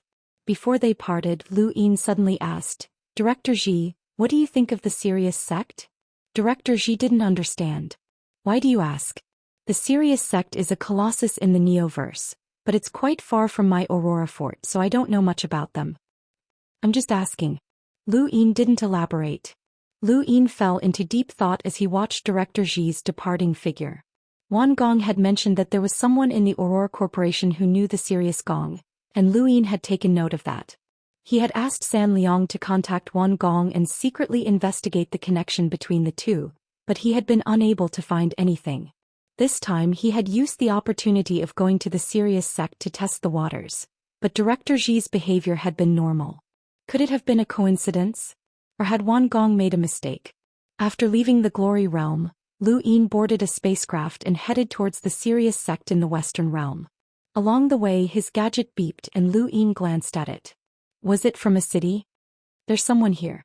See if you recognize him. A voice rang out and an image was transmitted through the gadget. Lu Yin glanced at it and his expression changed. Whitehead. Where's he? Lu Yin asked anxiously. He was at the Genesis Court half a month ago, but he's disappeared now. Both the Whitehead and Wang Xi had been trapped in their corporeal consciousnesses. The Whitehead had escaped and so had Wang Xi. Just him? Yes. Lu Yin's heart sank.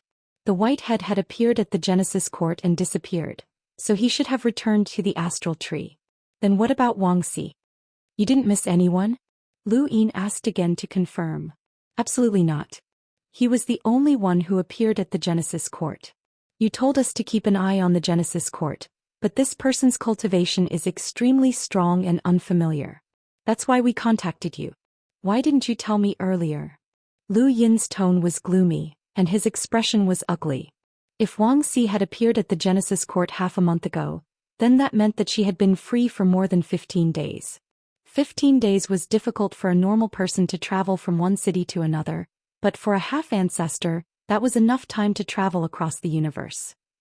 We've been trying to contact you but we couldn't get in touch. Lu Yin felt helpless. Half a month ago he had been with the Mavis clan and then he had gone to the Realm Mountain. In other words, he had been in the Glory Realm the entire time, and there was no way to contact him from his own city. Got it. Keep an eye on the Genesis Court, Lu Yin said. After ending the call, Lu Yin returned to the spacecraft. He wasn't sure where Wang Xi was, but given the cosmic tree's murderous intent, she might not have returned. It was more likely that she was hunting him down. He hadn't been worried before, as even if Wang Xi was a half-ancestor, she couldn't possibly know his whereabouts. However, things were different now. He had become a director and his disappearance had spread far and wide. Since Wang Xi had been keeping an eye on him, it was impossible for her not to know. She might even be on her way here. Lu Yin couldn't guarantee that she wouldn't coincidentally bump into him along the way. If she did, Elder Gong might not be able to save him in time and he didn't want to take that risk. After calculating the distance, his only option was to return to the Realm Mountain. As he returned to the Glory Realm, Lu Yin tried to contact Elder Chan, but he still couldn't get in touch. Instead he contacted Yuan Qiong. There were only a few half-ancestors around and he needed to find someone to protect him at all times. The best choice would be Kue Luo or Elder Gong, as neither Elder Chan nor the Sage Heavenly Master could protect him at all times. What's the matter? Yuan Qiong asked as the call connected. Lu Yin was about to speak when the spacecraft suddenly exploded.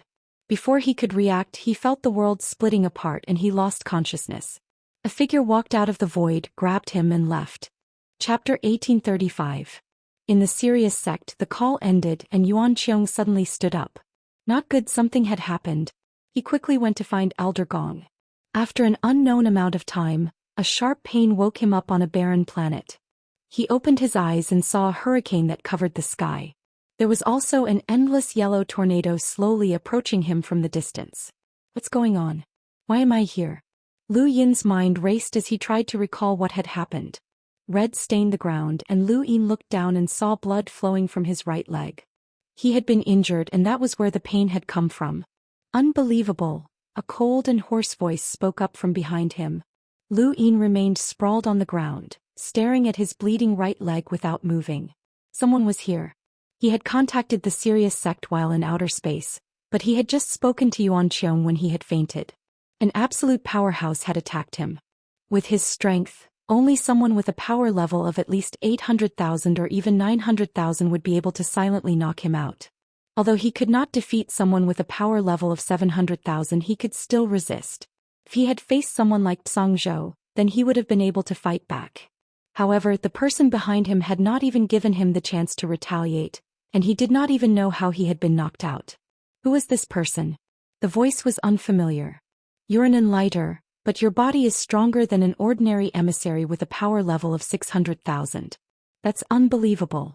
No wonder you were able to stir up the abandoned lands and establish the Great Eastern Alliance, the hoarse voice continued. Lu Yin's eyes trembled.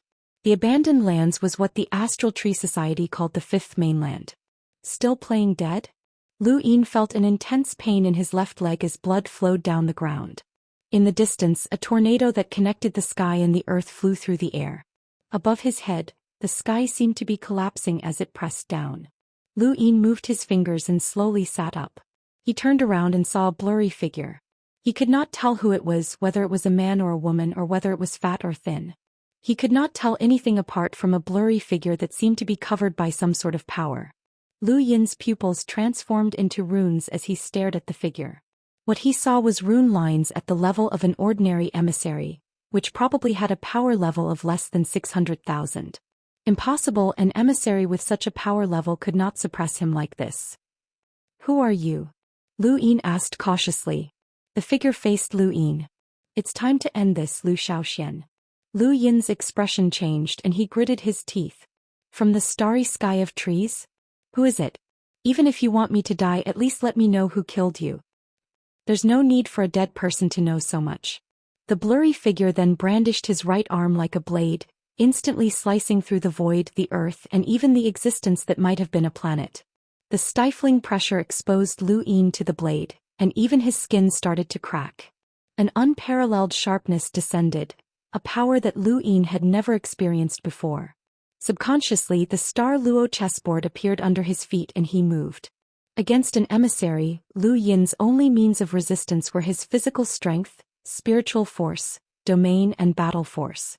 He couldn't use anything related to star energy, but strangely enough the planned secret art had succeeded. Although the sharp blade was unparalleled, it hadn't disrupted his star energy. Lu Yin's eyes flashed as he distanced himself from the blurry figure, and he stepped into the astral source universe in an attempt to escape. A blurry figure appeared in front of him, blocking his path with a speed that far exceeded Lu Yin's. The figure raised a hand and brandished a sharp blade.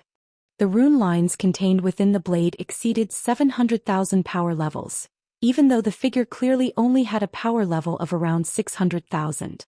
Sure enough, he had been hiding his true strength. Lu Yin used the planned secret art to dodge again and left the astral source universe. He stared straight ahead, and the moment the blurry figure stepped out of the astral source universe, he used the emptiness palm. The emptiness palm didn't just contain the physical strength of the emptiness palm, but also one's aura, spiritual force and everything else that one could use. A single emptiness palm was equivalent to a peak attack from Lu Yin that wasn't a star energy battle technique. If he had used the emptiness palm against Johann back then, he wouldn't have had such a hard time. Johann's spiritual force endurance was very weak, and a single emptiness palm would have been enough to force her to use her trump card. Lu Yin's emptiness palm failed, and his palm technique did indeed land on the blurry figure, but it didn't cause any damage. The blurry figure merely gasped in astonishment. Not a bad palm technique. It contains many types of power, and anyone who's weaker than you in any aspect can be injured by this palm. Not bad. He then raised an arm and brandished a sharp blade. It seemed like this was the only attack that this person knew. Lu Yin didn't plan on dodging, and his eyes turned into runes that weakened the attack. At the same time, he raised a hand and used the energy diversion diagram. He took the attack head-on, and even though the true scripture of Ian evolution had weakened many of the runes, the blade still managed to slice through the energy diversion diagram and continue towards Lu Yin. Lu Yin continuously retreated and dodged the attack, but the blade swept past him and tore through the void, tearing apart everything in sight. What was this person trying to do? His attack was clearly powerful, but it was easy to dodge. He could easily control Lu Yin, but he wanted Lu Yin to resist. He clearly had the ability to seal Lu Yin's star energy, but he didn't use it. What was this person thinking? Since his star energy wasn't sealed, Lu Yin used all of his techniques. He used his star energy to form a sword and unleashed the 14th sword. You've surpassed the 13th sword? Unfortunately, the difference is too great. You can't hurt me, the blurry figure said as he continued to slash down with his arm. His blade was easy to dodge, but if Lu Yin didn't dodge it and instead tried to take it head-on, he would be doomed. Lu Yin's gaze turned cold. The Daoist salute had been a futile attempt to suppress this person with spiritual force, but it had been useless. This person allowed Lu Yin to use all of his techniques as he pleased. This feeling was similar to when Mr. Mu had taken him in as a disciple, but the only difference was that this person would actually kill him. Lu Yin could sense that the power of this person's blade hadn't changed at all. If he couldn't block or avoid it, he would be killed. This person was toying with him. Lu Yin raised a hand and summoned a general appointment platform. In my name I summon a general. The blurry figure's arm paused. Lu family's general appointment platform. Let's see who you've chosen. Against the powerhouse in front of him, star energy was useless. Only death energy could be used. Songzhou Dragon Lord and finally Johan. The three envoys charged towards the blurry figure and Lu Yin stared at him closely. He wanted to see just how strong this person was. It's useless. The blurry figure then waved his hand just like he had against Lu Yin. Songzhou Dragon Lord and Johan were all sliced in half at the waist. Death energy surged from Lu Yin's chest and he retreated a few steps. He felt weak and looked at the person in shock. You're able to summon envoys as an enlighter, and there are even powerhouses whose power levels exceed 700,000. That's not bad, but it's a pity that you still have to die, Lu Xian. When you see anyone from the Lu family, send my regards. The blurry figure then raised his hand and slashed down viciously. Lu Yin's gaze turned vicious and he stepped onto the star chessboard. He didn't dodge and instead he appeared behind the blurry figure. He unleashed a vacant palm, but it was useless against the blurry figure. The blurry figure retaliated by raising his arm and slashing down. Lu Yin's unbearable blade slashed past, but Lu Yin still didn't retreat. He used a teleportation array to appear on the other side of the blurry figure, took out the splitting heavens array and used split the heavens. Split the heavens swept past the blurry figure, but it also didn't cause any damage. There was only one form of split the heavens within the splitting heavens array. Is that all you've got? The blurry figure raised his arm. Then die. Lu Yin suddenly sneered. Sorry, but I'm not dead yet. Worry about yourself first. The blurry figure didn't understand, and just as his arm was about to slash down, he suddenly paused. He stared at his arm and saw a drop of transparent liquid slowly melting into his skin. Poison. This isn't any ordinary poison. Go save yourself, Lu Yin said as the star chessboard appeared beneath his feet. He moved, intending to escape. The second time he had used a teleportation array to appear behind the blurry figure, he had placed a drop of the Tears of Good Samaritan in the void.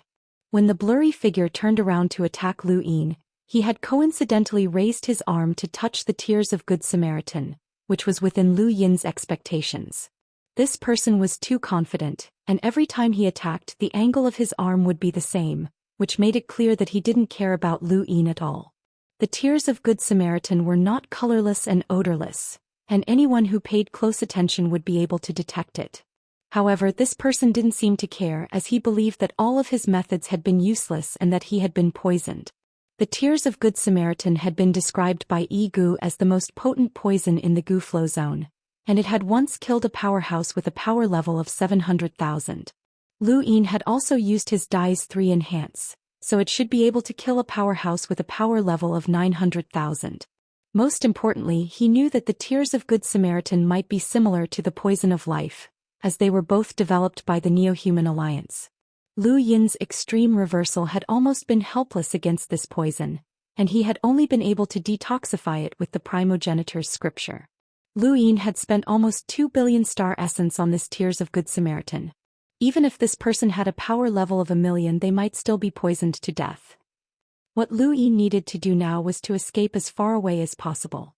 The blurry figure stared at his arm. What a vicious poison. It actually caused time to pass. How could this kid have such a poison? After speaking, the figure vanished. Lu Yin turned around and saw that the soaring rune lines had disappeared. He scanned his surroundings, afraid that this person would rush out from the astral source universe. Fortunately, this person had really left. The Tears of Good Samaritan were enough to make him unlucky. Lu Yin looked at his wrist and saw that his gadget had not been damaged. He hurriedly tried to connect to Yuanqiong, but he found that he couldn't. This place was sealed off and it was clearly a barren planet. Lu Yin leaped up, intending to leave the planet. He charged into the hurricane, which was like a collapsing sky. It seemed like it could destroy everything, but it posed no threat to Lu Yin at all.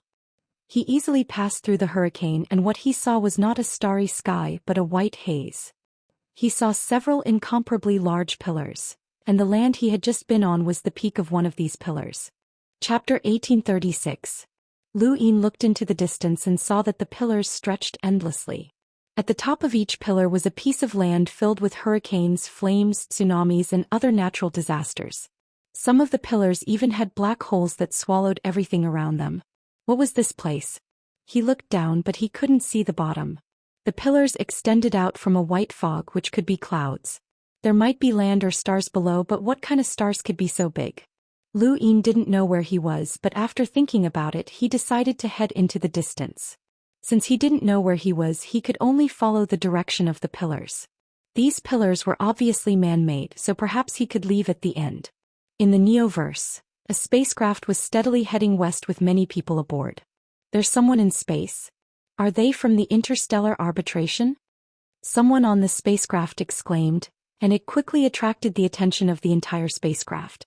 Everyone looked up and the spacecraft slowed down. Mu En, Diqiu, and many other cultivators from the arbitration were standing in space. Across from them was the serious sect master Yuan Qiong and the seemingly unremarkable Elder Gong. The people on the spacecraft couldn't hear what they were saying. In outer space, Yuan Qiong's expression turned ugly. He must have been taken away by someone. Only an emissary could have done it. Investigate and see who could have done it. Muen's tone was gloomy. Someone who dared to kidnap a member of the Hall of Honor is definitely not an ordinary emissary. Diqiu was anxious. Will Alliance Master Lu be all right? Yuan Qiong was even more anxious than Diqiu. Lu Yin was related to the serious arts, and if he died, who knew what would happen to the diagram at the bottom of his feet? Elder Gong's expression was solemn, and Yuan Qiong had never seen him like this before. Elder, do you have any clues? Yuan Qiong asked. Mu En and the others looked at Elder Gong. They knew that he was one of the human domain's demi-ancestors and a top expert. They hadn't expected that Lu Yin's disappearance would draw out such a person. Elder Gong's gaze was heavy. I can feel the aura of an inner world. Yuan Qiong's eyes narrowed. A demi-ancestor? Elder Gong frowned. I'm not sure. He then left for the Realm Mountain. Lu Yin's identity was not ordinary, and he needed to discuss this matter with Elder Chan. Not only did it concern the serious arts, but it also concerned the person behind this person. Elder Gong guessed that someone from that region might have come. The spaceship flew slowly toward the west. Many people inside were discussing what the people from the Interstellar Arbitration Office and the Celestial Star Sect were doing here. They had a vague feeling that something big was about to happen. Amongst the crowd, an old woman was looking at her gadget with interest. She was Wang Si, and she had left the technocracy. After learning that Lu Yin had become a director of the Hall of Honor, she had come to the Neoverse to hunt him down. However, she had not been able to find him, and she was instead interested in Burial Garden. Of the Tea of Teas. Of Lu. He's a very ancient figure. He continued browsing, and a short while later, a picture appeared before his eyes. It was a picture of a little girl who was continuously slapping the air. In the picture, the little girl was slapping a person's head, causing the person's head to shatter. It was quite terrifying. Wang Si stared at the little girl's roaming corpse and looked at her hand in astonishment. She looks so familiar. She seems to be an expert from the second continent. I remember reading about her in ancient texts. This person seems to be related to the legendary Netherworld ancestor. Wang Si continued browsing. Many photos of the wandering corpses were posted on the network, and there were also many videos of people obtaining inheritances. She saw a giant corpse hammering the ground, a corpse creating a cauldron-shaped object and then crushing it with a stomp.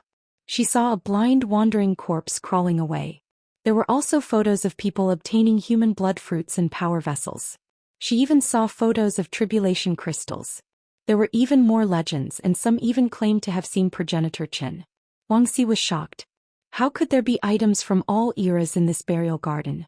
She was certain that she had seen items from the second, third, and fourth mainlands. There were also rumors about progenitor Chen's era and even older rumors. The Eastern Mountain Tea King was quite ancient. Wang Si turned off her gadget, her expression solemn. She had thought that this wasteland was worthless, but now it seemed different. This burial garden was obviously hiding something, and if there were inheritances from those legendary characters, it would be a pity to leave them here. It was time for the 4 cardinal scales to descend upon this wasteland. The primeval surnames could be abandoned here, but they were not allowed to be hostile towards them. How could a bunch of trash like them deserve to have ancient inheritances? She suddenly vanished. In a corner of space, the Starsibyl sect master Senior Zhou had written the word turbid in front of him. Is that the word divination? Senior Zhou muttered to himself as he stared at the word. Not long after, Senior Zhu's body suddenly cracked open, and the word burned in the void. Why did I see that person? After an unknown amount of time, Lu Yin landed at the top of a stone pillar. This place was filled with spatial cracks, and it felt like there were attacks that could cut an enlighter in half. He did not know how many pillars he had passed, but there was still no end in sight. He gritted his teeth and continued onward. His body soared into the sky, and his footsteps were light as he continued forward. Suddenly, a blurry figure appeared in front of him. Lu Yin's expression changed and he hurriedly stopped. Are you all right? The blurry figure looked at Lu Yin and spoke in an icy tone. Not a bad poison, but it's too weak. You're a direct descendant of the Lu family, yet you actually used poison. You've embarrassed your ancestors. The figure then raised an arm and viciously chopped down. It was the same attack as before, and it did not seal any star energy. Lu Yin dodged and shouted, "What do you want? Who the hell are you?" This person was definitely not from the cosmic trees, and he kept mentioning Lu Xiaoxuan's name in an attempt to mislead Lu Yin into thinking that he was from the cosmic trees. However, this person might not know that Wang Xi was on the 5th mainland, and since the cosmic trees had sent Wang Xi, they would not have sent anyone else to kill Lu Yin. Of course, it was possible that this person was not from the 4-way scales, but that possibility was very small. Kuei Luo had used Wang Yun to come to the 5th mainland, and the 4-way scales had strictly guarded the passage to the Genesis Academy. It was unlikely that anyone outside of the 4-way scales could pass through. If this person was not from the cosmic trees but knew of Lu Xiaoxuan's identity, then there was only one explanation: through Elder Chan. He believed that Jieshan's chief would not reveal his identity without Elder Chan's permission, and Elder Chan would only tell a half-ancestor of the same level. If even Cloud Shadow Mavis did not know, then this person's identity could only be that of a half-ancestor. A half-ancestor could easily crush Lu Yin and could do so in just a few days. Only a half-ancestor could easily neutralize the virtuous tears, a poison that could kill a powerhouse with a power level of 900,000. There were currently 6 half-ancestors in the human domain: Elder Chan, the Sage Heavenly Master, Elder Gong, the Gravekeeper, Xiaji, and one more person that Lu Yin had forgotten to ask. Could this person in front of him be the half-ancestor whose identity he still did not know? There was also another possibility. Lu Yin stared at the blurry figure. Could this person be Xiaji? Xiaji was the only half-ancestor who had any enmity towards Lu Yin. Others might not know when Lu Yin had left the Glory Realm, but Xiaji definitely knew, and he could find out through Nan Yuan. Right when Lu Yin and Zhidong had left the Glory Realm, Zhidong had indeed spoken to Nan Yuan. With this guess, Lu Yin's heart continued to sink. If this person was Xiaji, then Lu Yin's chances of survival were slim. He did not even know where he was, and no one would know if Xiaji killed him. A half-ancestor could easily kill him, which was why Xiaji had not cared about Lu Yin's methods. The blurry figure had no intention of speaking to Lu Yin. He raised a hand and viciously chopped down. Lu Yin dodged again. If this person was Xiaji, then why would he attack him? Was it just because of the board meeting? Impossible. What else could there be? Lu Yin's thoughts raced, and the biting cold blade slashed down once more. Why didn't Xiaji just kill him? Why did he want Lu Yin to resist? Suddenly Lu Yin understood. Serious art. Xiaji was forcing him to use the serious art. The battle in the Cosmic Sea had been the result of Xiaji's many years of planning, and he had successfully obtained the Sirius Jade Annulus. However, his goal had been that diagram, which was an important inheritance left behind by progenitor Qin. Even after such a long time had passed, Xiaji still had not obtained the inheritance from the Jade Annulus. On the other hand, Lu Yin's status in the Sirius sect had changed greatly, and his cultivation of the Sirius art had improved tremendously. The Xia family had been paying attention to him all this time, especially when Xia Yi had escaped. Back in the burial garden, Lu Yin had used the 14th sword of Sirius art. Xia Yi had seen it and it was very likely that he had told Xiaji about it. Thus Xiaji had guessed that it was Lu Yin which led to the current situation. Xiaji wanted to force Lu Yin into a dead end and used the serious art to observe whether or not Lu Yin had obtained the inheritance. Lu Yin constantly dodged the blurry figure's attacks. If he identified this blurry figure as Xiaji, then he definitely could not use the serious art. But that wasn't right. If he didn't use the serious art, would he have to continue wasting time like this? If he wanted to know whether or not this person was Xiaji, then he would know by using the serious art. Lu Yin constantly dodged the blurry figure's attacks and kept moving into the distance. If this person was Xiaji, then he definitely would not kill Lu Yin. Lu Yin wanted to see who had more patience. He kept dodging the blurry figure's attacks as he made his way towards the endless stone pillars. The blurry figure was not in a hurry, and he was certain that Lu Yin would not be able to escape. 1 day, 2 days, 3 days. 10 days passed. Lu Yin panted heavily. He had been constantly dodging the blurry figure's attacks for the past 10 days, and he was almost at his limit. Fortunately, he could see the end of the stone pillars. There was a large blurry building at the end. Lu Yin was excited and rushed towards the building. The blurry figure flashed and blocked Lu Yin's path. Hard work will eventually lead to nothing. Start from the beginning. Lu Yin's eyes widened as 10,000 stars revolved around his body, enveloping his surroundings. The blurry figure trembled, but he did not attack. Instead, he stared intently at Lu Yin's serious art. From the moment he had been captured until now, he had never stopped attacking Lu Yin because of his technique. But now he stopped.